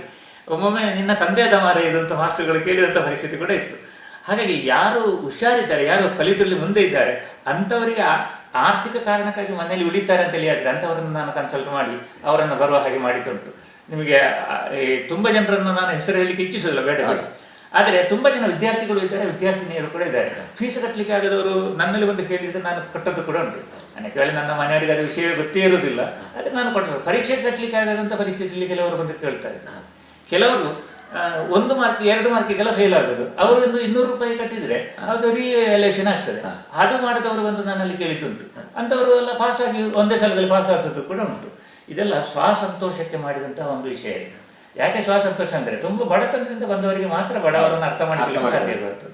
ನೀವು ಚಿಕ್ಕಂದಿನಲ್ಲೇ ಬಹಳ ಬಡತನವನ್ನು ಅನುಭವಿಸಿದವರು, ಹೊಟ್ಟೆಗೆ ಇಲ್ಲದೆ ಇದ್ದು ಕಲೀಲಿಕ್ಕೆ ವ್ಯವಸ್ಥೆ ಇಲ್ಲದೆ ಇರುವಾಗ ಅಡಿಕೆ ಶಾಲೆಯಲ್ಲೆಲ್ಲ ಇದ್ದುಕೊಂಡು ಅಡಿಗೆ ಭಟ್ಟನಾಗಿ ನಾರಾಯಣ ಭಟ್ಟನಾಗಿ ಅಡಿಗೆ ಭಟ್ಟನಾಗಿ ನಾನು ಕೆಲಸ ಮಾಡಿದ್ದೇನೆ ಅಲ್ಲೇ ಸಂಸ್ಥಾಪಕ. ಆಗ ರಾತ್ರಿ ಸರಿಯಾದ ನಿದ್ದೆಯೂ ಇಲ್ಲದೆ ಓವರ್ ವರ್ಕ್ ಇದನ್ನೆಲ್ಲ ನೀವು ಅನುಭವಿಸಿದವರು. ನೀವು ಹೀಗಾಗಿ ನಿಮಗೆ ಸ್ವಲ್ಪ ಔದಾರ್ಯ ಭಾವ ಬರಲಿಕ್ಕೆ ಕಾರಣವಾಯಿತು. ಈ ಔದಾರ್ಯವೇ ಕೆಲವು ಸಲ ನಿಮಗೆ ತೊಂದರೆ ಆದದ್ದಿದೆಯೇ? ಅಲ್ಲ, ಅದು ತೊಂದರೆ ಅಂತೇಳಿ ಹೌದು. ಕೆಲವರು ಹೆಲ್ಪ್ ತಗೊಂಡವರು ಯಾವುದೇ ಸಂದರ್ಭದಲ್ಲಿ ತಿರುಗಿ ಬೀಳುವುದಲ್ಲ. ಹಾಗೆ ಒಂದು. ಎರಡನೇದಾಗಿ ನಿಜವಾಗಿ ಸಹಾಯ ಬೇಡದಿದ್ದರೂ ಕೂಡ ನಿಮ್ಮಿಂದ ಸಿಗ್ತದೆ ಅಂತ ಹೇಳುವುದಕ್ಕೆ ಬೇಕಾಗಿ ಅದನ್ನು ಪಡ್ಕೊಂಡು ದುರುಪಯೋಗ ಪಡಿಸುವುದು ಅಂಥದ್ದಿಲ್ಲ. ನಾನು ಆ ಮಕ್ಕಳ ಬಗ್ಗೆ ಬೇರೆಯವರಲ್ಲಿ ವಿಚಾರಿಸ್ತೇನೆ. ಅವರು ಹೇಳಿದ್ರು ಅಂತ ಹೇಳಿ ತಕ್ಷಣ ತೆಗೆದುಕೊಡುವ ಮನೋವೃತ್ತಿಯವನಲ್ಲ. ಅಪಾತ್ರ ದಾನ ಆಗಬಾರ್ದು. ಹಾಗಂತ ನಮ್ಮಲ್ಲೇನೋ ಹಣ ಇದೆಯಾ ಮಾರಾಯ? ನಮ್ಮಲ್ಲಿಯೂ ಹಣ ಇಲ್ಲ. ಆದ್ರೆ ನಾನು ಅನುಭೋಗ ಮಾಡೋದನ್ನು ಕಡಿಮೆ ಮಾಡಿ ಆದ್ರೂ ಕೂಡ ಅವನ ಜೀವನ ಅಥವಾ ಅವಳ ಜೀವನ ಒಳ್ಳೆದಾದ್ರೆ ಆಗ್ಲಿ ಅಂತೇಳಿ ಆ ತರ ಸಹಾಯ ಮಾಡಿದ್ದು. ಅಪಾತ್ರ ದಾನ ಆಗ್ಲಿಲ್ಲ. ಆದ್ರೆ ಅಪಾತ್ರ ದಾನ ಆಯ್ತು ಅಂತ ಅನಿಸಿದ್ದು ಯಾವಾಗಂದ್ರೆ ನಾವು ಕಲಿಸಿದವರು ನಮಗೆ ತಿರುಗಿ ಅದು ಎಲ್ಲರಿಗೂ ಅಂತ ಕೆಲವು ಉದಾಹರಣೆಗಳಿವೆ. ಬಟ್ ನಾನು ಅದನ್ನು ಹೇಳಲಿಕ್ಕೆ ಇಚ್ಛಿಸುವುದಿಲ್ಲ, ಅದು ನನ್ನ ಮನಸ್ಸಿನಲ್ಲಿ ಇರ್ತದೆ. ಅಂತೂ ನಿಮಗೆ ಸಾಮಾಜಿಕ ಕಾರ್ಯದಲ್ಲಿ ತುಂಬಾ ಸಮಾಧಾನ. ಒಂದು ಇನ್ನೊಂದು ನನಗೆ ಬಹಳ ಒಂದು ಅತ್ಯಂತ ಖುಷಿ ಕೊಟ್ಟದ್ದು ಒಂದು, ಈಗ ನೀವು ಹೇಳಿದ ಒಂದು ಮಾತು ಯಾವುದು ಅಂತ ಹೇಳಿದ್ರೆ, ನೀವು ಯಕ್ಷಗಾನ ಆಗಲಿ ಅಥವಾ ಸಾಹಿತ್ಯ ಆಗಲಿ ಅಥವಾ ಸಾಮಾಜಿಕ ಚಟುವಟಿಕೆ ಆಗಲಿ ಅಥವಾ ಅಧ್ಯಾಪನ ಆಗಲಿ ಯಾವುದನ್ನೇ ಆಗಲಿ, ನೀವು ಮುಖ್ಯವಾಗಿ ನೀವು ಅದರಲ್ಲಿ ಕಂಡುಕೊಂಡದ್ದು ಒಂದು ಸಂತೋಷ. ಹಾಗಾದರೆ ನಾನು ಹಲವಾರು ಬಾರಿ ಕೆಲವರಲ್ಲಿ ಹೇಳಿದ್ದುಂಟು, ನಾವು ಯಾವಾಗ ನಮಗಾಗಿ ನಾವು ಏನನ್ನು ಮಾಡ್ತೇವೋ ಅದು ಅತ್ಯಂತ ಅಚ್ಚುಕಟ್ಟಾಗಿರ್ತದೆ ಅಂತ ನಾನು ಯಾವಾಗಲೂ ಹೇಳುವುದುಂಟು. ಹಾಗಾದರೆ ನಮ್ಮ ಸಂತೋಷಕ್ಕೆ ಅಂತ ನಾವು ಮಾಡುವಾಗ ನಾವು ಅತ್ಯಂತ ಶ್ರದ್ಧೆಯಿಂದ ಮಾಡ್ತೇವೆ. ಅದರಿಂದ ನಮಗೆ ಅರಿವಿಲ್ಲದೆ ನಾವು ಯಾವುದೇ ಖ್ಯಾತಿಯನ್ನಾಗಲಿ ಧನವನ್ನಾಗಲಿ ಏನನ್ನು ಅಪೇಕ್ಷಿಸದೇ ಇದ್ದರೂ ಕೂಡ ಅದು ಆಟೋಮೆಟಿಕ್ ಆಗಿ ನಮ್ಮ ಹಿಂದೆ ಬರ್ತದೆ ಅಂತ ನಾನು ನಂಬಿಕೊಂಡಿದ್ದವ. ಅದು ಹೌದು ಅಂತ ನನಗೆ ನಿಮ್ಮ ಈ ಒಂದು ಏನು ಈ ಸಂದರ್ಶನ ಮಾಡುವಾಗ ನನಗೆ ಅದು ಹೌದು ಅಂತ ಕಂಡಿತು. ಅದಕ್ಕೆ ನಾನು ನನ್ನ ಒಂದು ಅನಿಸಿಕೆಯನ್ನು ಹೇಳಿದ್ದೆ ಅಷ್ಟೇ. ಶೇಷನ್ರೆ, ಸಾಹಿತ್ಯ ವಿಷಯ ಮಾತಾಡಿದೆವು. ನಿಮ್ಮ ಯಕ್ಷಗಾನದ ಚಟುವಟಿಕೆಗಳ ಕುರಿತು ಹೇಳಿದಿರಿ. ಸಾಮಾಜಿಕವಾಗಿ ನೀವು ಏನು ವಿಷಯ ಗೊತ್ತಾಗಿದೆ. ನಾನು ಇನ್ನೊಂದು ವಿಷಯವನ್ನು ಮುಖ್ಯವಾಗಿ ನಿಮ್ಮಲ್ಲಿ ಕೇಳಬೇಕಾಗಿದೆ. ಅದಂದರೆ ನಿಮ್ಮ ಬದುಕಿನ ಕುರಿತು. ಬದುಕಿನ ಕುರಿತು ಅಂದರೆ ವೈಯಕ್ತಿಕವಾಗಿ ಕೇಳ್ತೇನೆ ಅಂತ ಭಾವಿಸಬೇಡಿ. ಯಾಕಂದರೆ ಯಾವುದೇ ಒಬ್ಬ ಸಾಹಿತಿಯ ಒಬ್ಬ ವಿಚಾರಶೀಲನ ಬದುಕಿನಲ್ಲಿ ಆ ವಿಚಾರದ ಹಿನ್ನೆಲೆ ಇರ್ತದೆ. ಹೌದು, ನೀವು ಏನು ಕೆಲಸ ಮಾಡಿದರೆ ನಿಮಗೆ ಅನುಕೂಲ ಆಗ್ತದೆ ಅಂತ ಮಾಡಿದವರಲ್ಲ. ನಿಮ್ಮ ತತ್ವ ಸಿದ್ಧಾಂತದ ಪ್ರಕಾರ ಹೋಗುವುದಕ್ಕೆ ಬೇಕಾಗಿ ಸಮಾಜವನ್ನು ಎದುರು ಹಾಕಿಕೊಂಡವರು, ಎಷ್ಟೋ ಸಲ ನಿಷ್ಠುರವನ್ನು ಕಟ್ಟಿಕೊಂಡವರು, ಎಷ್ಟೋ ಸಲ ಜಗಳ ಆಗಿದೆ. ಹಾಗೆ ಜಗಳ ಆದ ಮೇಲೆ ಕಾಲ ಅದನ್ನು ಮಾಗಿಸಿದೆ, ಮತ್ತೆ ಅವರು ನಿಮ್ಮ ಮಿತ್ರರಾಗಿದ್ದಾರೆ. ಹಾಗಾಗಿ ನೀವು ಅಂತರ್ಜಾತೀಯ ಅಲ್ಲ, ಅಂತರ್ಮತೀಯ ವಿವಾಹವಾಗುವುದಕ್ಕೂ ಕೂಡ ಹಿಂಜರಿದವರಲ್ಲ. ಅದರಲ್ಲಿ ನಿಮ್ಮ ಕುಟುಂಬದವರ ನಿಷ್ಠುರ ಆಗಿದೆ. ನಿಮ್ಮ ಮಿತ್ರ ಎಷ್ಟೋ ಸಲ ನಿಮಗೆ ಬೇಡ ಅಂತ ಹಿಡಿದವರು ಇದ್ದಾರೆ. ಆಮೇಲೆ ಜಾತೀಯ ಸಂಘಟನೆಗಳು ನಿಮಗೆ ಎದುರಿಕೆಯನ್ನು ನೋಡಿದೆ. ಹೀಗಾದರೂ ಕೂಡ ಏನು ಸರಿ ಎನ್ನುವುದು ಹೊರತು ಹೇಗೆ ಮಾಡಿದರೆ ಸುಲಭ ಆಗ್ತದೆ ಅಂತ ಮಾಡಿದವರು ನೀವಲ್ಲ. ನಿಮಗೆ ನಿಮ್ಮದೇ ಆದ ವಿಚಾರ ಇದೆ, ನಿಮಗೆ ನಿಮ್ಮದೇ ಆದ ಧೋರಣೆ ಇದೆ, ನಿಮ್ಮದೇ ಆದ ದಾರಿ ಇದೆ. ಅದರಲ್ಲಿ ಹೋಗುವಾಗ ಕಲ್ಲು ಮುಳ್ಳುಗಳಿದ್ದರೆ ನೀವು ಹಿಂದೆ ಸರಿದವರಲ್ಲ. ಆದಷ್ಟು ಮುಂದಕ್ಕೆ ಹೋದವರು, ಅದನ್ನು ತಿದ್ದಿ ಹೇಗೆ ಸರಿ ಮಾಡಬಹುದು ಅಂತ ಯೋಚನೆ ಮಾಡಿದವರು. ಹೀಗೆ ಸಾಗಿದ ನಿಮ್ಮ ಬದುಕಿನ ಹಿನ್ನೆಲೆ ಬಹಳ ವಿಶೇಷವಾದದ್ದು. ಹಾಗಾಗಿ ಆ ವಿಷಯವನ್ನು ನಾವು ನಿಮ್ಮ ಬಾಯಿಂದ ಕೇಳಲಿಕ್ಕೆ ಬಯಸ್ತೇವೆ. ನನ್ನ ಮದುವೆ ಆದದ್ದು 1983ರಲ್ಲಿ. ನನ್ನ ಶ್ರೀಮತಿ ಅವಳು ಇಲ್ಲೇ ಇದ್ದಾಳೆ. ನಾವು ಒಂದು ಪರಸ್ಪರ ಪ್ರೀತಿಯಿಂದಲೇ ನಾವು ಮದುವೆ ಆದವರು. ಹೌದು. ಅದಕ್ಕೆ ತುಂಬಾ ರಿಯಾಕ್ಷನ್ಗಳೆಲ್ಲ ಬಂದಿವೆ. ಆದರೆ ಮದುವೆ ದಿವಸ ತುಂಬಾ ಚೆನ್ನಾಗಿತ್ತು. ಆ ದಿವಸ ಸುಳ್ಳಿದ ಸುಮಾರು 2,000 ಮಂದಿ ನೆರೆದಿದ್ರು. ನಾವೇನೋ ಗುಟ್ಟಾಗಿ ಕೆಲವೇ ಮಂದಿ ಎದುರು ಮದುವೆ ಆದದ್ದಲ್ಲ. ನಮ್ಮ ಕಾಲೇಜಿನಲ್ಲೇ ಮದುವೆ ಆದ್ದು. 2,000 ಜನ ಸೇರಿದ್ರು. ಇದು ಹೇಗೆ ನಡೀತದೆ ಈ ಮದುವೆ ಅಂತ. ನಮ್ಮ ಕಾಲೇಜ್ ಪ್ರಿನ್ಸಿಪಾಲ್ ನಾರಾಯಣ ಅಯ್ಯಂಗಾರ್ ಅಂತ ಇದ್ರು. ಅವರು ಮದುವೆ ಮಂತ್ರಗಳನ್ನೆಲ್ಲ ಹೇಳಿದ್ದಾರೆ. ಆಮೇಲೆ ಡಾಕ್ಟರ್ ಕುರಿಂಜಿ ವೆಂಕಟರಮಣ ಗೌಡರು, ಇಡೀ ನಮ್ಮ ಈ ಅಕಾಡೆಮಿ ಆಫ್ ಲಿಬರಲ್ ಎಜುಕೇಶನ್ ಸಂಸ್ಥಾಪಕ ಅಧ್ಯಕ್ಷರು, ಅವರು ಅವತ್ತೊಂದು ಭಾಷಣ ಮಾಡಿದ್ದಾರೆ. ಎಲ್ಲರೂ ಈ ದೇಶದಲ್ಲಿ ಅಂತರ್ಜಾತೀಯ ಅಥವಾ ಅಂತರ್ಮತೀಯ ವಿವಾಹ ಆದರೆ ಜಾತೀಯತೆಯ ಸೋಂಕು ಇಲ್ಲಿ ಇರೋದಕ್ಕೆ ಸಾಧ್ಯ ಇಲ್ಲ, ಇದು ಯುವಕರಿಗೆ ಆದರ್ಶ ಅಂತೇಳಿ ಹೇಳಿಬಿಟ್ಟಿದ್ದಾರೆ. ನನಗೆ ಆ ತರದ ಮಾತುಗಳು ತುಂಬಾ ಪ್ರೇರಣೆಯನ್ನು ಕೊಟ್ಟವು. ಆಮೇಲೆ ಮದುವೆ ಆದ ನಂತರ ನಾವು ನಿರಂಜನ ದಂಪತಿಗಳಿಗೆ ಹತ್ತಿರ ಆದೆವು. ನಿರಂಜನರು ಮತ್ತೆ ಅನುಪಮ ನಿರಂಜನರು, ಡಾಕ್ಟರ್ ಅನುಪಮ ನಿರಂಜನರು. ಅವರು ನಿರಂಜನರು ಸುಳ್ಳಿದವರು, ಅನುಪಮ ನಿರಂಜನರು ದೊಡ್ಡಬಳ್ಳಾಪುರದವರು. ಅವರಲ್ಲಿ ಅವರು ಹೀಗೆ ಅಂತರ್ಜಾತೀಯ ವಿವಾಹ ಆಗಿ ಸ್ವಲ್ಪ ತೊಂದರೆಗಳಿಗೆಲ್ಲ ಸಿಲುಕಿ ಹಾಕಿಕೊಂಡವರು. ಅವರಿಂದ ನಮಗೆ ಧೈರ್ಯದ ಲೆಟರ್ಗಳೆಲ್ಲ ಬಂದಿದ್ದವು. ಆ ಲೆಟರ್ನೆಲ್ಲ ನನ್ನ ಶ್ರೀಮತಿಯವರು ಈಗಲೂ ಕೂಡ ಜೋಪಾನಾಗಿ ಇಟ್ಟುಕೊಂಡಿದ್ದಾರೆ. ಹೀಗೆ ವಿರೋಧವನ್ನು ಎದುರಿಸಿದ್ದು ನಿಜ. ಹಾಗಂತ ದೈಹಿಕ ಆಕ್ರಮಣಕ್ಕಾಗಲಿ ಅಥವಾ ಪತ್ರಿಕೆಗಳಲ್ಲಿ ಬರೆದು ತೇಜೋವಧೆ ಮಾಡ್ಲಿಕ್ಕಾಗಲಿ ಯಾರು ಪ್ರಯತ್ನ ಪಡಲಿಲ್ಲ. ಆದ್ರಿಂದ ಅಷ್ಟರ ಮಟ್ಟಿಗೆ ನಾವು ಧೈರ್ಯದಿಂದಲೇ ಬದುಕುತ್ತಾ ಇದ್ದೇವೆ. ಆದ್ರೆ ನಮ್ಮ ಬಡತನ ನಿವಾರಣೆ ಆಗ್ಬೇಕಾದ್ರೆ ತುಂಬಾ ಸಮಯ ಬೇಕಾಯ್ತು. UGC ಬರುವವರೆಗೂ ಕೂಡ ನಾವು ತುಂಬಾ ಕಷ್ಟದ ಜೀವನವನ್ನೇ ನಡೆಸ್ತಾ ಇದ್ದೆವು. ನನಗೊಂದು ಸರಿಯಾದಂತ ಒಂದು ವಾಹನ ಕೊಳ್ಳಲಿಕ್ಕೂ ಕೂಡ ಸಾಧ್ಯ ಆಗದಂತ ಒಂದು ಪರಿಸ್ಥಿತಿ, ಸೈಕಲ್ ಓಡಾಡ್ತಾ ಇದ್ದೆ. ಆಗ ನಮ್ಮ ಸಂಸ್ಥಾಪಕ ಅಧ್ಯಕ್ಷರು ವೆಂಕಟರಮಣ ಗೌಡರು ಹೇಳಿದ್ರು, ಲೆಕ್ಚರ್ಗಳೆಲ್ಲ ಸೈಕಲ್ ಮೇಲೆ ಬರಬಾರದು, ನಿಮ್ಮ ಗೌರವಕ್ಕೆ ಕಡಿಮೆ ಆಯ್ತು ಅಂತ ಹೇಳ್ತಾ ಇದ್ರು. ಆಗ ನಾನು ಅವರಿಗೆ ನಯವಾಗಿ ಹೇಳ್ತಾ ಇದ್ದೆ, ಆದ್ರೆ ಸರ್ ಸೈಕಲ್ನ ಗೌರವ ಜಾಸ್ತಿ ಆಗ್ತದಲ್ಲ, ಸೈಕಲ್ನ ಗೌರವ ಜಾಸ್ತಿ ಆಗ್ತದಲ್ಲ ಅಂತ ಕೇಳ್ತುಂಟು. ಅದೆಲ್ಲ ಒಂದು ತರ ಖುಷಿ ಕೊಡುವ ಅನುಭವ. ಬಡತನವೂ ಕೂಡ ಖುಷಿ ಕೊಡುವ ಅನುಭವ ಆಗುತ್ತದೆ, ಅದು ಆ ನಂತರದ ಅವಧಿಯಲ್ಲಿ. ಆದ್ರೆ ಥ್ರೂಔಟ್ ಬಡತನ ಇದ್ರೆ ಏನು ಮಾಡ್ಲಿಕ್ಕೂ ಹೌದು, ಕರೆಕ್ಟ್. ಒಂದು ಹಂತವನ್ನು ಮೀರಿದ ನಂತರ ಅದು ಕೂಡ ಸಂತೋಷ. ಹೌದು, ಇದು ಯಾಕೆಂದ್ರೆ ನೋವು ಕೂಡ ಖುಷಿಯನ್ನು ಕೊಡ್ತದೆ, ಆದ್ರೆ ನೋವು ನಿರಂತರ ಆಗಬಾರದು. ಹೌದು. ಮತ್ತೆ ನನಗೆ ಬೇಸರ ಆಗುದು ಯಾವಾಗಂದ್ರೆ, ಈ ಜಾತಿ ಸಂಘಟನೆಗಳು ಜಾತಿ ಸಮ್ಮೇಳನವನ್ನ ಮಾಡುವಾಗ ನನ್ನಂತವನನ್ನು ಅಸ್ಪೃಶ್ಯನ ಹಾಗೆ ಗುರುತಿಸ್ತವೆ. ಅಂತ ಸಂದರ್ಭದಲ್ಲಿ ನನಗೆ ಬೇಸರ ಆಗೋದು ಉಂಟು. ಅದು ಬಿಟ್ರೆ ದೊಡ್ಡ ವಿಷಯಗಳೇನು ನಡೆದ ಹಾಗೆ ನನಗೆ ಅನಿಸುವುದಿಲ್ಲ. ಶಿವರಾಮ ಕಾರಂತರು ಒಂದು ಕಡೆ ಹೇಳ್ತಾರೆ, ಅವರು ಜಾತಿಯ ಭಾವನೆಯನ್ನು ಇಟ್ಟುಕೊಂಡವರೇ ಅಲ್ಲ, ಜಾತಿಯಾಗಲಿ ಮತವಾಗಲಿ ದೇಶವಾಗಲಿ ಇದು ಯಾವುದೂ ಇಲ್ಲದೆ ಮುಕ್ತವಾಗಿ ಬೆಳೆದವರು. ಹೀಗಿದ್ದರೂ ಬ್ರಾಹ್ಮಣ ಸಂಘಟನೆಯವರು ಹೇಳಿದರು ಅವರು ಬಂಟ್ಸ್ ಜಾತಿಯಿಂದ ಮದುವೆ ಆಗಿದ್ದಾರೆ, ಹಾಗಾಗಿ ಅವರು ಬ್ರಾಹ್ಮಣ ಅಲ್ಲ. ಈ ಬದಿಯಿಂದ ಶೆಟ್ರ ಜಾತಿಯವರು ಹೇಳುತ್ತಾರೆ ಅವರು ಬ್ರಾಹ್ಮಣ ಅಂತ. ಹೀಗಾಗಿ ಆಚೆಗೂ ಇಲ್ಲ ಈಚೆಗೂ ಇಲ್ಲದೆ ಇರುವಂತಹ ಸ್ಥಿತಿ ಉಂಟಾಗ್ತದೆ. ಅದೇ ರೀತಿಯ ಅನುಭವ ನಿಮಗಾಗಿದೆ? ಇಲ್ಲ, ಪುಣ್ಯವಶಾತ್ ಅಂತದಾಗಲಿಲ್ಲ. ಯಾಕಂದ್ರೆ ಶಿವರಾಮ ಕಾರಂತರ ಆ ಕಾಲದ ಸಮಾಜ ಇದ್ದುದೇ ಹಾಗೆ. ಹೌದು. ಆ ನಂತರ ಅದು ಬದಲಾವಣೆ ಆಗ್ತಾ ಬಂದಿದೆ. ತುಂಬಾ ಕಡೆ ಅಂತರ್ಜಾತೀಯ ವಿವಾಹಗಳು ಕೂಡ ಆಗ್ತಾ ಇದ್ದವು, ದೊಡ್ಡ ಸಮಸ್ಯೆ ಅಲ್ಲ. ಕೆಲವೊಮ್ಮೆ ಅಪರೂಪಕ್ಕೆಂಬಂತೆ ಅಂತರ್ಮತೀಯ ಮದುವೆಗಳು ಕೂಡ ಆಗ್ತಾ ಇದ್ದವು. ಮತ್ತೆ ನನಗೆ ಬದುಕುವುದಕ್ಕೆ ಬೇಕಾದಷ್ಟು ಆದಾಯ ಇತ್ತು. ಅದು ಒಂದು ವೇಳೆ ನಮ್ಮಲ್ಲಿ ಆದಾಯವೇ ಇಲ್ಲ ಅಂತ ಹೇಳಿದ್ರೆ ನಮ್ಮ ಆದರ್ಶಗಳನ್ನು ಜನರು ಒಪ್ಪಿಕೊಳ್ಳುವುದಿಲ್ಲ. ನಮಗೆ ಆರ್ಥಿಕ ಸ್ವಾತಂತ್ರ್ಯ ಇದ್ದಾಗ ಯುವಕರಾಗ್ಲಿ ಯುವತಿಯರಾಗ್ಲಿ ಸ್ವತಂತ್ರ ಧೋರಣೆಯಿಂದ ತಮಗೆ ಇಷ್ಟಪಟ್ಟವರನ್ನು ಮದುವೆ ಆಗೋದು ಒಳ್ಳೆಯದು. ಈಗ ನಾನು ಇಷ್ಟಪಟ್ಟದವಳು ಆ ಜಾತಿ ಈ ಜಾತಿ ಆ ಧರ್ಮ ಈ ಧರ್ಮ ಅಂತಲ್ಲ, ಅವಳನ್ನು ಇಷ್ಟಪಟ್ಟಿದ್ದೇನೆ, ಆದ್ರಿಂದ ನಾನು ಮದುವೆ, ಅವಳಿಗೂ ಕೂಡ ಇಷ್ಟ ಆಯ್ತು, ಮದುವೆ ಆಗಬೇಕು. ಹಾಗೆ ಆದದೇ ವಿನಃ ಅಲ್ಲಿ ಜಾತ್ಯತೀತ ನಿಲುಮೆ ಹೊರತು ಅಂತರ್ಜಾತಿ ಅಲ್ಲ. ಕರೆಕ್ಟ್. ಇದು ನಿಜವಾದ ಇದು ನಿಮ್ಮದು ಜಾತ್ಯತೀತ ನಿಲುಮೆ, ಹೊರಗಿನವರಿಗೆ ನೋಡುವಾಗ ಇದು ಅಂತರ್ಜಾತೀಯ. ಹಾಗೆ ಹಾಗಾಗಿ ನಿಮ್ಮ ತತ್ವವನ್ನು ನೀವು ದಿಟ್ಟತನದಿಂದ ಪಾಲಿಸಿಕೊಂಡು ಬಂದಿದ್ದೀರಿ. ಅಂದ್ರೆ ಒಂದು ಸೆಕೆಂಡ್, ಅಲ್ಲಿ ಇವರದ್ದು ಮಾತ್ರ ಜಾತ್ಯತೀತ ನಿಲುಮೆ ಅಲ್ಲ, ಅವರದ್ದು ಕೂಡ ಇಬ್ಬರದ್ದು ಕೂಡ ಜಾತ್ಯತೀತ ನಿಲುಮೆ ಆಗಿರಬೇಕು. ಇಬ್ಬರಿಗೂ ಕೂಡ ಜಾತಿಯ ಆ ಒಂದು ಬಾಂಧವ್ಯ ಇರಬಹುದು. ವಿಶಾಲವಾದಂತಹ ಮನೋಭಾವನೆ ಇದ್ದಾಗ ಮಾತ್ರ ಅದರ ಕ್ರೆಡಿಟ್ ಇಬ್ಬರಿಗೂ ಹೋಗಬೇಕು ಅಲ್ವಾ? ಎಷ್ಟು ಗಮ್ಮತ್ತು ಅಂತ ಹೇಳಿದ್ರೆ, ಮದುವೆ ದಿವಸ ಅವಳ ಮನೆಯಿಂದಲೇ ಕರ್ಕೊಂಡು ಬಂದದ್ದು. ಪ್ರತಿರೋಧ ಅನ್ನೋದು ಸ್ವಲ್ಪ ಮೊದಲಿತ್ತು, ಆದ್ರೆ ನಂತರ ಆದ್ರೆ ಒಳ್ಳೇದು, ತೊಂದರೆ ಇಲ್ಲ ಅನ್ನತಕ್ಕಂಥ ಒಂದು ಭಾವನೆ ಅವರ ತಾಯಿಯನ್ನು ನಾನು ತುಂಬಾ ಮೆಚ್ಚಿಕೊಳ್ಬೇಕು. ಆ ವಿಷಯಕ್ಕೆ ಕಳಿಸಿಕೊಟ್ರು ಮಗಳನ್ನು, ತೊಂದರೆ ಇಲ್ಲ. ಆಮೇಲೆ ಅವರು ಬರ್ತಾ ಇದ್ರು, ಆಗಾಗ ಬರ್ತಾ ಇದ್ರು ನೋಡಿಕೊಳ್ಳಿಕ್ಕೆ. ಈಗಿನ ಎಳೆಯರಿಗೆ ಈ ವಿಷಯದಲ್ಲಿ ನಿಮ್ಮ ಸಂದೇಶ ಏನು? ಅಲ್ಲ ಹಾಗಂತ ಇವತ್ತು ಬದುಕು ಒಂಥರ ಸಂಕೀರ್ಣವಾಗಿ ಉಂಟು. ನಾವು ಬದುಕಿದ ಸಮಾಜದಷ್ಟು ಉದಾರ ಸಮಾಜ ಆಗುತ್ತಾ ಇಲ್ಲೋ ಏನೋ ಅನ್ನತಕ್ಕಂಥ ಭೀತಿ ನನ್ನನ್ನು ಕಾಡ್ತಾ ಉಂಟು. ಕರೆಕ್ಟ್. ಅಲ್ಲ, ಆಗುತ್ತಾ ಇಲ್ಲ ಅಂತ ನನಗೆ ಈಗಾಗಲೇ ಸ್ವಲ್ಪ ಮಟ್ಟಿಗೆ ಆ ಭಯ ಉಂಟು. ಹೌದು ಹೌದು ಹೌದು. ಆ ನಂತರ ತುಂಬಾ ಸಂಕುಚಿತ ಮನೋಭಾವದಿಂದ ನೋಡತಕ್ಕಂಥ ಪರಿಸ್ಥಿತಿ ಇದೆ. ನಮ್ಮ ರಾಜಕೀಯವೇ ಹಾಗಾಗಿ. ಹೌದು. ಆದ್ರಿಂದ ಇವತ್ತಿನವರಿಗೆ ಎಷ್ಟು ಧೈರ್ಯ ಮಾಡಲಿಕ್ಕೆ ಸಾಧ್ಯ ಉಂಟು ಅಂತ ನನಗೆ ಗೊತ್ತಿಲ್ಲ.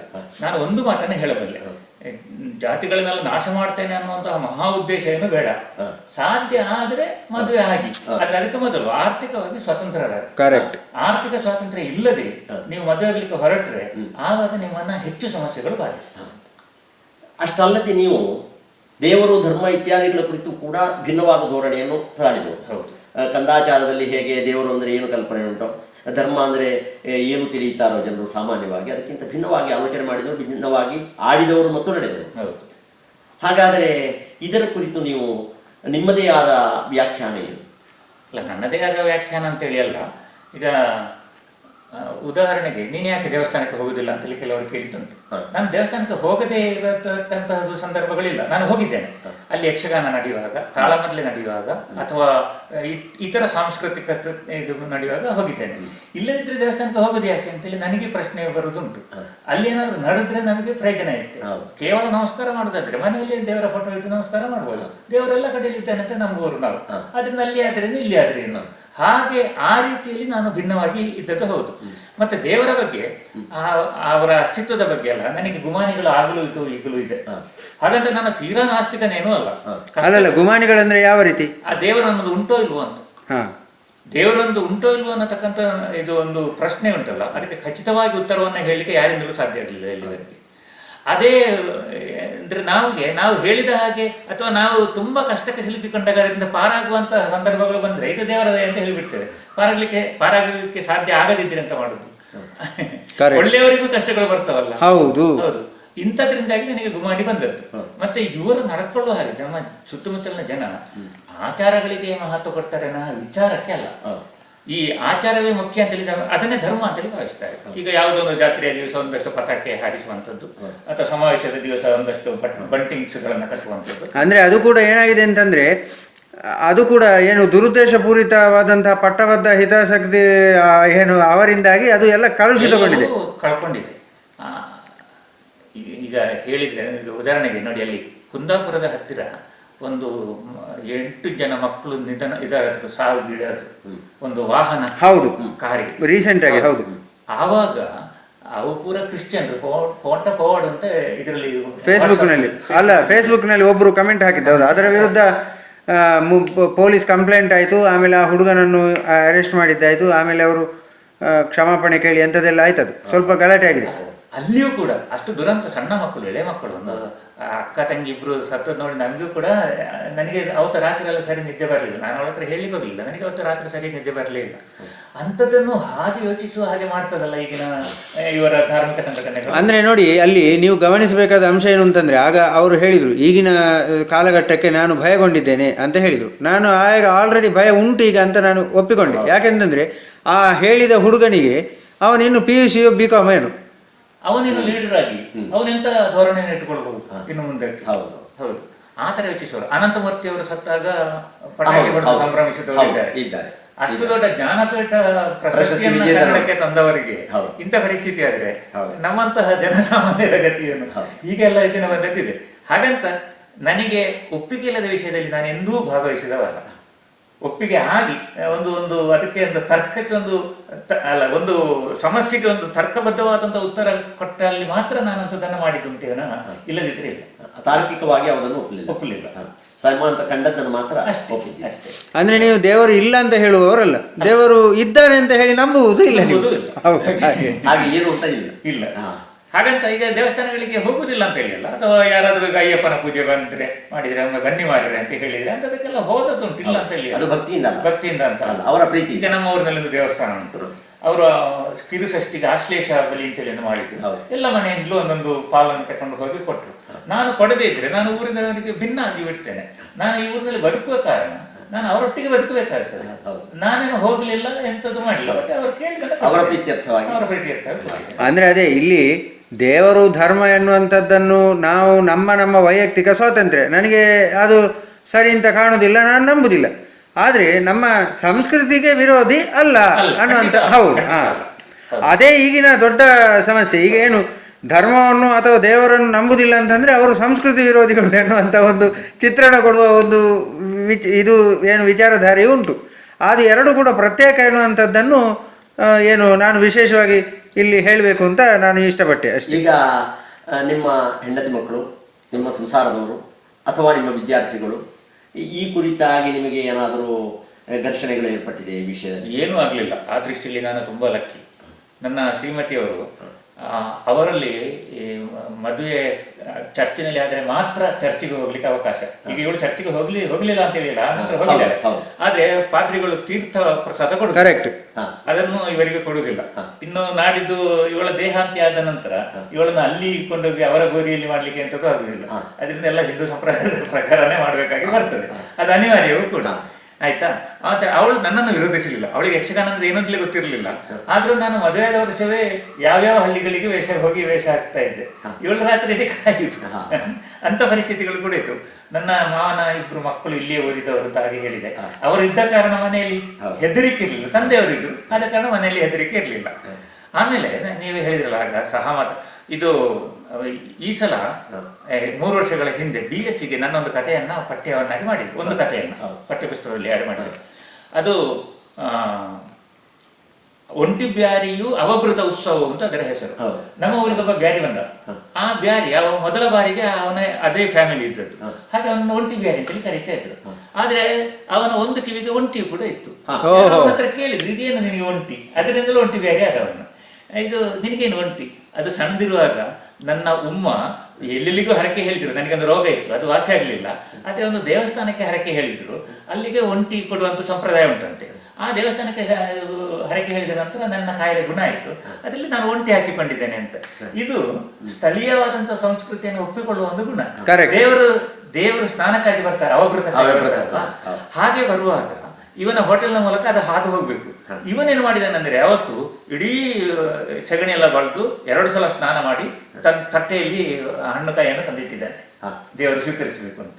ಇಡೀ ಊರಿನವರಿಗೊಂದು ಗೊಂದಲ, ಎಂತ ಮಾಡ್ಬೇಕು ಅಂತ ಹೇಳಿ. ಆಯ್ತಾ? ಅದು ಮತ್ತೆ ಅಲ್ಲಿ ಹೋಟೆಲ್ರು ಹೇಳ್ತಾರೆ ಅದನ್ನ ಸ್ವೀಕರಿಸಲಿ, ಯಾಕಂದ್ರೆ ಅವರು ನಮ್ಮ ಊರಿನವರು. ಅಲ್ಲಿ ಆ ಬ್ಯಾರಿಯ ಅಂತಃಕರಣ ನನಗೆ ಖುಷಿ ಕೊಟ್ಟದ್ದು. ಈ ತರದ ಒಂದು ಕಥೆಯನ್ನು ನಾನು ಬರ್ತಿದ್ದೇನೆ. ಅದೆಲ್ಲವೂ ಆಗಿದೆ ಅಂತ ಹೇಳಿ, ಆದ್ರೆ ಅಂತ ಮನಸ್ಸು ಅವನಲ್ಲಿ ಇತ್ತು ಅಂತೇಳಿ ನಾನು, ಅಂದ್ರೆ ಇತ್ತು ಅನ್ನೋದಕ್ಕಿಂತ ಅಂತ ಮನಸ್ಸನ್ನು ನಾವು ಬೆಳೆಸಿಕೊಂಡ್ರೆ ಒಳ್ಳೇದು, ಬೆಳೆಸಿಕೊಂಡ್ರೆ ಭಾರಿ ಒಳ್ಳೇದು, ಭಾರಿ ಒಳ್ಳೇದು.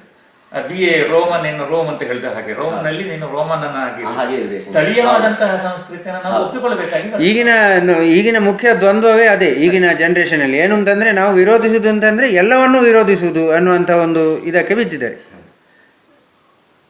ಪ್ರಭಾಕರ್ ಶ್ರೀಶೈಲ, ನಿಮ್ಮ ಜೊತೆ ಬಹಳಷ್ಟು ವಿಚಾರಗಳನ್ನು ಹಂಚಿಕೊಂಡಿದ್ದೇವೆ. ಹೇಳದೇ ಇರುವುದು ಇನ್ನಷ್ಟು ತುಂಬ ಇರಬಹುದು. ಆದರೆ ನಿಮ್ಮ ಬದುಕಿನ ಕುರಿತು, ನಿಮ್ಮ ಚಟುವಟಿಕೆಗಳ ಕುರಿತು ಬಹಳ ಮುಖ್ಯವಾದಂಥ ವಿಷಯವನ್ನು ನಾವು ಪಡೆದುಕೊಂಡಿದ್ದೇವೆ. ಅದನ್ನು ದಾಖಲಿಸುವುದಕ್ಕೆ ನಮಗೆ ಬಹಳ ಸಂತೋಷ ಇದೆ. ಹೀಗೆ ದಾಖಲಿಸುವುದರಿಂದಾಗಿ ಎಷ್ಟೋ ಜನ ಹೊಸಬರಿಗೆ, ಬೇಕಿದ್ದರೆ ಹಳಬರಿಗೂ ಕೂಡ ಇಂತಹ ಒಂದು ಜೀವನ ಆದರ್ಶವಾಗುತ್ತದೆ. ಹೀಗೊಂದು ಜೀವನ ನಡೆಸಿ ಇದರಲ್ಲಿ ಕಷ್ಟ ನಷ್ಟಗಳನ್ನು, ಕೆಲವು ಸರ್ತಿ ನೋವನ್ನು ಎಲ್ಲ ಅನುಭವಿಸಿದಂತಹ ನಿಮಗೆ ಈ ಸಮಾಜಕ್ಕೆ ಏನನ್ನು ಕೊಟ್ಟಿದ್ದೇನೆ ಅಂತ ಒಂದು ಕೃತಾರ್ಥ ಭಾವ ಬಂದರೆ, ಅದರ ಜೊತೆಯಲ್ಲಿ ನೋಡುವವರಿಗೂ ಇದನ್ನು ಕೇಳುವವರಿಗೂ ಕೂಡ ಬದುಕಿದರೆ ಶಿಶಿಲರ ಹಾಗೆ ಆಗಬೇಕು, ಅಷ್ಟಲ್ಲವಾದರೂ ಕೆಲವೊಂದು ವಿಷಯದಲ್ಲಾದರೂ ಶಿಶಿಲರ ಹಾಗೆ ಆಗಬೇಕು ಅಂತ ಕಂಡು ಬಂದರೆ ಅದು ಸಂತೋಷ. ನೀವು ಇನ್ನೊಬ್ಬರ ಬದುಕಿಗೆ ಪ್ರೇರಣೆ ಆಗಿದ್ದೀರಿ ಈಗಾಗಲೇ. ಈ ವಿಷಯವನ್ನು ನೋಡಿ ಇದು ಯಾರಿಗಾದರೂ ಪ್ರೇರಣೆ ಆಗ್ತದೆ ಅಂತ ಹೇಳಿದರೆ ಅದಕ್ಕಿಂತ ದೊಡ್ಡ ವಿಷಯ ಬೇರೆ ಏನೂ ಇಲ್ಲ. ನಿಮ್ಮ ಮನೆಗೆ ಬಂದಿದ್ದೇವೆ, ನಿಮ್ಮ ಜೊತೆ ಸಂದರ್ಶನ ಮಾಡಿದ್ದೇವೆ. ನಿಮ್ಮ ಶ್ರೀಮತಿಯವರು ಕೂಡ ಬಹಳ ಒಳ್ಳೆಯ ರೀತಿಯಲ್ಲಿ ಈ ವಿಷಯಕ್ಕೆ ಸಹಕರಿಸಿದ್ದಾರೆ. ನಿಮ್ಮ ಪುಟ್ಟ ಸಂಸಾರ, 2 ಒಳ್ಳೆಯ ಮಕ್ಕಳನ್ನು ಪಡೆದಿದ್ದೀರಿ. ಹಾಗೆ ಈಗ ನಿವೃತ್ತರಾದರೂ ಕೂಡ ಸಕ್ರಿಯರಾಗಿದ್ದೀರಿ. ಮಕ್ಕಳ ಬಗ್ಗೆ ನಾನು ಹೇಳಲಿಲ್ಲ ಅಂತ ಅನಿಸ್ತದೆ. ನನ್ನ ಮಗ ಕರ್ನಾಟಕ ಬ್ಯಾಂಕಲ್ಲಿ ಆಫೀಸರ್ ಆಗಿದ್ದಾನೆ. ಅವನು ಈಗ ಮಂಗಳೂರಿನಲ್ಲಿ ಹೆಡ್ ಆಫೀಸ್ನಲ್ಲಿದ್ದಾನೆ.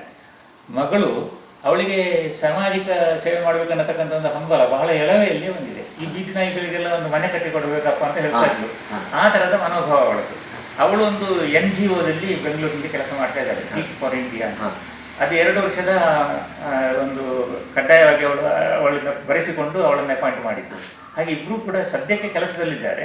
ಅವರಿಗೆ ಬೇಕಾದನ್ನು ಅವರೇ ಸಂಪಾದಿಸಿಕೊಳ್ತಾರೆ. ಆ ದೃಷ್ಟಿಯಿಂದಲೂ ನಿಮಗೆ ಸಮಾಧಾನ ಇದೆ. ಹಾಗಾಗಿ ಎಷ್ಟೋ ಕಡೆಗಳಲ್ಲಿ ನಾವು ನೋಡ್ತೇವೆ, ತಂದೆ ತಾಯಿಗಳ ಆದರ್ಶಕ್ಕೆ ಸರಿ ವಿರುದ್ಧವಾಗಿ ಮಕ್ಕಳು ಹೋಗುವಂತಹದ್ದೇ ಇರ್ತದೆ. ಆದರೆ ಆ ರೀತಿಯಲ್ಲಿ ಆಗಲಿಲ್ಲ. ಹಾಗೆ ಈಗ ನೀವು ನಿವೃತ್ತರಾದರೂ ಕೂಡ ಬೇರೊಂದು ವಿಷಯಕ್ಕೆ ಹೆಚ್ಚು ಪ್ರವರ್ತರಾಗಲಿಕ್ಕೆ ಆಗ್ತದೆ. ನಿವೃತ್ತಿ ಎನ್ನುವುದು ಒಂದು ವಿಷಯಕ್ಕಾಗಿರಬಹುದು, ಆದರೆ ಆ ಒಂದು ವಿಷಯದ ನಿವೃತ್ತಿ ಅಂದರೆ ಇನ್ನೊಂದು ವಿಷಯಕ್ಕೆ ಎಡಗೈಕೊಳ್ಳುವುದಕ್ಕೆ ಪ್ರವರ್ತಿಸುವುದಕ್ಕೆ ಅನುಕೂಲವಾಗುತ್ತದೆ ಅಂತ ನಾವು ಭಾವಿಸ್ತೇವೆ. ನಿಮ್ಮ ಆರೋಗ್ಯ, ನಿಮ್ಮ ಚೈತನ್ಯ, ನಿಮ್ಮ ಕೆಲಸ ಮಾಡುವ ಹುಮ್ಮಸ್ಸು ಇದೆಲ್ಲ ಇನ್ನಷ್ಟು ಹೆಚ್ಚಬೇಕು. ನಮ್ಮ ನಾಡಿಗೆ ಇನ್ನಷ್ಟು ಅದರಿಂದ ಪ್ರಯೋಜನ ಆಗಬೇಕು. ಸುಳ್ಯದ ಜನತೆ ಮಾತ್ರ ಅಲ್ಲ, ನಮ್ಮ ಕರ್ನಾಟಕದ ಜನತೆ ಅಥವಾ ವಿಶಾಲವಾದ ಈ ಪ್ರಪಂಚದ ಬಹಳಷ್ಟು ಜನ ಇದರಿಂದ ಪ್ರಯೋಜನವನ್ನು ಪಡೆಯಬೇಕು, ಸ್ಫೂರ್ತಿಯನ್ನು ಪಡೆಯಬೇಕು ಅಂತ ಆಶಿಸ್ತೇವೆ. ನಿಮ್ಮ ಸಂದರ್ಶನವನ್ನು ಮಾಡಬೇಕು ಅಂತ ಬೆಂಗಳೂರಿನಲ್ಲಿ ಉದ್ಯೋಗಿಯಾಗಿರುವ ನಮ್ಮದೇ ನಾಡಿನ ಸಿಟ್ಲ ರಂಗನಾಥರಾವ್ ಅಪೇಕ್ಷಿಸಿದ್ದಾರೆ. ಯಕ್ಷಗಾನದ ಹಲವಾರು ಹಿರಿಯರ ದೊಡ್ಡ ದೊಡ್ಡ ಕೊಡುಗೆಗಳನ್ನಿತ್ತ ಕಲಾವಿದರ ಪರಿಚಯವನ್ನು ಅವರು ಹೀಗೆ ದಾಖಲೀಕರಿಸಿದ್ದಾರೆ. ಇದರಿಂದ ನಾಡಿಗೆ ಪ್ರಯೋಜನವಾಗಬಹುದು ಎನ್ನುವಂತಹ ಅವರ ಆಕಾಂಕ್ಷೆ. ಹಾಗೆ ನನ್ನಲ್ಲಿ ಅವರು ಕೇಳಿಕೊಂಡ ಕಾರಣ ನಿಮ್ಮ ಸಂದರ್ಶನವನ್ನು ನಾನು ಈಗ ಪಡೆದುಕೊಳ್ಳುವುದಕ್ಕೆ ಬಯಸ್ತೇನೆ. ಹಾಗಾಗಿ ನಮ್ಮ ತುಂಬ ಹೃದಯದ ನಮಸ್ಕಾರಗಳಿಗೆ ವಂದನೆಗಳು.